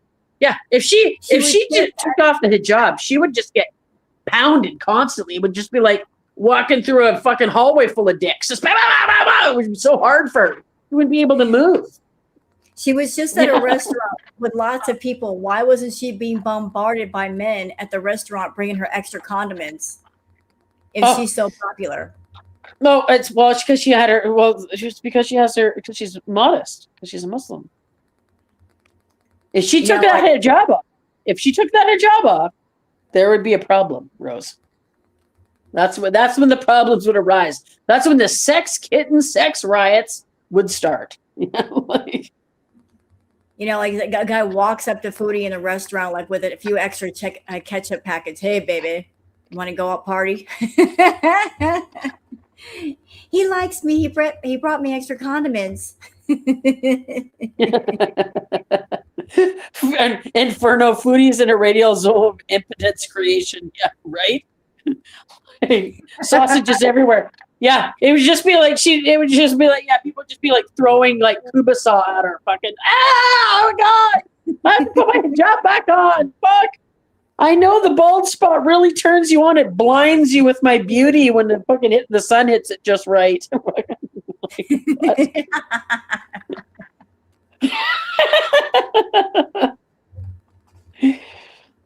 Put some Gatno glitter on the bald spot and be a crystal ball. I can see your future.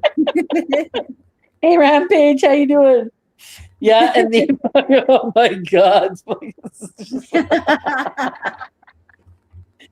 Yeah, it's her back signal for dick. She takes off the fucking hijab and shines the bald spot under the lights like the fucking bat signal. It's the dick signal. Fucking ding, ding, ding. Everybody's like, oh, she's in heat. Let's go. Fucking. It's a disco ball. Yeah, exactly.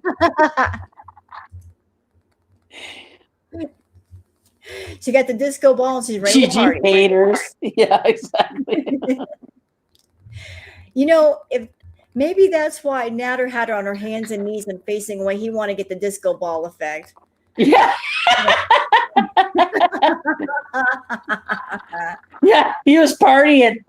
Yeah, exactly. Yeah, the strobe lights going down.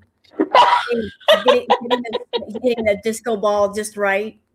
Yeah, and he has those big, thick glasses that magnify his eyes. So he's just like, woo! Personal techno. Hey, Foodie, can you move your head a little bit? We need that sparkle. Oh, look, a rainbow. he's like just like he just like shines it with the sleeve of his shirt. Transformers more than meets the eye.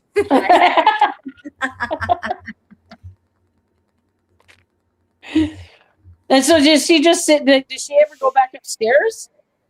I think I saw her inside when I was December 28th. I only made it a couple of sentences before she booted me because I said at least a real Muslim's not high. She was outside and she came inside, but she was outside just long enough to leave her snail trail. And then she went back inside. And then we're back to ceiling on the couch. See? Holy shit. Yep, just ceiling on the couch. Same position for months. Yeah. Yep.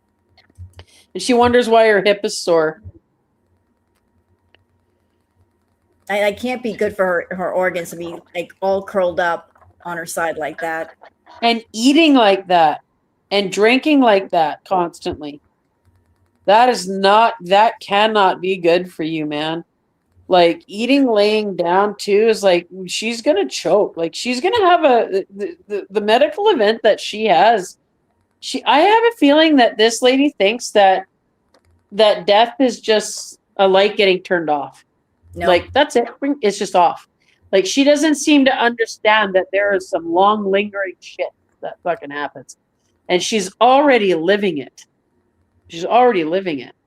Like her eating those, laying on your side on the couch, eating fucking meatballs and like just fucking snorting them level fast. You're gonna choke. Like she already did that kind of like, oh, that fry went down hard or whatever. That rice went down. It's like you don't chew. You chew soup and coffee, but you like literally anaconda swallow everything else. Like you're on your side. Like you should not eat like that. You should fuck. There's certain things I eat standing up. I eat certain high fat food things or really sweet things. I eat standing up. Like I'll eat them up, like well, off the counter. Like I'll stand there and eat off the counter because I want to stand. I feel like if I sit, that it just sits and kind of creates like a heartburn almost, especially sweet things because sweet stuff hurts my joints like nobody's business. I don't eat a lot of sweet stuff because of it. But like there's certain things that's just my weirdness. That's like I want to be able to stand up and eat it. And she never, ever, rarely sits up. She's always laying down to eat. Like when she put nachos in bed, why are you eating things like nachos in bed? That's crazy work. That is like choke waiting to happen, I think. And what is she going to do? Who is she going to get to help her when she's choking by herself? Think she's going to fire up a live stream and think that everybody's going to be able she's going to be able to mumble where she's at? Like what does she really think's going to happen? Like she just has no awareness of any of this kind of stuff. It's shocking. It makes us watch. It's a train wreck that we've been watching. It's this glacially slow self-harm that we've been watching for 8 years. And we're invested at this point. That's it. It's a sunken cost fallacy. We're stuck. Like we got to see this out. Like that's what it is for me anyway. Because I don't care. Like I really don't care if she cashes in or gets her Darwin Award. I really don't. Like it's like at this point, dude, you're an irredeemable piece of shit to me, and it's something I just watch. You're just stories. You're just things I watch on the internet and turn it off, and then I go play with my puppy and hang out in the barn and do stuff like everybody else. Like, you know. I think we're getting closer to Crackhead Olympics 3.0. I really think so because for a long time, Foodie, like she basically moves in a series of bubbles. One of them was her home, and that bubble's been basically compromised because she was in there for months doing what she wanted to do, making that place a mess. And then the trolls found the perfect opportunity. They started putting reviews on the site, and the apartment complex saw the pictures, saw her face, and they're like, oh, really? So now she's got to keep her place clean. You know, she's pissed about that. The fact that she's got to keep her place clean. So it's like, it's not so much fun anymore to be in that apartment. And, you know, eyes are on her. And now the trolls have a way to talk to the apartment complex and let them know when she does some fuck shit. And then the second compromise came when Salad was talking to C'est La Vie on Twitter. So it's like, oh, I've been operating for a long time thinking he's never going to speak up. He'll never talk to anybody. I can just control the narrative. And then the narrative changed a bit for a minute. So it's like, hang on. I was very comfortable in my house thinking it was my safe space. And now I've got to be a normal person and keep the place clean. So that's no fun. And now he's talking to people that I don't like. So it's making her very uncomfortable. Like her comfortable safe spaces are now very uncomfortable. And now he's not talking to her. And she also has been going like to Gatineau and to places like that and talking about how it's okay if she leaves there because it's expensive.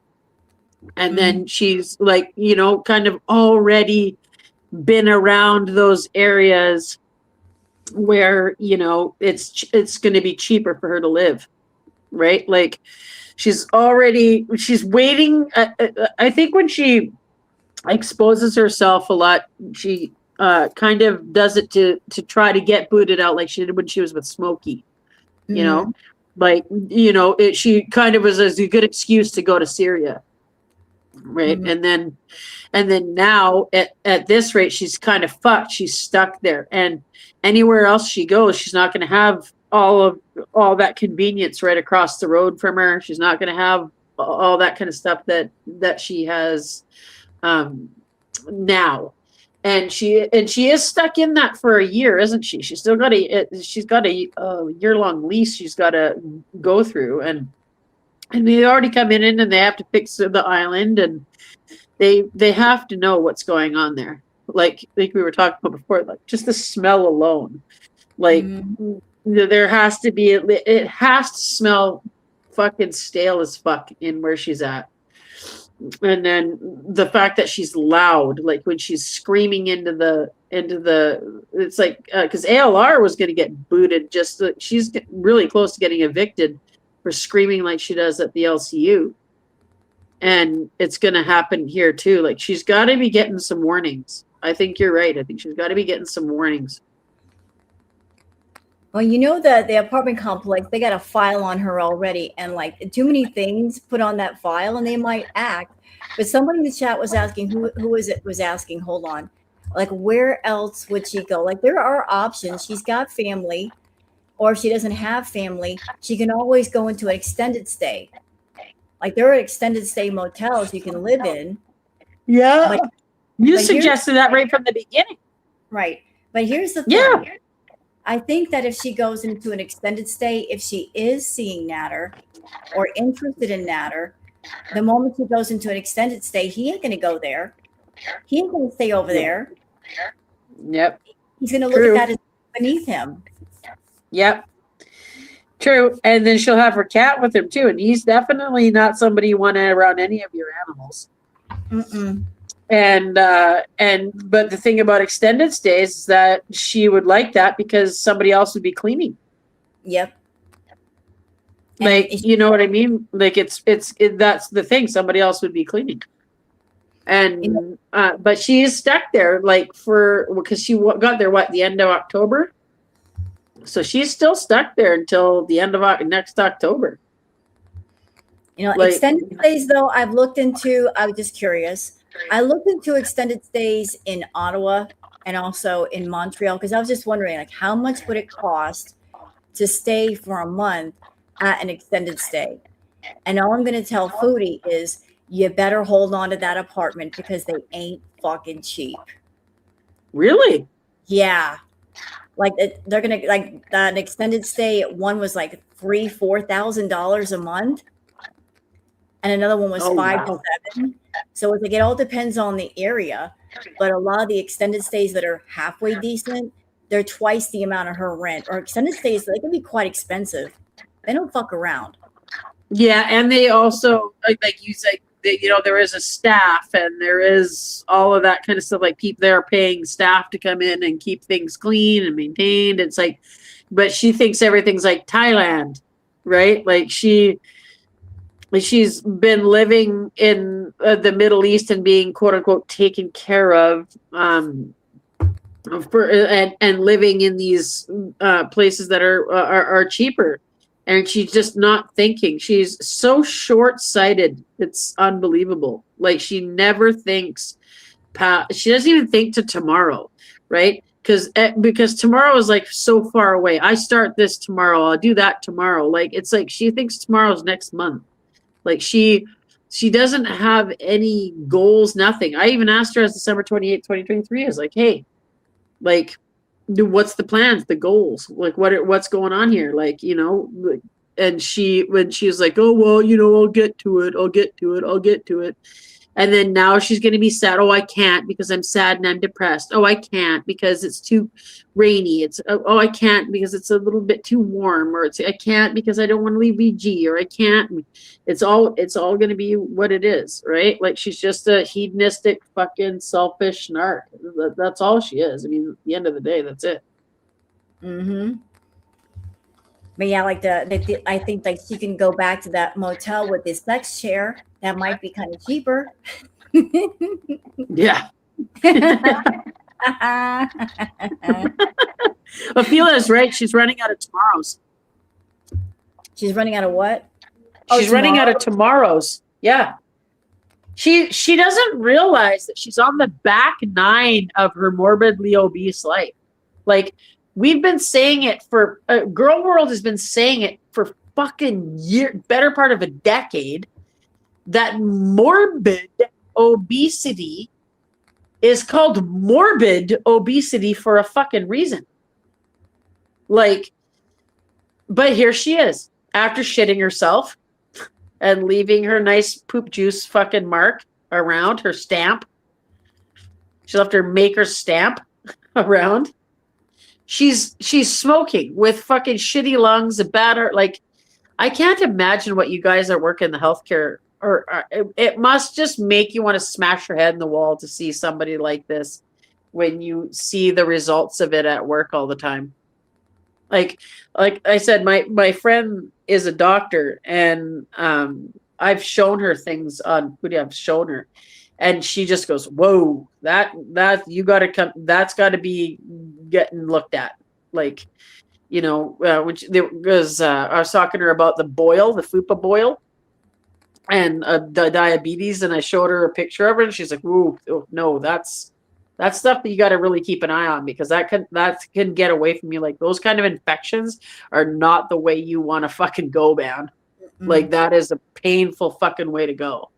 And there's just so many things, but she's so ignorant to it. And she has this kind of mind over matter thing that she does, but she's just so willfully ignorant that it's frustrating for everybody. But we're stuck. We're stuck watching it. We really are. I have nobody else to talk to but you guys. You think the farrier gives a shit about fucking Foodie Beauty's fucking Who is it? No. Who is this Right? on panel? It's me and Goosechuck. The jealous weirdo in the corner, that's Goosechuck. The one that tortures me. That's Goosechuck.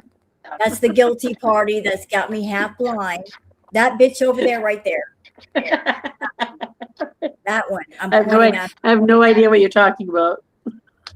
Sure. Until the next time that you and Bingo do your fucking games over there. And I would like to say, Bingo's got some dirty fucking close-up shots, eh? and I would like to say, since I've got the microphone, the person who suggested, like, did Foodie sniff this game? I am vetoing that right now. Don't you dare put that together. You've already. I have lots of pictures. No. And I won't be sponsoring that, Ophelia. Bricks Incorporated has nothing to do with those fucking games. No. So good. That's a bad idea. All right, back to the snail trail. You know, here's Joe going. Who else we miss? Prunella. Hey, Prunella. Thank you. You're lucky, Okay, Jason. I got a question. Like, it's dark. She's got reader glasses on. I've got reader glasses on. Let me tell you something. Reader glasses, they don't do shit in the dark. Might as well just take them off. Yeah. I'm wearing them right now, too. Yeah. Yeah. Like, They don't work in the dark. Why are you wearing your glasses, the reader glasses, in the dark? You can't see nothing. No, she said hi earlier. It's because I'm stoned, man. It's because I'm stoned, man. Hey, Bilbo. Here's your two Tripping me out. There's Teardrop. Teardrop, you know you don't have to be here 24/7. Yeah. Read this here. You just walked into it. Oh, yum, a Sunday party? Eepy Mouse. Saturn, sick puppy. Thank you, Teardrop. Me too. Okay, get done with roll Barbarossa. call. Next. All kinds of people. I have a lot of young people in my building. People who are like maybe my age and maybe 30. You know, late 20s.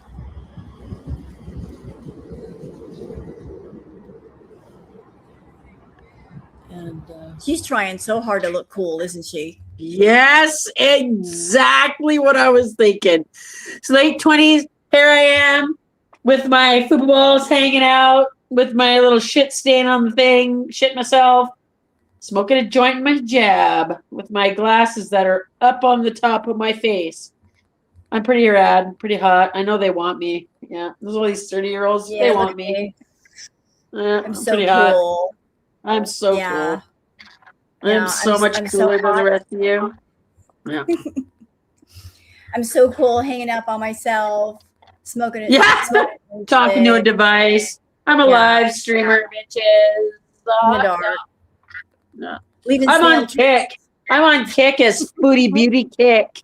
Yeah, that's how awesome I am. Like, I'm too cool for a crowd. I'm gonna sit here by myself.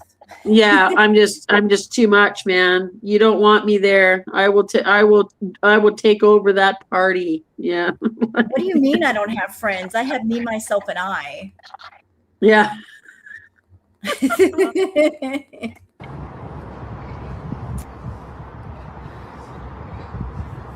No, I didn't rest. I ate. So my DoorDash driver, Mohammed, he made it to my building. My food was at my door at 7:59. Oh my God, shut up. This is what you came outside for, to smoke a green stick? Let's talk about the DoorDash driver. That's it. Hey, man, don't be so jealous, Rose. She's very cool. This is some cool conversation, man. No, it ain't. Come on. No, it ain't. Get with it, man. Jeez. This is the kind of person that would annoy other smokers. Oh, dude.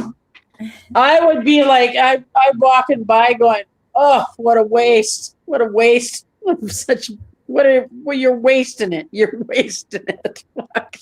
You know what, Cruz? I have been around people that have smoked, and usually when people smoke, they are more entertaining, they're more comical, they're more funny. Like, you get great conversation out of them. How is it that Foodie Beauty, when she's sober, she's boring, and then when she gets high, she's still boring? How the fuck does that work? How does it even happen? How does it happen? Other than the fact, too, that she also smokes, I think, a lot of indica. And indica is that kind of like, we'll get you in the couch kind of thing. Yeah. That's kind of a physical, that will make you like, bleh. Like, I never, ever use indica. My brain can't handle that lazy feeling in the body. Like, I can't stand it. Sativa is more like cerebral. You think and you do stupid shit and you fucking talk to the dog and make them dance and that kind of bullshit, right? Like, and she, I think, is always smoking indica, which is why she ends up kind of turning into like just a piece of furniture. And like you said, she's more boring. It doesn't even access her memories. Like the other day when I was in there as December, I'm like, oh, cool, more 20-year-old stories about chips. Good thing that you weren't in the Middle East for 3 fucking years. And don't have any stories from there. Fuck. I'm just trying to picture. She's sitting in the dark. She's smoking a green stick, relaxing, and the first thing that she wants to talk about with her chat is DoorDash. Yeah. She was married in the Middle East for 3 fucking years. She border hopped every 3 fucking months, and she's sitting there talking about fucking DoorDash. Like, fuck, man. It's not even entertaining. Like, boring motherfucker on earth. It's not even like, man, I ordered DoorDash today, man. It was just trippy shit. Yeah, exactly. Hey, man, I got some DoorDash, and I thought, hey, who doesn't want to try ranch on fucking lasagna, right? Or whatever. Like, dude, I ordered DoorDash, and I actually tried to smoke the door. Yeah, exactly. just being like stupid, like a kid, right? Like something. Her life, I swear to God, is the distance from her eyes to that device. She sees nothing else around her, like other than she's seeing, oh, well, there's those 30-year-old kids. You're out on a Friday night in Ottawa, and the weather's nice outside.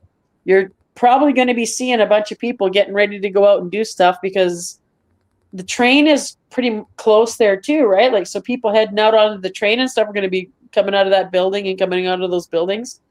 And this people are partying in this house and partying in there and all that kind of stuff. And she's just not even part of anything to do with it. She doesn't want to talk to anybody. She wants to do anything. Like, her fucking stories are so boring. Fuck, dude. Talk about Gilmore Girls or something. Talk about fucking Degrassi Junior High. Talk about something. Nope. DoorDash. Fucking DoorDash. You know, you're like, man, I ordered DoorDash, and the fucking door was looking at me, man. It was looking at me, and I had to get beyond the door and get the fucking order, and that door was looking at me like we had an actual conversation. What the fuck? And it's exactly. Yeah. Look, man, I ordered cheese fries. Yeah, exactly. Yeah, exactly. We should be getting funny stories out of her like that as much as she gets high, but no, boring. This is what she brought for, to talk about DoorDash. Hey man, you got DoorDash. I forgot what I was saying. You know. What a dish! It did it. It did it. This a DoorDash.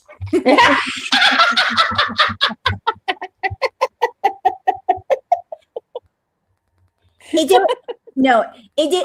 did DoorDash. Yeah, it did DoorDash. This a DoorDash. Ma'am, this is DoorDash. Instead of dashing for the doors, you should dash for the bathroom. She needs some work on that. I think Rampage, I think she was warned about keeping it clean. I absolutely. What a dash! Yeah. Hi, Bella.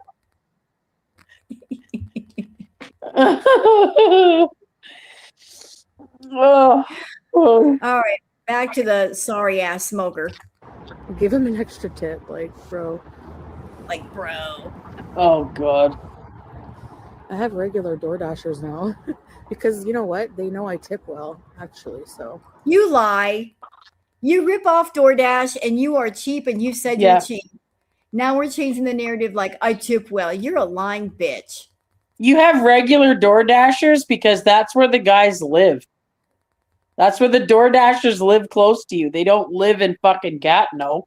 They're not driving. Of course, you've got the same guys. They're probably the same guys that are working every week.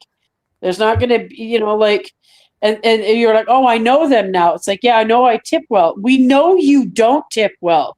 We know you bitch about tipping like it's a fucking burden. Well, they get paid. DoorDashers get paid. Remember when she was saying that? She was just bitching about fucking tipping culture. She was just bitching about how DoorDashers get fucking paid. And it's like DoorDashers sometimes get paid just enough to maybe cover their gas. Like for what they're doing for people like you. Like, oh, well, I have regular DoorDashers. Of course you do. You fucking get DoorDash 3 times a fucking day. I hope that she would tip them well, considering that she rips off the restaurant she orders the food from. Yeah, right? She's just, she better, she's not, the only money she's spending is the fucking tip. Because she keeps bitching and complaining and stuff. There's got to be some kind of system that has to be in play about people who keep doing that kind of shit. Well, she's not been caught yet that I know of, but it's like you're stealing food from restaurants. Like, I don't know how she's not been flagged yet. They need to really flag her so she can't do that no more. That's why she doesn't go to regular restaurants, because she can't pull that bullshit. But when exactly. Yeah, and she's got to pay. Yep, absolutely. Or somebody, like, I think you're right. I think when she goes out to restaurants, somebody has paid for her to go to a restaurant. Mm-hmm. Like, it's like, because she doesn't want to move. She wants to just stay there. Like, she's smoking this thing to be kind of cool, to feel like she's got a life. Like, look at me, man. I'm shitting on a bench. You're not sitting on it. You're literally shitting on it. You're shitting on a bench, and you're sitting there and fucking being cool. And now look at your rad Friday night that you just had, right? Yeah, and then really rad. Sitting Yeah, on your here it is. Yeah. This is his foodie's party night, Friday night. He made it on time. I think they broke up a while But you ago. know what? Hold Rampage. Yeah, my anxiety. But you know what? This is Friday. You know what tomorrow is? Saturday. You're welcome. Usually weed doesn't help, but like,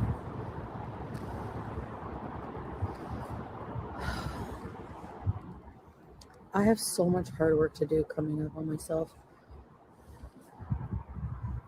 Well, on Monday, right, guys? Because it's the Yep. weekend. Right, Mhm. we'll start on I Monday. realize how big of a chunk of my purpose I put on being Salah's wife, and now that I'm Shut the fucking like, door. what's wrong with me? Shut I never up. realized that. You were a useless piece of shit before you even met Scatbot. Anyway, now I have to find what it's like for me only. It's just to focus on me. It's weird. In a For me, I hijab, need smoking purpose, right? weed. If I sit on the couch all day.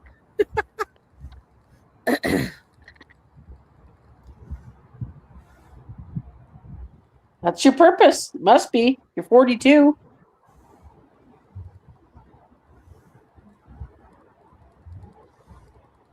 Because I just, I just keep thinking about like just, anyways, everything.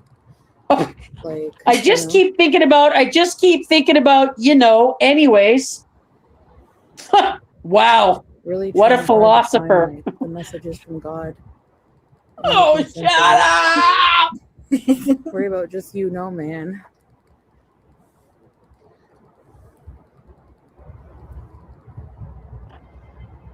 A man from Oman that I battled with, I guess. Like, it's so weird that he just messaged me out of nowhere today. Oh, TikTok. bullshit. Shut the fuck up! You're Bullshit. kidding.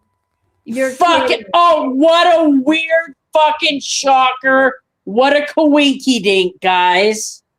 Like, you've been talking to those motherfuckers since you battled on TikTok. Yep. We all know that you've had these guys on the fucking back burners because you said when you were TikToking that you were divorced. That when the guy from Canada, I can't remember the guy's name that was from Canada, talked to him about the shit fetish. She goes, "It's not my problem anymore. I'm divorced." She talked about being divorced. She talked about all that kind of shit. She only was battling Middle Eastern men the whole time. So she has to have something set on a location or something for those types of things. Or she has to have some kind of thing where why is it always that, like, with her? Like, and then what a weird coinky dink that he happened to message you after you had your meltdown about your husband. Fuck off. You just are talking about him now. You're bringing him off of the back burner, just like the dude from Dubai. Eat shit. That's my personal opinion, anyways. And this guy's like 26 years old. And he's a chef. And he's a chef. And he has no job. Is he from Egypt? Where's he from? And he wants her to come to Dubai, but he ain't paying for her tickets. Oh, fuck off. Oh. Yeah, they've always been there, Jason. That's what I think too. And I'm jealous that Jason's girlfriend is in Girl World and he gets to talk about Girl World stuff all the time. I'm jealous. I mean, like there's pictures of him on Twitter, what this guy looks like. And he, again, I saw that guy from Dubai, yeah, but he's talking about the guy from Oman. Like, I'm sure she's got a few that she's considering. I think she's got a few. I think all the guys she battled on TikTok, she's had on the back burners. I think she's probably been on Plenty of Fish. I think she's probably been doing all kinds of stuff. She's definitely got people in the back burner. She's getting fucking dick down by the gingivitis donkey. She's going on her gingivitis donkey rides all the time when she can afford it. and if she's showered her ass enough and got enough fucking shower pressure down her deep crack or whatever the fuck. And that's, I swear she's probably had 4 to 5 guys just sitting in the back burners the entire time since she got back from Canada. That's what I think. Yeah. Plot twist: Foodie is plenty of fish. Yeah.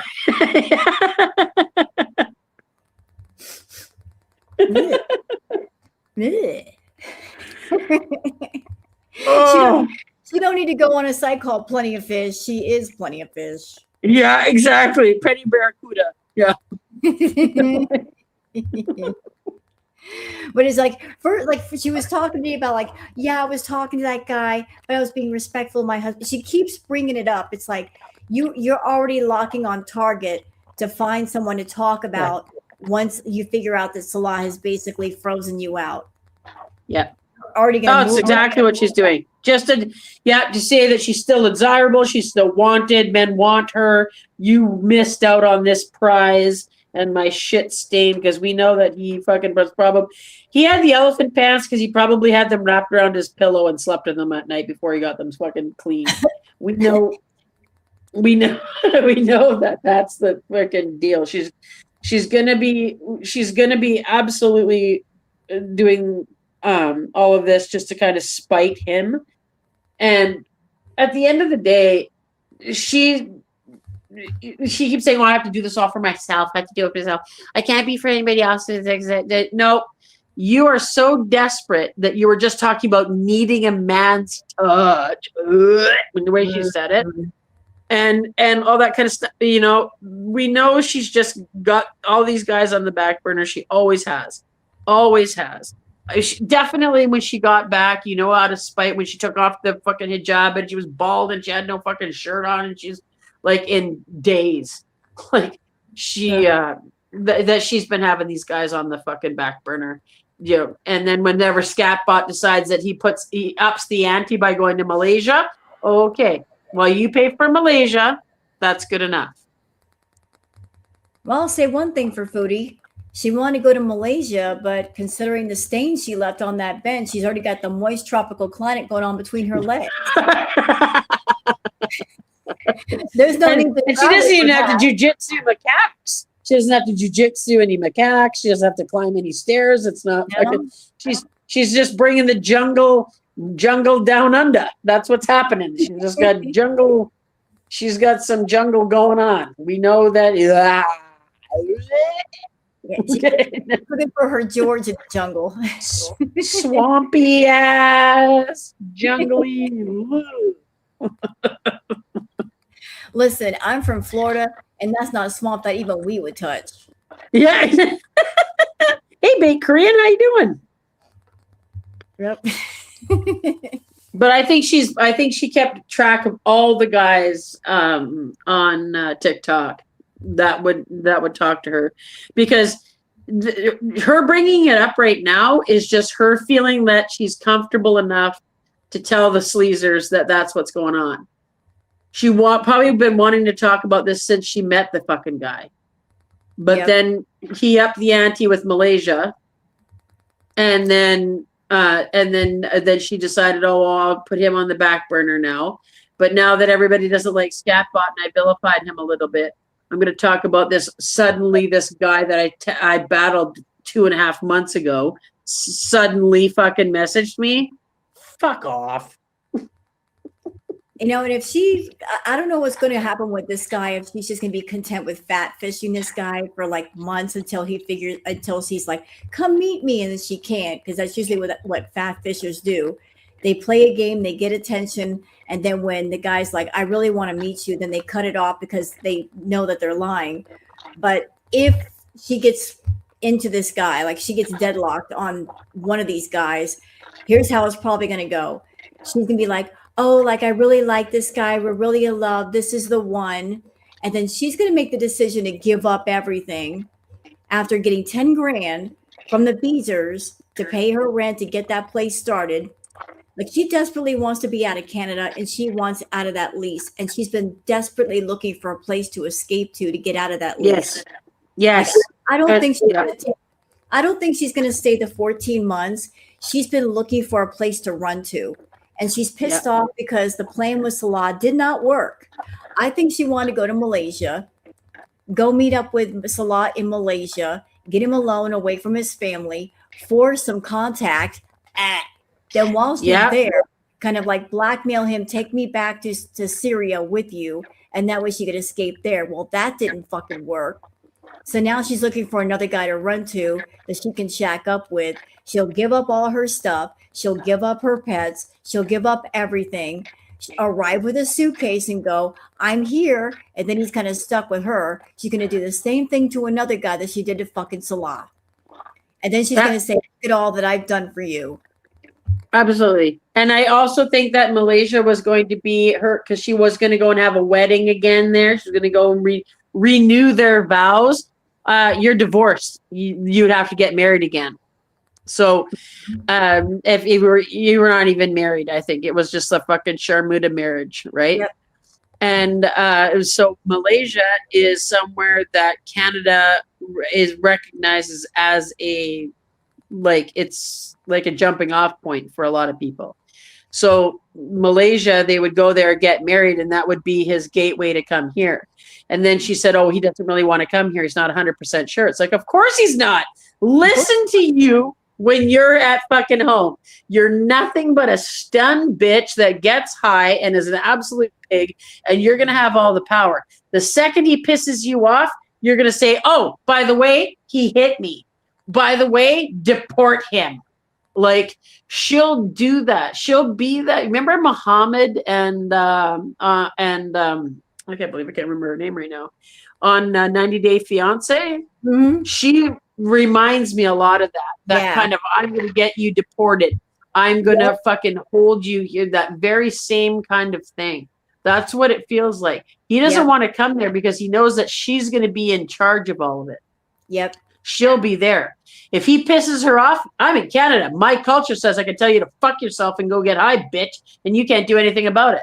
You know, she's going to do that kind of shit. Like, she'd be insufferable. He thought she was insufferable in Kuwait and Syria. Fuck, put her where she's got no fucking rules. Mm-hmm. Like, it'd be terrible. So that's why this is falling apart, I think, too. She thought she could get to Malaysia, because that's where a place he can go, they get married, and that could be that point to where they're coming. These are the plans, right?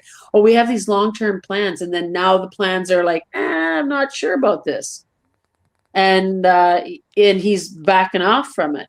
So of course she's going to look for a new fucking mark, because she's a short con. He's a long con. She's short. She doesn't have the endurance to do anything. She can't even fucking stand up and get a fork.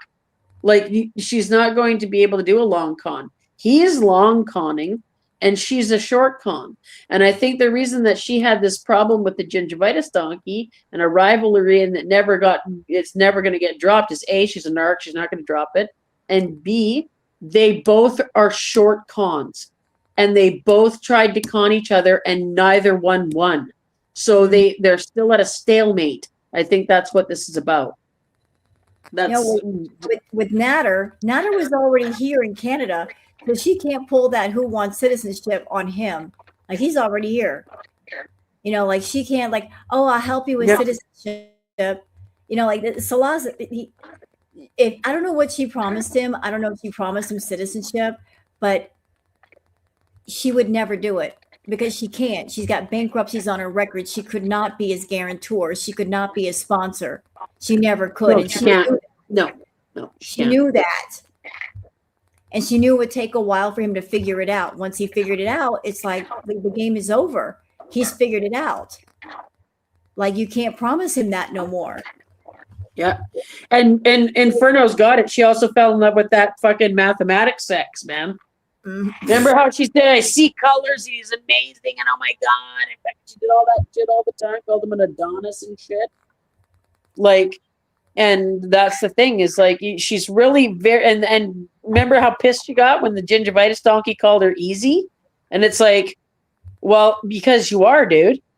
You fucking mathematics bang you down a couple times. You go fucking haywire and you'll give them anything they want. But because he's already here, like you were saying, she doesn't have the control to get him out, but she definitely does with Scatbot. She can keep him in line here. It's not, whereas over there, he keeps her in line, and she doesn't want that. She wants to keep him in line. She wants him to stay home, watch movies, smoke shisha, and lay there and watch movies with her all day. And if he doesn't, he gets deported. Right? And basically, he's a hostage. She wants a hostage. Yeah, it's like Danielle. It's like Danielle. That's right, Danielle and Mom. And it's like, thank you. And yeah, that's the thing. She wants, that's what she wants. She wants somebody to just be there and serve her all the time. It's all that matters. There's no. It's what I mean. She doesn't know what a relationship is.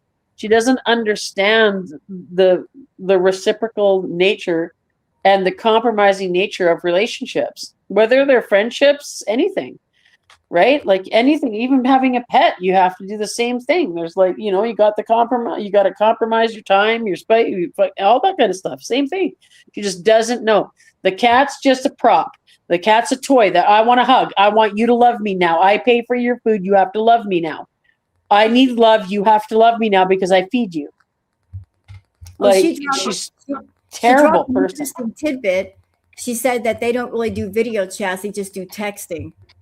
Excuse me, you're in a relationship with someone, you just do texting, no video chats, nothing. Since when do people in relationships do that? Unreal. It's unreal. Like it's because he can get away with it, right?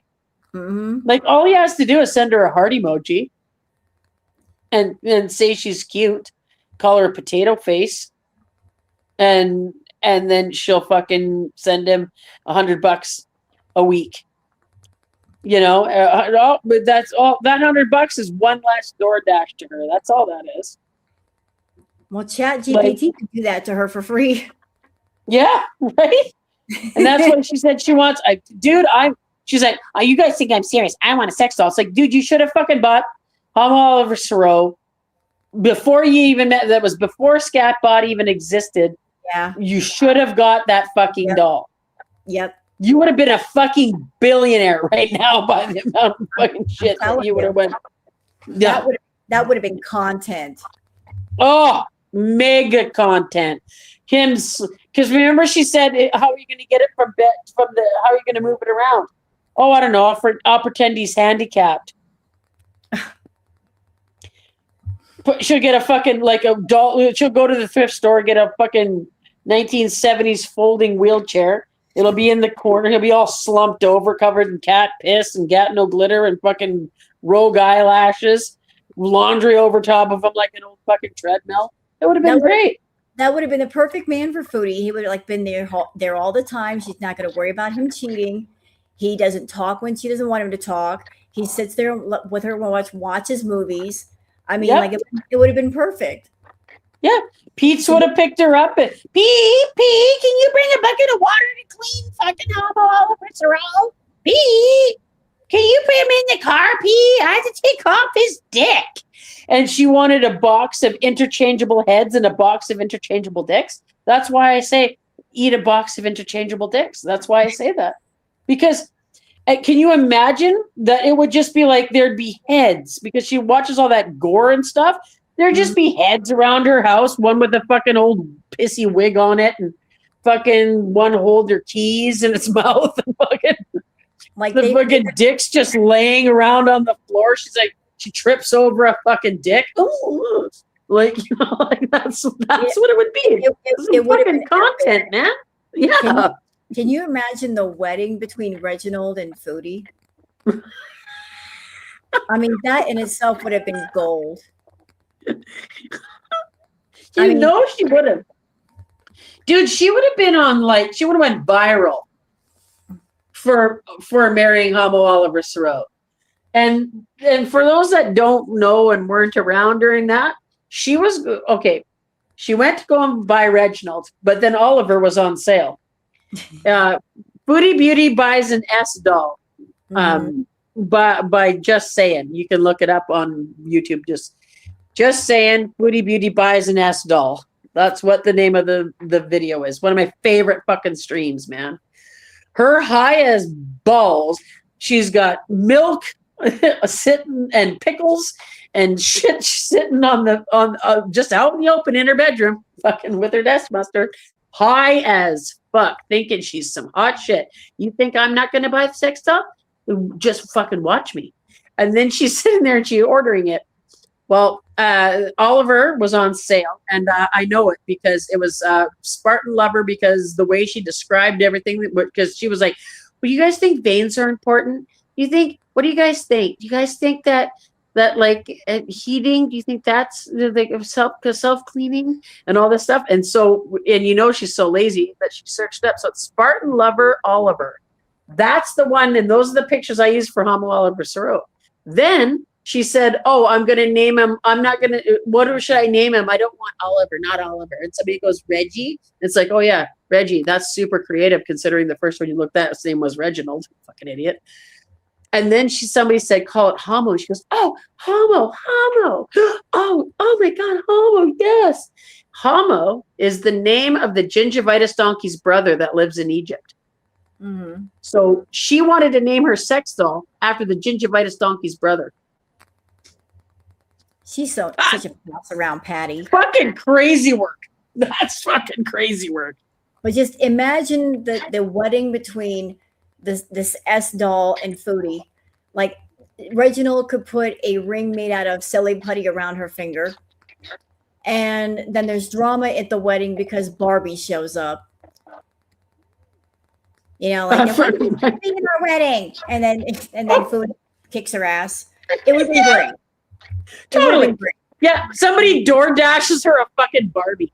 You bitch! How dare you show up to my door? Fuck. Barbie just randomly shows up in the house. What's this bitch doing here? Here, what's this bitch doing on my... She gets out there and fucking starts fighting on the front lawn with the fucking doll. Get away from my man!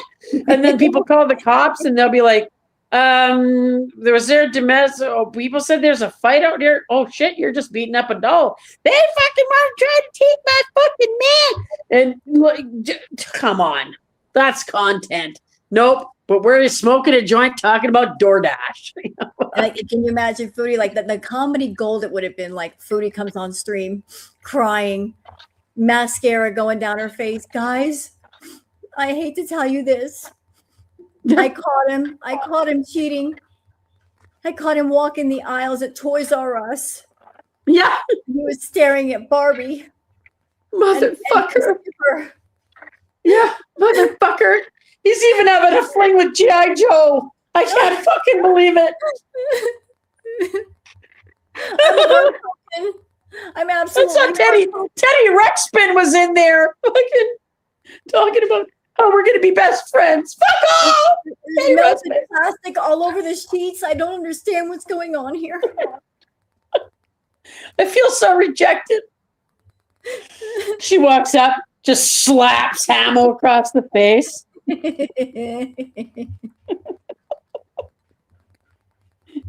Oliver rejected her. Yeah, exactly. Yeah, she's just in the carpool lane with him all slumped over with a seatbelt on and fucking covered in fucking ketchup and fucking red lipstick. I can't believe I'm competing with Toys R Us. Yeah, exactly. All the bitches that are there, all the sluts. Yeah. Oh, you fuckers, stop Amazoning me off these fucking. And don't even get me I don't need these Barbie fucking clothes. Bitch has a nicer car than I do. Fuck off. I hate her. On a nicer house, 3 stories. Yeah. And don't get me started with that fucking Bratz doll over there. That big. Yeah. Whore. Yeah, exactly. Why are you looking at that Bratz doll, Reginald? I saw you looking at her. Let me look at your phone real quick. You got pictures of her? Yeah. Like Dubs Infernal, like, yeah, exactly. He's stuffed into the fucking scooter fucking basket, and then she goes somewhere and somebody fucking fucks off with him in the basket. Reginald, don't leave me! Oh, come back! She can't catch up. It's running out of battery. The guy just gets up and pushes it away. And she's like, come back to me, homo! Fucking. He just pushes it off to the side and fucking take your fucking stupid weird doll. It stinks anyway. Reginald. And she wanted to, she wanted to buy me. Oh, should I get an erect penis or should I get a flaccid one? Oh, that's next paycheck, I guess. I could get a flaccid one next paycheck. If I take him anywhere, I'll just take his penis off. Like, Reginald. That's what she said about fucking homo. Yeah. Reginald, what the fuck is this slinky doing in the bedroom? Yeah, exactly. Yeah. Why is everything so slippery, Reginald? What's happening? I feel stretched out.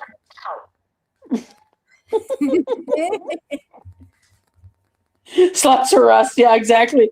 Like it would just be, yeah, she'd be like, I hate going to fucking, that's not, that Toys R It fucking says, that's just fucking sluts or us. This is fucking, that's where all the fucking sluts are. But don't go there, fuckers. Bitches. God, you're so ugly and stupid. Yeah, losers. What are you gonna look at them for? Yeah. Barbie. Why is Barbie? What? Excuse me. Why is Barbie stuffed into this coconut oil jug? What the fuck?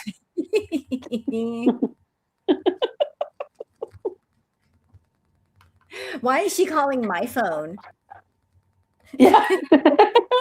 Why is she pulling up at the house in her little Corvette?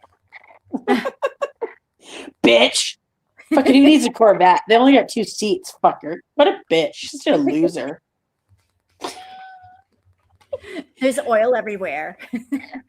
Yeah. And then then that's it. He leaves her and then all of a sudden, he leaves and he's like, oh, once I dropped him and his arm hit my leg and fucking hit me. Fucking all of this fucking huge TV arc with the fucking sex doll.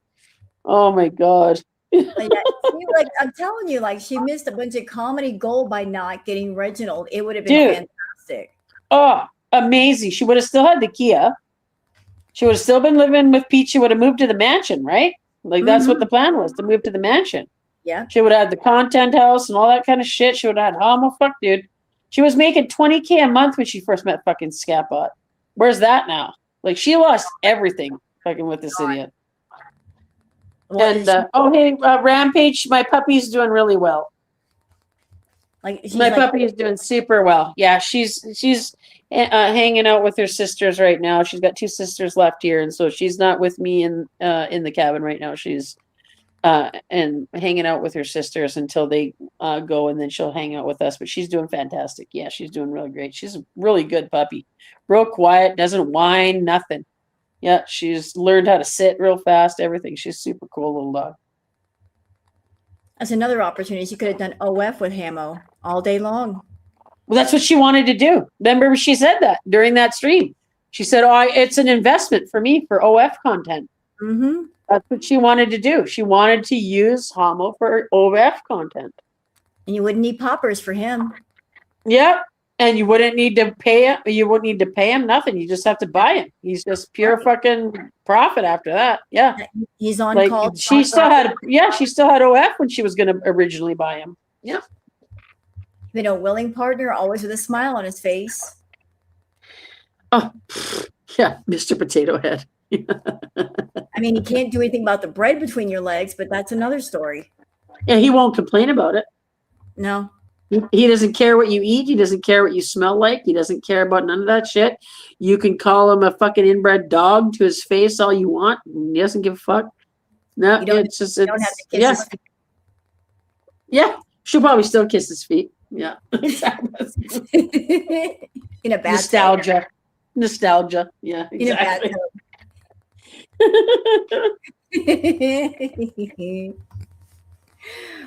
So she could have spent $2,000, $3,000 on Reginald, but instead she spent $9,000 plus on basically this. He was $6,000 with all the ads that she wanted, all the things that she wanted.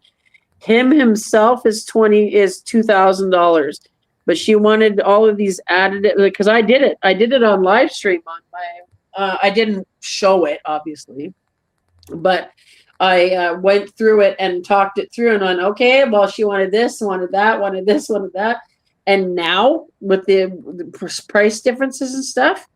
And with the tariffs and everything, he's like $9,000 now. The one that she wanted. He's not two. Wow. He was two. He was two fucking 5 years ago. But now he's like because she wanted a travel case because she wanted to travel with him. And my brain's like, oh my God, can you imagine her going through fucking TSA with some folded up stinky fucking They fucking put it through the fucking X-ray. Don't judge me. Don't talk to me. Don't talk to me. He's my boyfriend. She had him, but yeah, he's like $9,000 now. Like I did that, like just over probably before Perpetual Goose. So it was my Falling Goose channel I did that on. So it's been a while now, but yeah, it's the Oliver that she was looking at is not cheap. And the pictures, I got the pictures. I was gonna make a video just because when she talked about it, but he is dressed like an airline pilot, and that's the one that I made the Homo Oliver Siro videos with on the last channel that she got removed. And he's dressed like a pilot, and he can fly around the world and all that kind of stuff. So yeah. So there's one problem with those dolls. I mean, they're not light; they're heavy. Yes, over 100 pounds. That's why she said she wanted him to be handicapped in a wheelchair so she could move him around. Yeah, wanted to pretend he was handicapped. Well, then who's going to wheel her around when she needs a wheelchair or when she needs to get around? Yeah, right. Kind of hard to use a scooter and a wheelchair at the same time with one person. Yeah, BHM, Beverly Hills, Montana. Yeah, because that's how, remember she talked about that place in Syria, how it looked like Beverly Hills, she said. And then Montana, and then it looked like Montana. So Bingo calls Homo Oliver Siro Beverly Hills, Montana. He has new career when he comes back from flying around the world. He's like a rapper, Beverly Hills, Montana. Yeah. Now we can make Hamo say, "Where's my thumbnail?" I'm calling the police. Yeah, exactly. We can get him to not cook chicken. He can do that. Raw chicken. Yeah, exactly. Awful. What is she? So when she goes upstairs, because this is the last stream of today, right? This one that I know of. Do you want her upstairs? I mean, what does she do? I just want to know what she's saying. It's probably just nothing, right? It's the same Probably fucking nothing. bunch of nothing. I just I would want to get to imagine. the good part. Where is it? Where she stands Yeah. up. Hold on. Oh, I think we're almost there. Oh, wait. Somewhere in here. Hold on. From the bidet. Well, if you wanted to know if it. Well, we were almost there. Ew, Hold did on. she say it's from the bidet? You need to get Julia right away. Hold on. We're almost there. Who would never hurt her? He's just really, really mad at me and really hurt and talking about. Oh, and look at her face. She's looking behind. She felt it. Yeah. She's looking behind her right now at it. Yeah. A wet spot on the bench. Ew, from my ass. Look. And of course, she's got to show it off.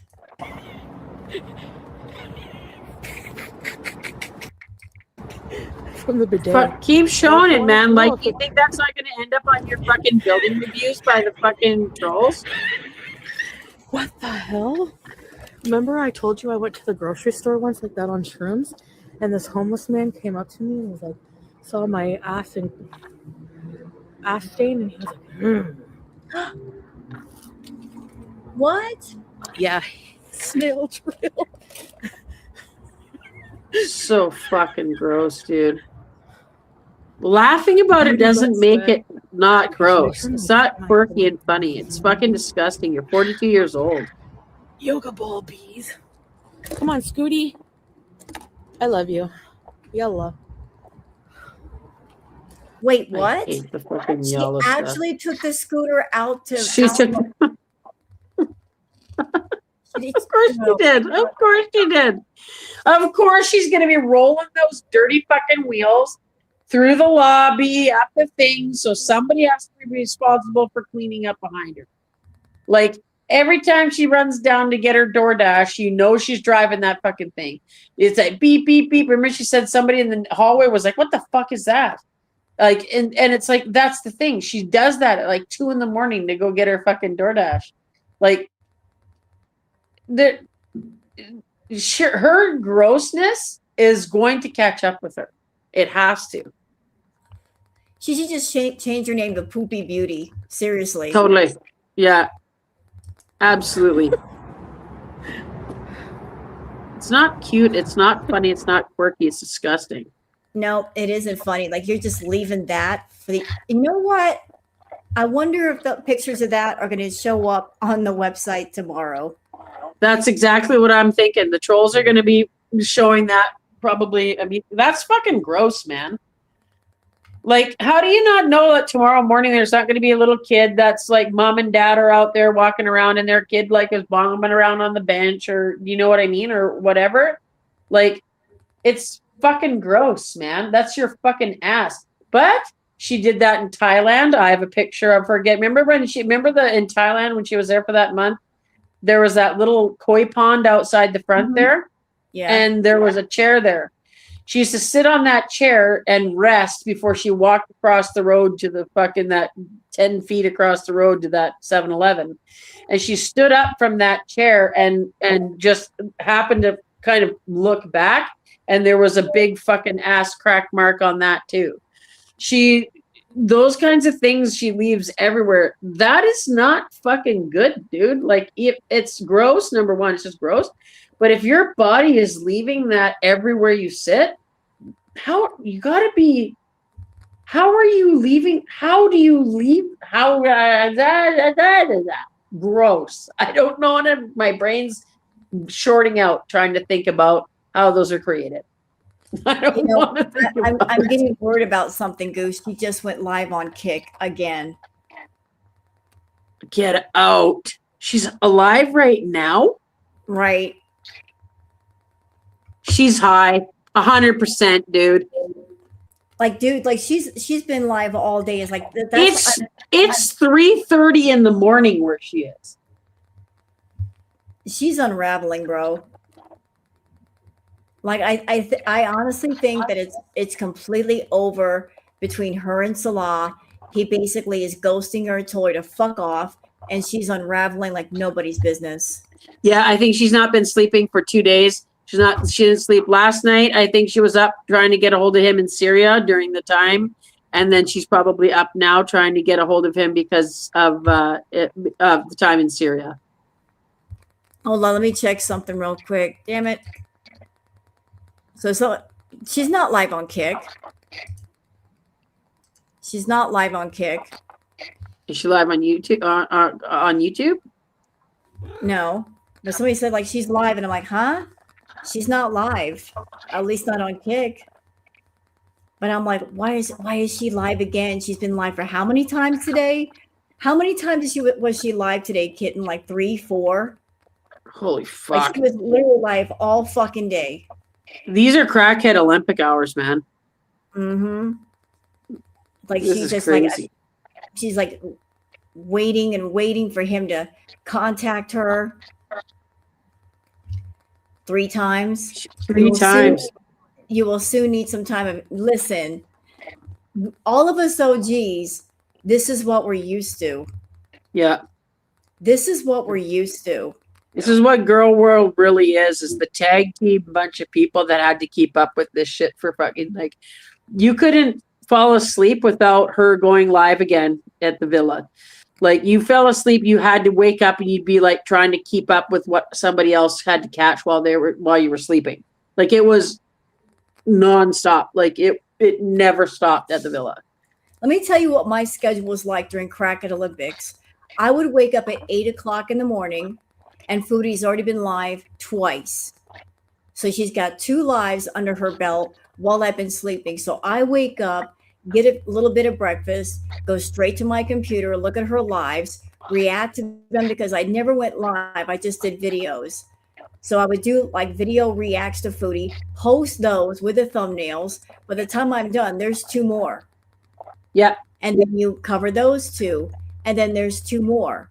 So you're going from like 8 o'clock in the morning, and sometimes you're not done. You're basically stuck at your computer till midnight or 2 the next morning. That's why we called it Crack at Olympics. Yeah. Because she would literally go for 10 to 12 hours a day every fucking day. I lost weight because of Foodie. Yeah. Yeah. It's crazy. It was crazy work. And like, that's why Barbecue Chillin' and Queen of What the Fuck and Just Saying are like some mega OGs.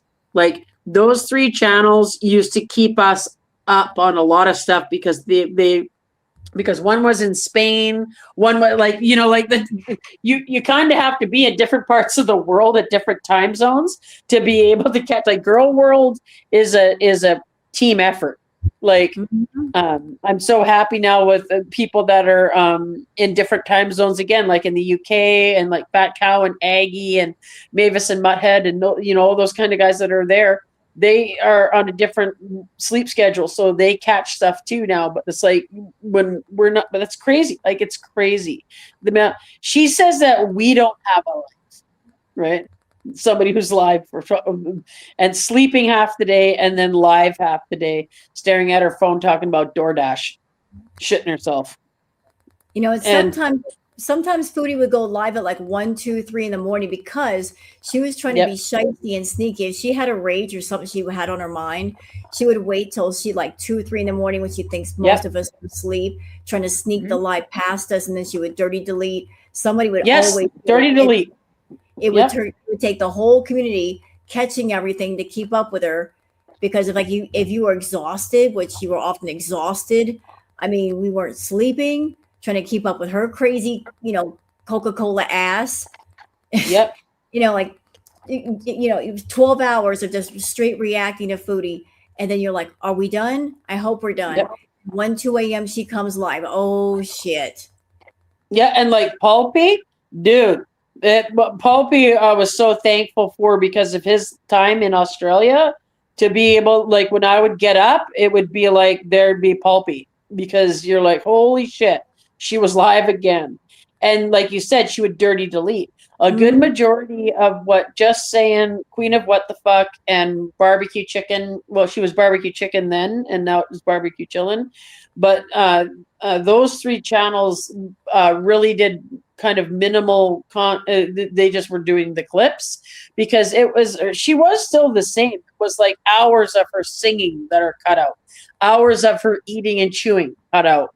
You know, like those clip channels were saving our lives at that point. But you do have to be it was crazy. And dirty deleting, I swear she has more content deleted than she has online now. Like I most of it is gone, especially all of her shitty behavior. Pumped Up Kicks is gone. Cuba Rage is gone. All of the fucking disgusting rages of hers, her racist rants and shit. Her Nazi salute gone. All those kinds of things are just gone, but they're still there. You just have to know where to look. Yeah, like everybody talks about Cuba Rage. Cuba Rage wasn't just one stream. It was a series of them. The entire time she was in Cuba, she was raging pretty much all the time. There's like a whole bunch of them. She was drunk a lot in Cuba. Yeah. Yeah. She was drinking a lot in Cuba. She went to the beach a couple of times and she sat at the buffet a couple of times, but the rest of the time she was freaking out and she was upset. So and she was just like, she just get mad on a women. Let's go live and let's just go off on people. Because that's how she yells at her dudes, right? That's how she was yelling at Nader, and that's how she's yelling at Scatbot, right? Mhm. But yeah, Dubs, I know we gotta flirp at 5:30. It's at 5:30 in the morning for me, and it's 12:30 now. So 5 hours is usually enough sleep for me. But I am gonna have to boogie because I do have our members only flirt for two girls, one flirt tomorrow at What time 5:30 is in the that? morning my time. My 5:30 in the morning my time. So that's um 8:30 in the morning. We're trying to make it so that people in the UK and stuff, we're going to try to figure out a different time for people in Australia. That's usually my stuff that I'll do like this, like late night like this is usually the time to be able to hang out with the peeps from New Zealand and Australia. So Um it's 1:30 in the morning for me. Like, what time would it be where I'm at? it's 12 uh well, it's 5:30 my time, so that's 6:30 your time then, because that's 12:30 here right now. That kills me when you guys go 6:30 in the fucking morning. Well, yeah, that's it. We're trying to what we're trying to do there is that's the members only to be able to try to make sure that people in the UK can like can grab it, when we can. Mhm. So like Aggie and stuff can get there and yeah. So it's like 8:30 in the morning Eastern time. Because that's because Bingo lives in New York. So we Mm, live on the opposite sides of the country, right. of the continent, right? Like we live on the opposite sides of the continent, so it does make it a little bit hard. But we were talking about switching that time, trying to make it a little bit something that maybe if it was like 10 o'clock, maybe if it ends up being like 10 o'clock in the evening, UK time or whatever, then a little bit more doable for people. It's hard. It's hard because there's so many time zones. It's trying I to know. make sure that it works. I know. Pardon Like, me? I want to catch all the flirt, but sometimes you guys go live early, and it's like, man, I missed it. I missed my Yeah. torture. Yeah. But the Wednesday ones are always at 10:30 my time, so that's 1:30 her time. And we do the Wednesday ones, the open ones are always done at that time. We're trying to reschedule some other stuff for like in the later in the evening so that we can catch. We're trying to figure out some new schedules. It's hard though. Like I got to make sure around the animals. Like the only reason I do 5:30 in the morning. For me, it works because then I don't feed the horses for a couple of hours. So like I go out, I throw feed a little bit just where they're at, and then I can talk for a couple hours before I got to go and do my morning chores, right? So that's why it's hard to work around the animals to do it. But Well, I I'm am going to so have to boogie because it's getting late and I do have to flirp again in like 5 hours. Yeah. I didn't know you had a flirp in the morning. My apologies for keeping you up so late. Hey man, you coerced me. It's your fault, Rose. Man, I have no autonomous choice to do this at all. Yeah, well, sucks to be you. Yeah, no. When I get, my horses are sleeping outside tonight, and they're all in blankets, and it's like 12 degrees centigrade. They're all fine. It's really warm, but my brain worries about them when they're not in the barn. So I'm not sleeping. So I probably won't end up sleeping that much anyways tonight. It's fine. My best, most productive days in my life are sleeping every other day. So I'm not worried about it. But Well, I should try. I am proud that one of the last things you're going to think about when you close your eyes, and this is so wonderful, you're going to think about Foodie's slug trail on the bench.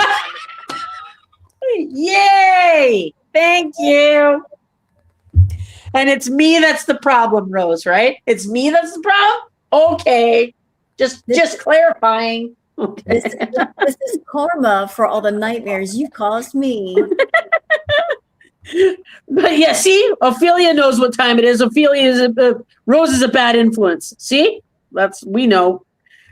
Oh, thanks, Dubs. Hashtag Flea Slug Trail. Thank you. Justice for. But this has been awesome, guys. Thank you so much. I'll see you guys will be there in the morning. I'll see you there. Other than that, I will see the rest of you guys around. Thank you so much, Rose. And take care, everybody, and have a good morning, evening, afternoon, wherever you are. Have a good one, guys. Bye, Goose.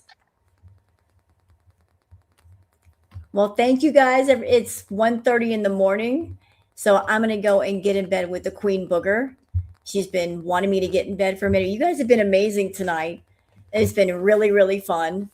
But while y'all are here, don't forget to like and subscribe to the channel if you want to stick around, because you never know when Goose is going to show up again. And I'll be making some more songs and doing some more tarot reacts and stuff. But it's 1:30 in the morning, so good morning to those who it's morning. And I'll see you guys. Maybe I can make the flurp tomorrow. We'll see. But I'm going to go and, snuggle up with the queen. Y'all be good. And I'm out. Bye.